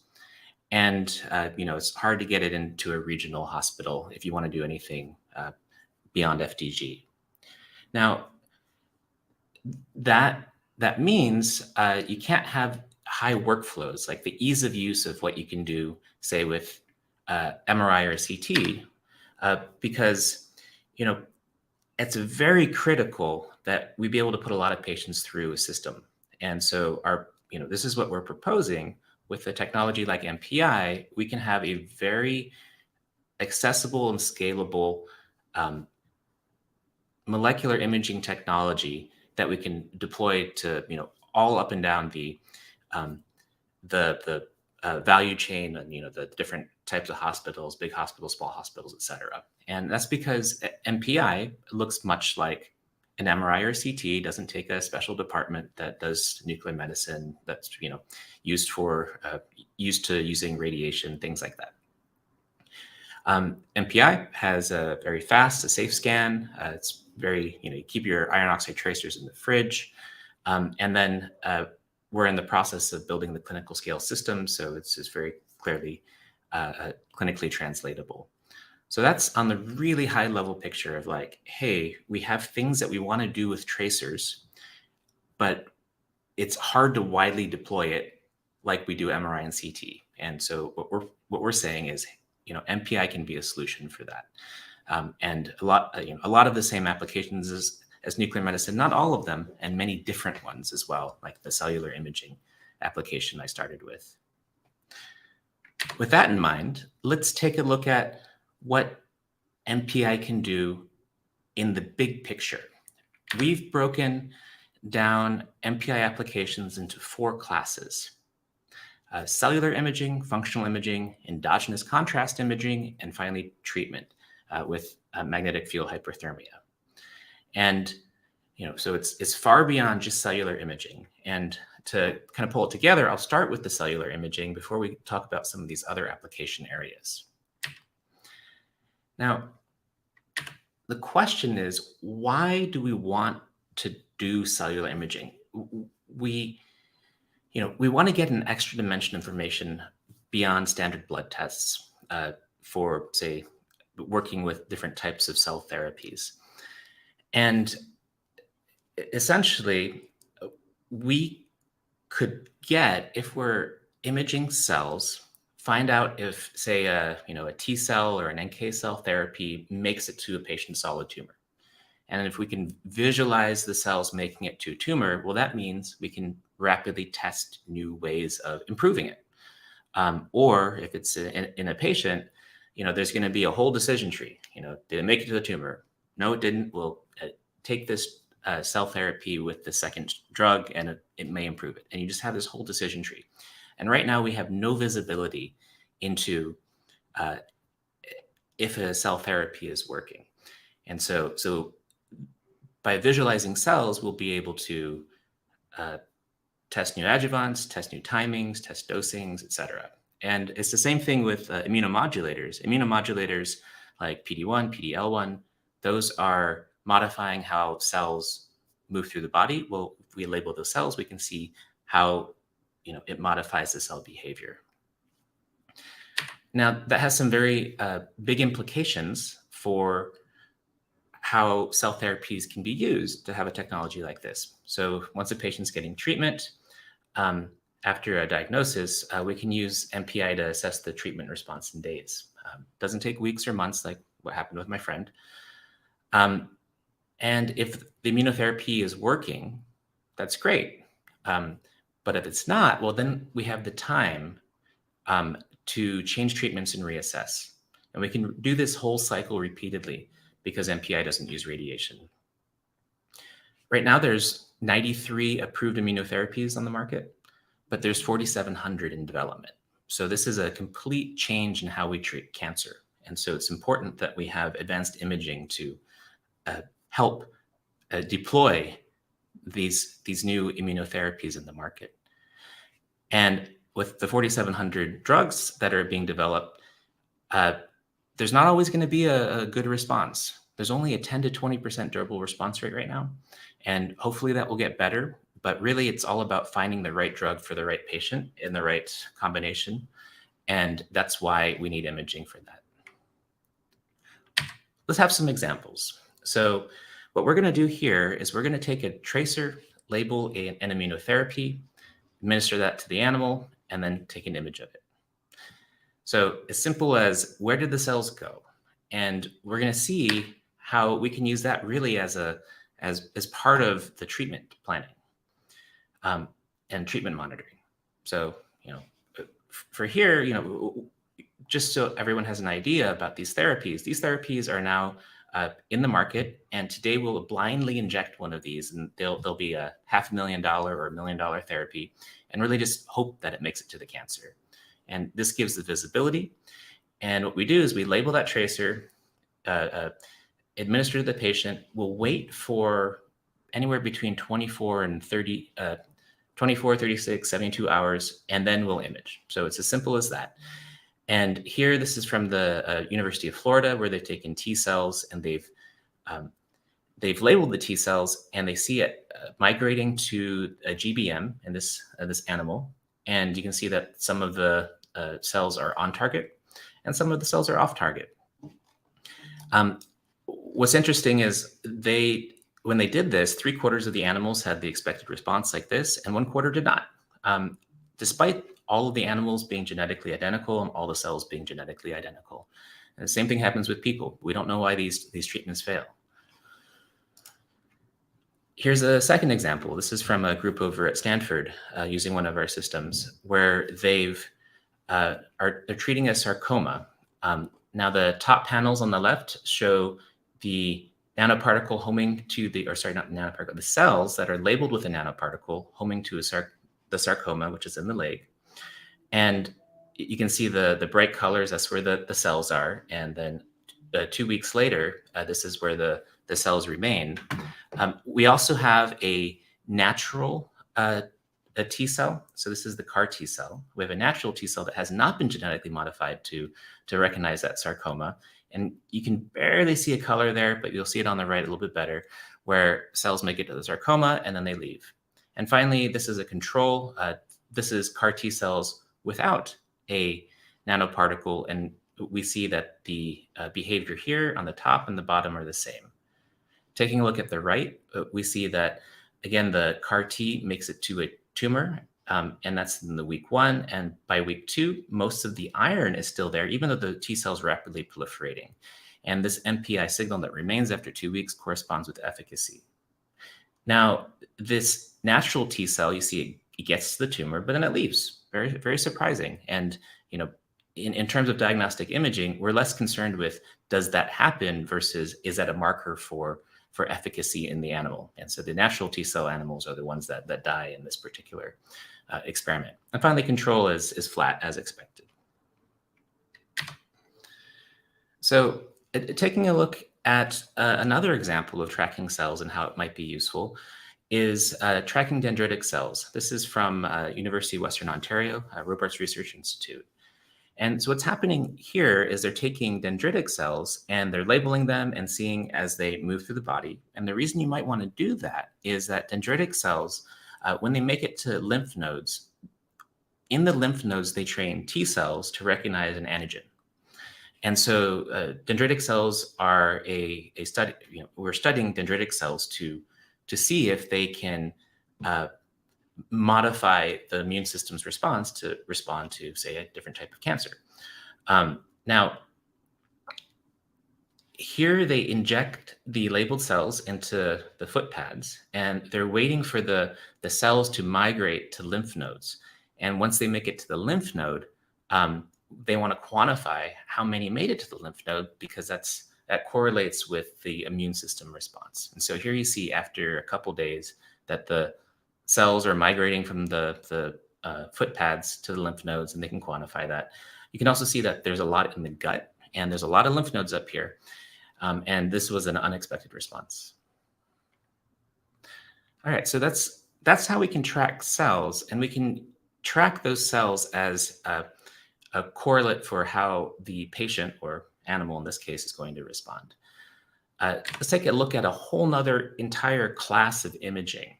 I mean, we're calling it functional imaging. And by functional imaging, I mean taking a tracer, that's either coated with PEG or some moiety, targeting moiety of some sort, and seeing where it goes. So we're injecting in a tail vein in these images over here, and we can just get straight up biodistribution, PK/PD of a nanoparticle coursing through the animal. These are both mice. This is probably 10 or 15 minutes after injection on the left side with a PEG-coated tracer. This tracer on the right is it's a different tracer, and it doesn't circulate as long. It's more of a liver targeting, and you can see the arteries, lungs, liver, lymph node, bone marrow. That bright spot's the liver, whereas you see over here, this bright spot's the heart, because this tracer circulates better. And that's just the simplest sort of thing that we can do, but we can start to target them. So here is a older a targeted nanoparticle being used in MPI, and it's very interesting. This is a lactoferrin targeted particle for targeting glioma. So this particular glioma was implanted in a hind leg, I guess that's close to the head, but implanted in the hind leg. And the lactoferrin makes these particles have a far increased uptake versus the non-targeted. And non-targeted here is just PEG-coated. And they also tried to increase the uptake using an external magnetic field. And so if you take a look over here, there's this very interesting quantitation that MPI gives us. We can give the true amount of iron that have made it to this particular tumor. And you see that the targeted graph over here, so these two on the left, have far increased uptake versus just PEG-coated. And then finally, there's control, and the control, as expected, has no signal. So the liver is where most of the tracer is, and I would say that there's probably a 20-to-1 ratio between the amount that's made it to the liver versus in the tumor. So those are two broad classes of how we can use MPI, with either labeling something that's alive and seeing as think of it as a robot moving around the patient or animal, where that goes, or the particle itself is our contrast agent, and it's got all the targeting that's just built into the particle. Here's an entirely different class of utility for MPI, and we're going to talk about endogenous contrast. So it turns out that MPI has an endogenous signal. This just came out earlier this year from one of our customers in China, and this is the Chinese Academy of Sciences. And the signal is hemosiderin. So this relates to the model that they did, but it's hemosiderin in any place in the body. In this case, where they found this signal was they were investigating human carotid arteries, and that's in the neck, and you get these plaques that form. And inside the plaques, they'll often have little microbleeds. And these microbleeds are indicative of a patient that's probably getting transient ischemic attacks and other sort of pathologies. And so they took a bunch of these arteries out and they imaged them, and you'll see that on the next page. And the end of the story, jumping all the way to the end, is they identified that there's a signal that shows up in these carotids, and it's from the breakdown product of red blood cells, which is hemosiderin, and it shows up in little microbleeds. And the signals, they're as expected. They look almost similar to some of our standard tracers. It's pretty crazy when you think about it.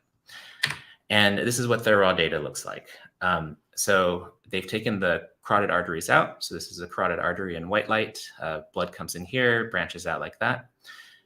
Here on the right is the MPI-CT. These blue dots are the MPI signals. The white in the background is calcifications that show up right in the CT. And they identified there's bleeds that show up in the MPI signal, and that you can just correlate from the histology where they show up.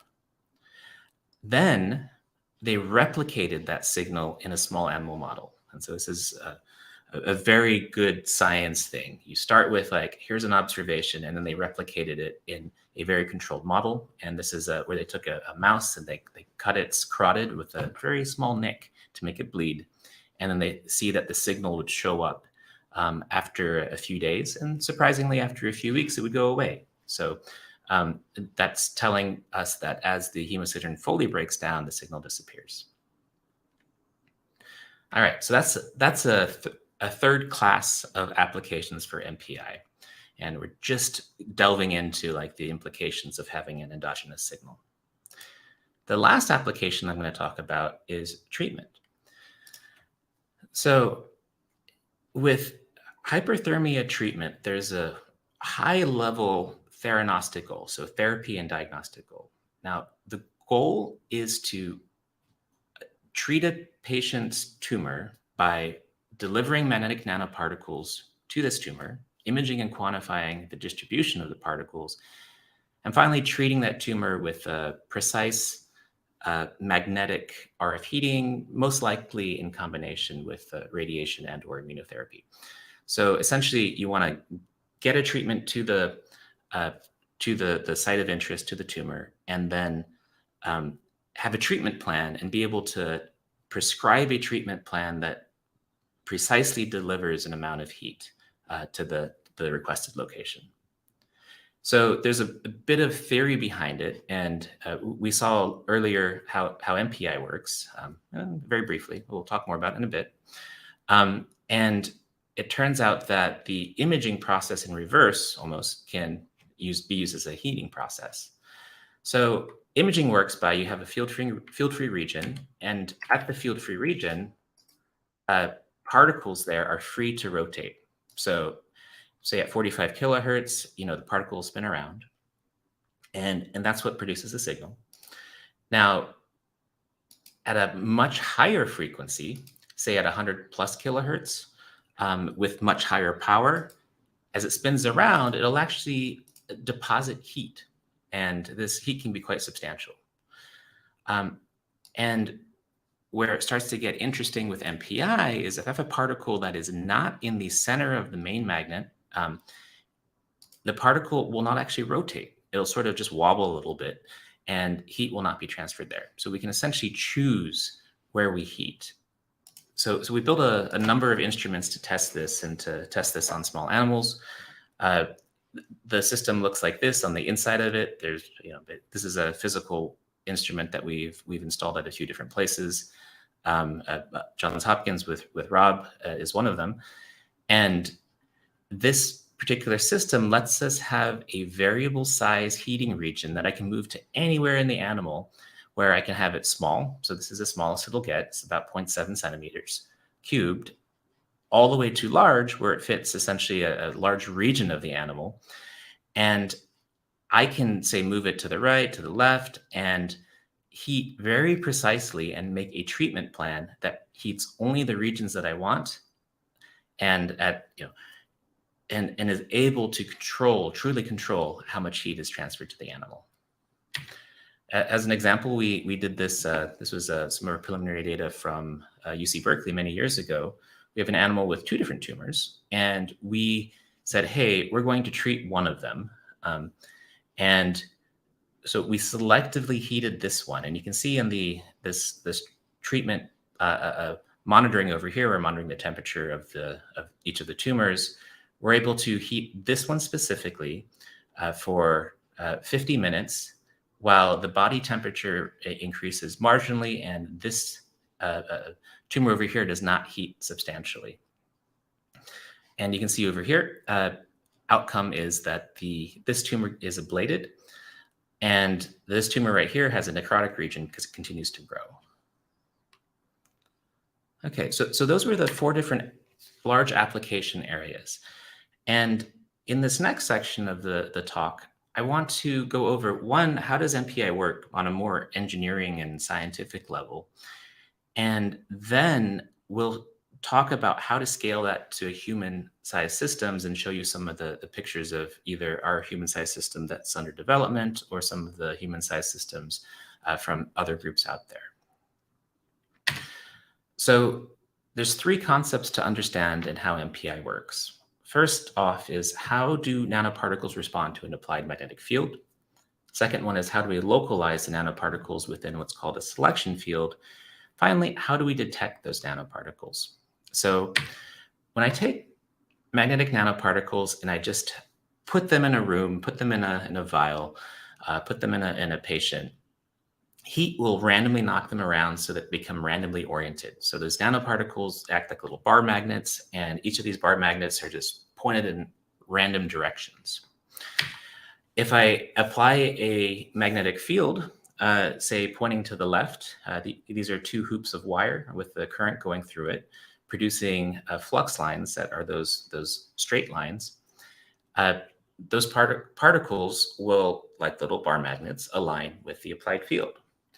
Likewise, if I reverse the current in those hoops, produces a magnetic field in the opposite direction, those flux lines are in the opposite direction, particles align to point the other way. Okay, so that's the first concept of just how particles respond to a magnetic field. There's a lot of math behind this one, but we're skipping all of that. Now, here's the concept of a selection field. The selection field, honestly, is the key MPI invention that enables all of the MPI imaging to work. So here we have two strong magnets. In these cases, let's pretend they're bar magnets, and they're pointing. One is pointing to the left, one is pointing to the right. They're going to produce magnetic field lines that look like this. Field lines actually go all the way around. They come and reconnect with the magnet because field lines are always continuous. And if you notice here, though, they diverge in the middle and they produce what we call a field-free region. And the field-free region is defined at where the magnetic field passes through zero. So think of this as, this is negative, say, 0.4 Tesla. This is positive 0.4 Tesla. And right in the middle is 0 Tesla.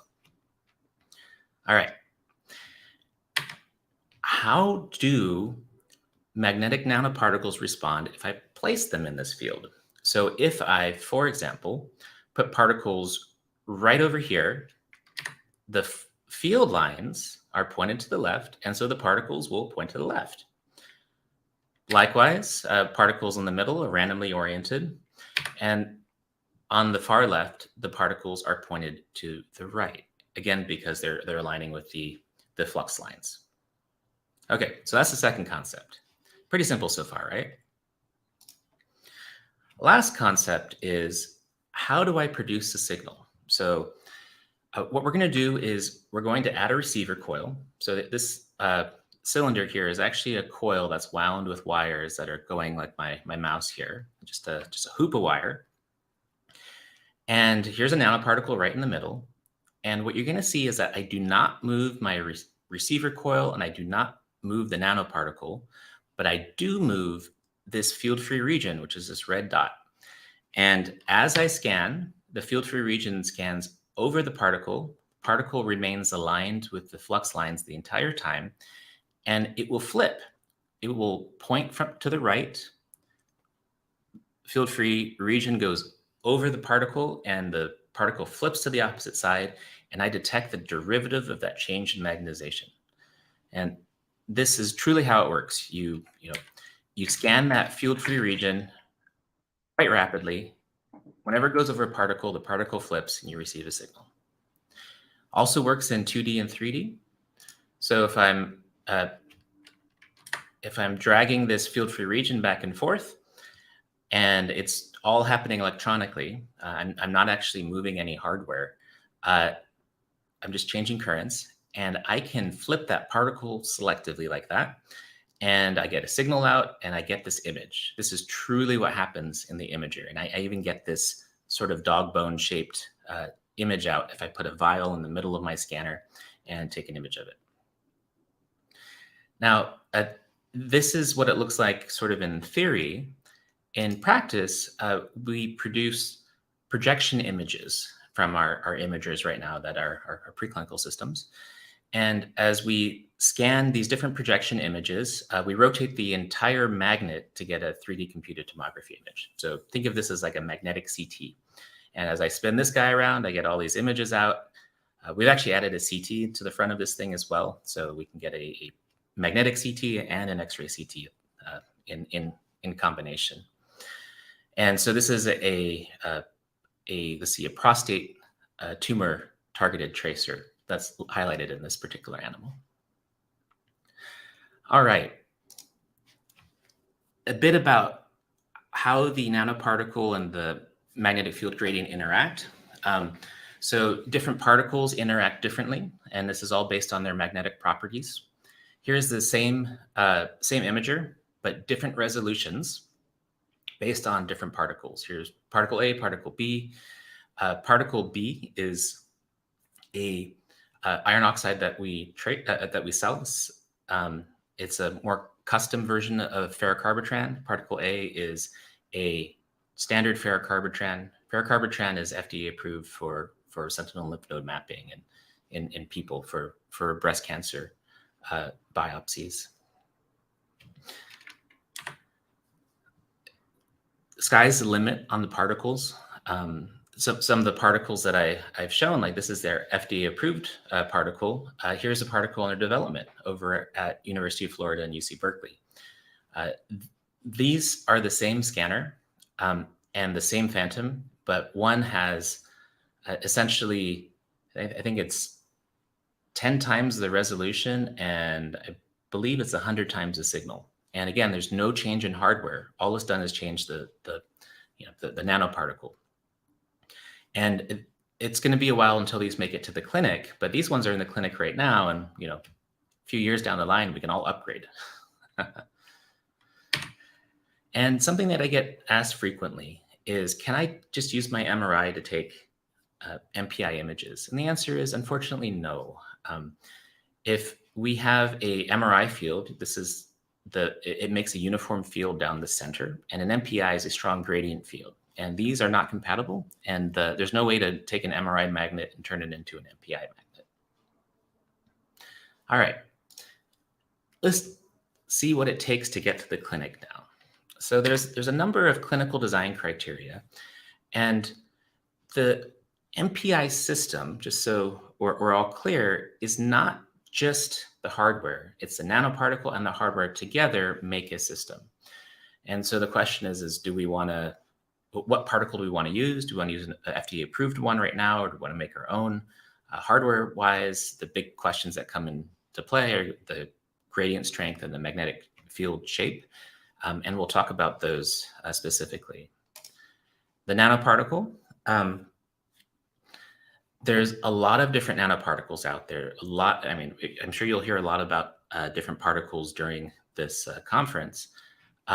There's solid core, multi-core particles. Those are the, if we're talking about big classes of the magnetic cores, all the different coatings and how to target them. With all that in mind, as we talk about the clinic, the big question is what's clinically approved? So what can I put it in a patient right now? And there's really only two. There's MagTrace, which is ferrocarbitran, and this is for sentinel lymph node imaging. There's Ferraheme, which is known as ferromoxetol, from Advanced Magnetics, and this one is for iron replacement therapy. So this is what they look like if you purchase the bottle. Now, there's IND approved tracers. These are tracers that are in development but not yet approved. And finally, these are non-clinical research tracers. There's just a whole slew of them that you can purchase. This list, I could probably do 2 or 3 pages of it. There's a ton of different particles out there. But clinically, this is what we can buy right now in the formulary. Now, taking a look at hardware, the MPI main magnet is going to define our resolution, SNR, and speed. And all of that is particle dependent. And you'll see how that interacts in just a little bit. So the first thing we're going to talk about is resolution. So MPI resolution is perhaps the toughest problem in the technology. So are we as is MPI more like nuclear medicine? Is it more like MRI, CT, fMRI? And all of these have different resolutions or undefined resolutions, but all these have different resolutions. And I would say we're closer to nuclear medicine right now, but potentially we can be the same as CT. And that really comes from improvement in the particles over time. the way that resolution works in MPI is the stronger the gradient, the higher the resolution. Also, the higher the performing particle, the better, the higher the performing particle, the better performance you'll get. So right now, on the preclinical system that we sell, the particles that we use look roughly around 20 nanometers or so. We have a 6 Tesla per meter gradient, and using this chart over here, you get about 1.5 millimeter resolution. This boxed out gray area really is the physics limit of what you can build for particles. So if I improve particles, pretty decently, where we have the full width of half max, and I'll show you what that looks like in just a sec. You'd get, say, maybe 750 micron resolution. So that's just achievable. That's the physics limit if we get on this little gray area. And that's for a preclinical system. I'll give you an example of what resolution looks like on a 3.5 Tesla per meter system over at UC Berkeley. You can see that 1.5 millimeters is readily resolvable of this particular tracer. And 1 millimeter is not really, and what you can do is you can draw a line over here and see if there's ripples or no ripples. And so 1.5 is resolvable again, 1 not, 0.75 and 0.5 definitely not. So that's how resolution manifests in these types of systems. Now, what sort of gradient is actually buildable? Because if we're going to scale the 6 Tesla per meter that we currently use in our preclinical to a clinical, what can we actually do? So we can really increase the gradient strength until we hit the limits of, I wrote the wrong thing here. It should actually be the limits of iron-dominated magnet design. So when we use iron, we have a limit at what we can get the pole piece tip. So essentially right at the surface of the pole piece where the magnet interacts with the patient and the rest of the world, you can only get it to a certain field before the iron saturates. And there's all sorts of things, simulations, et cetera, but in practice, you can get to about 0.4 T. I've built all sorts of sizes of instruments like this, all the way from something that fits on my desk to one right now that is going to weigh about a semi-truck or so. So 25,000 pounds. All the same answer. You get 0.4 T at the pole piece tip. And that means we get a delta B. That means from, say, if this is at negative 0.4 Tesla, this is at positive 0.4 Tesla of 0.8 Tesla. That's what we got. The system is the size of a house, or the system fits on the table, you get 0.8 Tesla. And going beyond that amount of power increases field increases power usage exponentially, because you're, again, going past the saturation of iron where the iron is no longer helping. So on a small animal system, let's say we want a 13 centimeter bore, and this is exactly what we've done on our commercialized system. We can estimate what the gradient would be. So it would be 0.8 Tesla, that's the delta B, the 13 centimeter bore, and you get 6 Tesla per meter. The actual measured gradient from the system is 6 Tesla per meter. All right, so this makes it easy for this calculation, and we have confirmation here. So what does it look like on the clinical side? So clinical MRIs. So I look to MRIs quite a bit for inspiration on different sizes and how the patient interacts with how the doctor interacts as well. And they have an 80 centimeter bore. This is a main magnet. This is not where the patient goes in. This is the main magnet. Then you have the gradients and all the other things in. So 80 centimeter bore, we get 1 Tesla per meter. In actuality, we'll find out what we get because the instrument's not here yet. But we should get about 1 Tesla per meter. With that in mind, what resolution do we get? So with ferrocarbitran, this is the FDA-approved tracer. We get about a 9 millitesla full width of half max.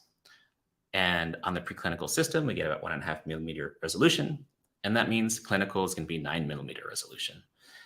At the physics limits of what you can make the particles do as a single core particle, this is not the fancy stuff that I showed you from UC Berkeley, you can get about 4.5 millimeter. And there's other types of particles. These numbers are a bit old and actually wrong there, but these are really the physics limits and where we are right now. And the last thing, or the second to last thing I'm going to talk about here is on the SNR side. So on the SNR side, we can have a field-free point or a field-free line. So the point is where you have a single point in space. The line is where you take that point and you just stretch it out so that it's nice and long. And you can get quite different SNRs. The field-free line ends up at 10 times the SNR, which gives you 100 times the speed, it turns out from the math. And let's see, I'm going to jump ahead here. Okay, so that's the big things behind the hardware.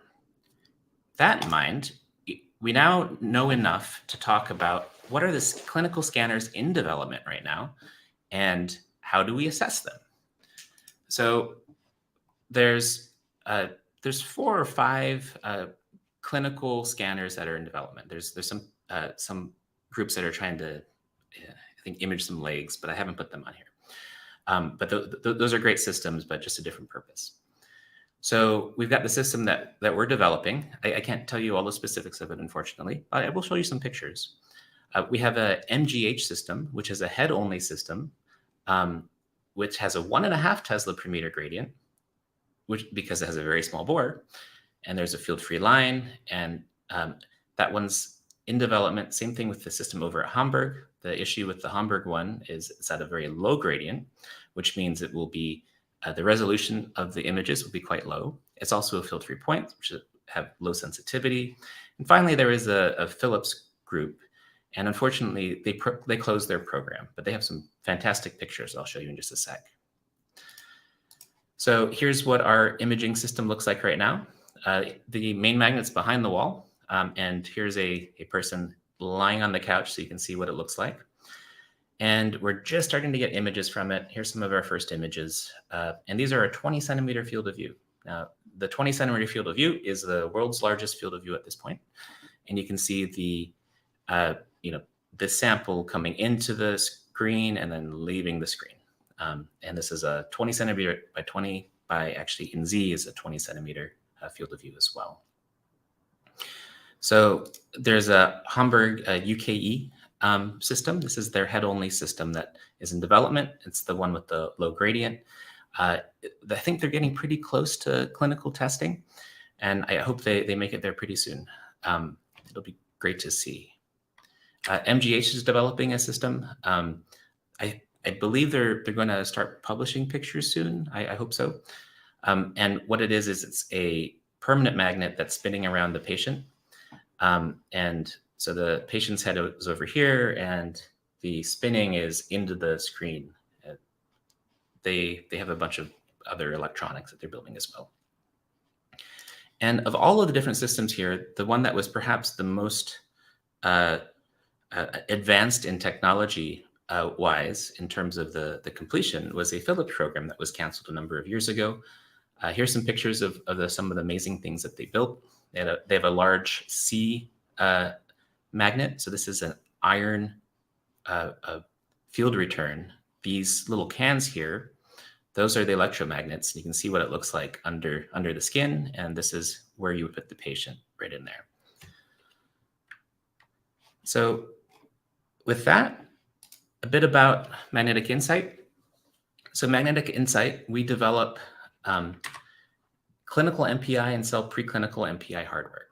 So people use it for imaging of cell therapies and a number of other applications, including the functional imaging, hyperthermia, et cetera. We have an end-to-end product portfolio, including the Momentum CT, which is an MPI imager with an X-ray CT on the front. And so you can get co-registered MPI and CT images. We also have a product line of nanoparticles, and these are variants of ferrocarbotrans. So there's, these you can actually use on people, just not from us. This is the preclinical version, but the same formulation is available for people. We're the most widely deployed MPI system out there. Here's a list of all of the customers that we have, and in some sense, our partners. We're all working together to bring this fantastic technology to market. And coming soon from us is our clinical system. And so this is where we make the preclinical systems in our factory floor, and this is where we develop the clinical. I couldn't have done this without the collaboration of a huge number of people over the years. I could probably do 2 or 3 acknowledgement slides. And these are our amazing partners with Steve and Max, Carlos, and Chris, Paula. NIH has been funding a fair amount of our work as well. And this is a academic conference. On the company side, I can talk all about VC funding and what that's like, but that's for a different day. So thank you very much.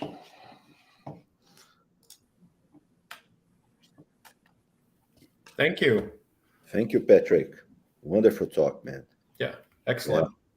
Yeah. We're very excited to see this in the clinic. You're getting, you expect that we will have this when? Next month. Next month. Week. So my engineers have promised me by the end of the week. So yeah, if you ask the investors, they'd say it should have been already been there last week. So practically, we will test people, volunteers, so healthy subjects, before the end of the year. Fantastic. So that's the plan. That's great. I have a question, if I may, boss. Sure. Andris. Go ahead, So Patrick, again, yeah, excellent talk. Always love hearing it. But so I have a 2-part question. One is on the physics. The other one is biology. And this, I mean, anybody who knows me, like I like to play at the interface, right? So here's on the physics side. One of the technologies that always comes to mind when I think about this is the magnetic assisted cell sorting. And so that's always an image that pops in my head when I start seeing, the stuff and people talking about these cell tracking experiments with the MPI. And you might expect where I'm going. So one fundamental aspect of physics is that the force that the nanoparticles feel is proportional to the gradient of the field and the mass. And so now, we might have this discussion about, well, an individual nanoparticle, not such a big deal. But if I'm loading up a bunch of these nanoparticles into cells, hence the cell sorting experiments, right? When I load particles into the cells, now the mass can be sufficient and the gradient fields can now actually perturb the motion of the cell. So on the physics side, and this gets into really at the heart of the tracer technology and so on, obviously one wants to have your absolute limit of detection to be as low as possible so that you don't have to load up the cells too much. And do you see that this sort of, the motion of the cell can be perturbed by the gradient fields is something that needs to be thought about. Part B of that is that we know, especially with immune cells, that their biology gets really affected, particularly when they're loaded up with iron or iron-containing iron oxide. And so now when you're talking about the cell tracking experiments, well, depending on how much nanoparticle, do you really know that the cell is now behaving in its native normal way, because now it's carrying something that might actually alter its behavior. So the nanoparticle content in the cell is where I'm getting at, is a really critical thing. On the MPI side, you want to talk about your absolute lowest limit of detection, but where are you now? And do you see that where you are now, either the physics or the biology starts to introduce uncertainty in what you're seeing? So I 2 questions in there. And so for the first one, for the forces, that's actually one of the first things that we were looking at when we started our MPI work, because we were worried, not for cells, but we were worried for like, hey, if I'm going to give an injection of a tracer in someone's arteries and veins, is it just going to like get into the magnetize and turn into this clot? Or get pulled to the side, and so we went deep down the rabbit hole as we do in academia. And we just calculated all the forces. So it turns out that magnetic force on a single particle or series of particles is just uncomparable to the shear forces of fluids. We're orders and orders of magnitude higher for fluids.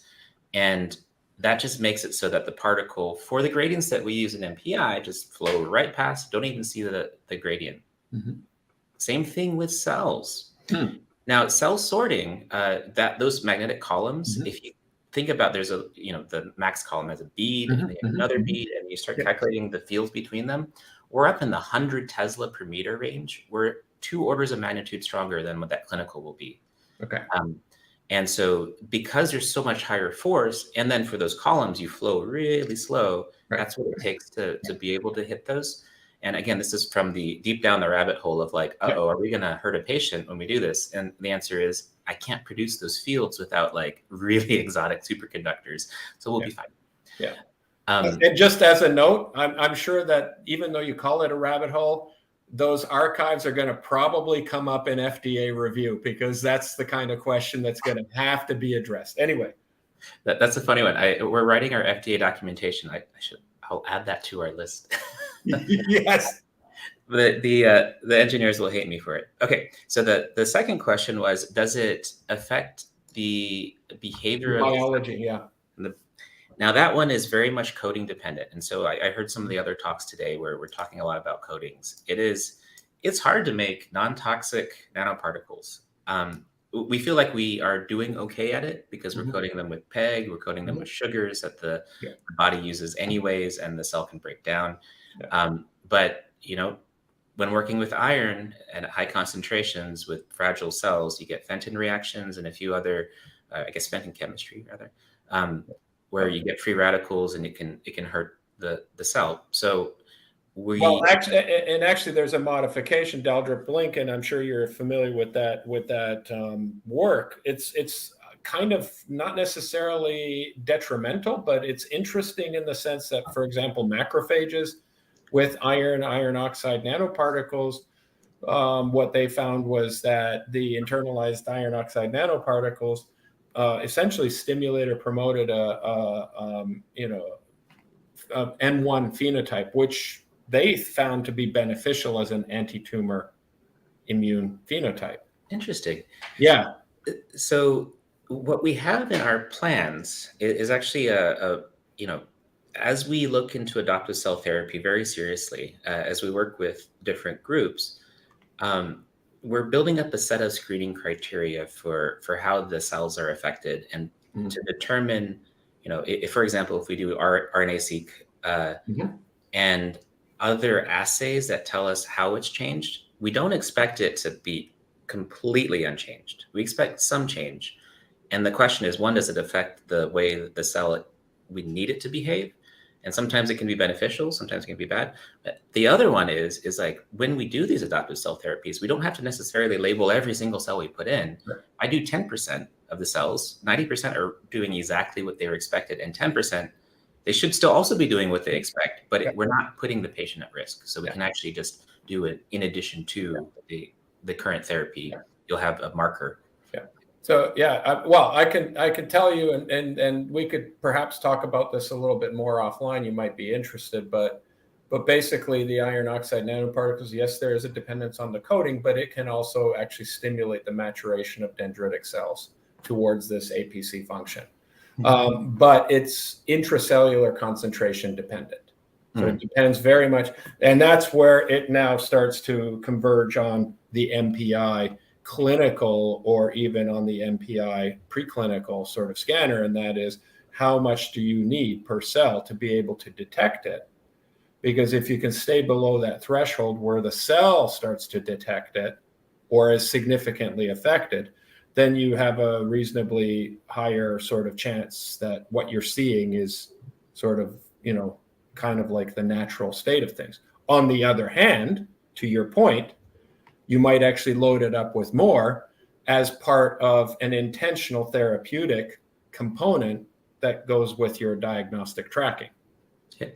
And as we increase the sensitivity of the systems and increase the quality of the nanoparticles, something to consider is we don't always have to load a cell. We can stick to the outside. We can integrate it into the cell membrane. Particles are small compared to cells, so there's all sorts of other things that we are trying to reduce how much we affect the cell's operation. But there's an R01 in there. Or 2 or 3. Or 2 or 3, yes. Sorry, to the rest of the audience, R01 are NIH grants. It's one of their grants mechanisms. So interesting research ideas. Okay, I'm done, Andris. Rafael, we have a question from the audience. Yes. Patrick, is there any relation with the use of MPI technique to the nanoparticle cellular uptake itself? I'm not sure if he's asking about if the MPI signal has any influence when you have the internalization of the nanoparticles. Does it change? So there can be. So when the cell takes in the particles, if the microenvironment of the particle changes, and depending on the type of particle, some particles, the signal comes from a physical rotation of the particle. Some of the particles have the magnetic moment will rotate without the particle physically rotating. And finally, most particles, I would say, are a combination of the two. And so when you get into the cellular microenvironment, the particles are, sometimes closer together, they're bound, or they're agglomerated, and all of those put together can change the signal that comes out. And we've used this, and other groups have used this as a measure of, is the particle intracellular or extracellular? You can actually get that signal out. It's not a huge SNR, but you can get those sort of behaviors out. You can also use these as sensors and other different things that are more on the biosensor side. So I wouldn't call it so much as a confound as it's an interesting effect. In practice, the signal will have probably up to a factor of 2 change in either amplitude or full width at half max. Surprisingly, and there's probably not time to get too deep into it, but it doesn't really change the quantitation, but it does change some of what the signal looks like when it comes out of when it's in a cell versus out of a cell. Okay. Robert? Are you asking me if I have any more questions? No questions, yes. Oh, I think it's your turn now to ask a question. Okay. Patrick, so you are saying that you guys are expecting to be doing clinical studies, some clinical studies starting the end of the year. Is that right? Did I understand correctly? That's right. We'll have at least a volunteer in the system by the end of the year. Yeah. That's great. Safety. Yeah. Yes. And so the design has been already done for the MPI, for the imaging stuff. But you also showed that you have been developing an integration with magnetic particle hyperthermia. Mm-hmm. So I was wondering what's next, and would that be possible to be integrated to in the scanner that you guys are doing now for imaging? Patrick and I are laughing because, we're talking about that. Patrick, it's your show, man. Oh, so Rob and I have been talking about that in great detail. And so we've been lately on a grant kick on putting in a bunch of grants to the NIH. If I think about in terms of the timeline of the technology, the near-term things are imaging, getting the system tested, getting it to market, and then what happens next. And that's, forward-looking. It's all about what are the additional applications that I can integrate into an MPI system to essentially have a large funnel of different things that you can use So Rob and I have been writing grants on integrating MPI and hyperthermia because those are forward-looking. The immediate actions that I'm doing are VC funded, and the future ones I'm trying to get government to help us out because it's very expensive stuff. Yeah. So we believe we just got one of these funded, and we'll find out soon. So that would let us integrate hyperthermia into the clinical. Great. So Andris, if while you're looking, if I may ask another question, this is on your hemosiderin sort of work, Patrick. There is some literature, and right now the names of the authors, I can off the top of my head, I'm recalling sort of 3 papers that came out where there was actually a correlation made between, and this was in lung cancer and also in postmortem tissue samples and analysis, where they were showing that tumors that had a high macrophage content that had taken up hemoglobin, because that's one of the functions of macrophages is to essentially ingest red blood cells that have died or are dying. And so they load up the iron, the iron content from the hemoglobin. It goes into the macrophages. Macrophages are also responsible for regulating blood iron levels.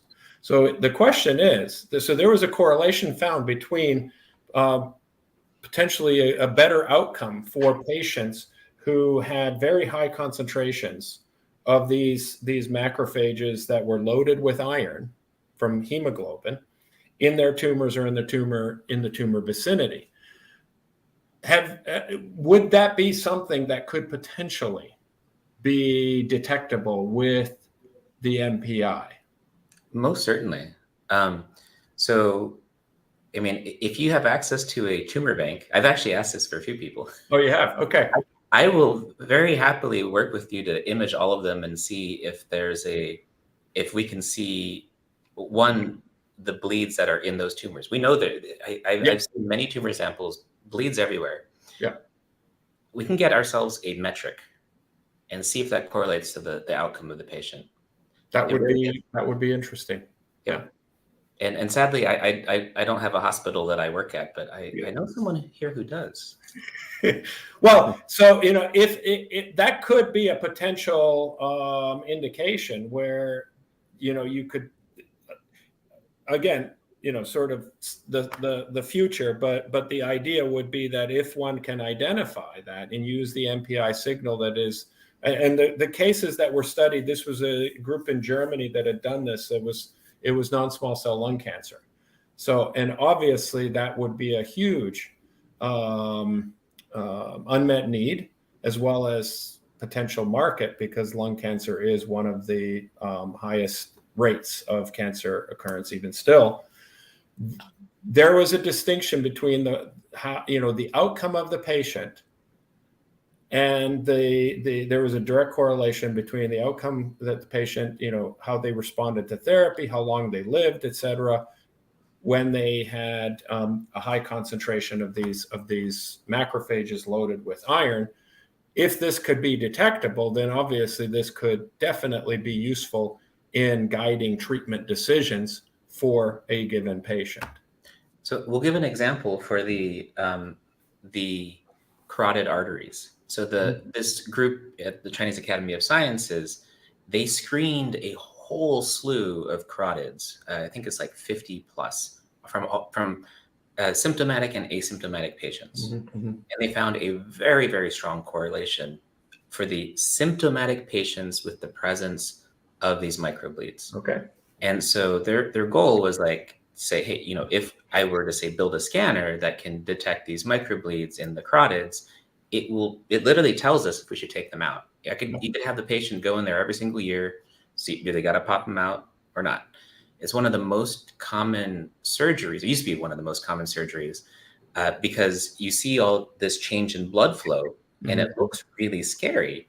And it turns out that we stopped recommending, and by we surgeons stopped recommending we take them out because the harms were greater than the benefits for taking the carotid out of a asymptomatic patient. They were unlikely to progress to a symptomatic transient ischemic attack. Right. So in the US, we don't take them out anymore unless the patient has a little mini stroke. Right. In China, well, you know, they are, I guess they're still taking them out because they scanned 50 of these. Yeah. So if you could differentiate, then it would be the basis of an important clinical decision. Exactly. Yeah. Nice. Very cool. It'd be great for the lungs too. Yeah. If you could detect that and differentiate between those macrophage populations, then I think it would obviously make sense to, implement that in the clinical decision making for individual patients. Cool. Robert, I think that Patrick told us that he's going to have another meeting at 10 o'clock, Exactly. right? Yeah. 10 o'clock in California. Not right now. So maybe we should stop right here. And I would like to thank you again, Patrick, for taking your time and discussing with us, sharing your knowledge. And we desire all the best for the company, because this technology, we believe, can be a thing that can make a difference. Yeah. So congratulations on doing that. Yeah. Together with all the people that are working in this field. Robert, you want to make a comment? Thanks. No, I think you've said it all. Thank you, Patrick. And I agree. Well, clearly I'm invested in it because working closely with Patrick, and we have some NIH funded projects together. So absolutely. I think, it is something that's exciting for the future. As Patrick knows, my interests are really in the integration of the magnetic hypothermia with the imaging. But one step at a time. I like it. Fantastic talk.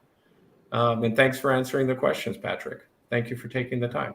Great to see you guys. You take care. Thanks. Thank you. Well, I guess that we are finishing for today, right? Right, Robert? Yes. And guys, this is a satellite event for the workshop on nanomedicine of the Brazilian Breast Cancer Symposium. So if you are interested in hearing more about nanomedicine, tomorrow we will start at 8 o'clock. Not in this site. It's not the advanced school. It's a different workshop. And it would be great to have you all there. And Robert, was really nice to share with you the school. It's always great to be together. Yes. Next time we'll have to do it in person. Yeah, we should do that in person. Yes. I would like to thank you all that heard us, that heard all the talks and were able to discuss with us. Keep in touch that next year we're going to do it again. Yes. Thank you. You want to make a comment to the people? If feel free. I think thank you for your participation. Thanks for the questions. We hope that the talks were informative. Really, the person who deserves the biggest credit for organizing this is Andris. I only helped out when he needed or asked me for some help and suggestions. I think the diversity of the talks, we hope, was interesting to the audience. And I think the quality of the talks, regardless of subject matter that a person might actually know about or so on, I think the quality of the talks was excellent. So I'd like to thank all of the speakers, from Andris from the beginning to Patrick at the ending, for providing really fantastic, high quality talks. To the audience, I hope, certainly I can speak for Andris on this, I hope that the talks were informative and in subject matter that is not familiar to you, that was educational as well. And if you are working in the field, hopefully you were stimulated to think of new ideas or potentially even new directions or new questions to ask. I think that's the intent of all of this. So thank you, Andris. And thank you to the audience for your participation. Yeah, I agree completely. I also would like to thank Rafael, who was actually sharing with us. Rafael, are you there? Can you turn on your video? Because we are finishing. Why not people see the student that was behind everything the scenes that was working? So Rafael, thank you for being with us. He's medical physics undergraduate student here working in our lab. And Yes. it was great that you were able to help us, Rafael. Yeah. Thank you. Thank you. Fantastic. So guys. Bye-bye. Bye-bye. Thanks, Rafael.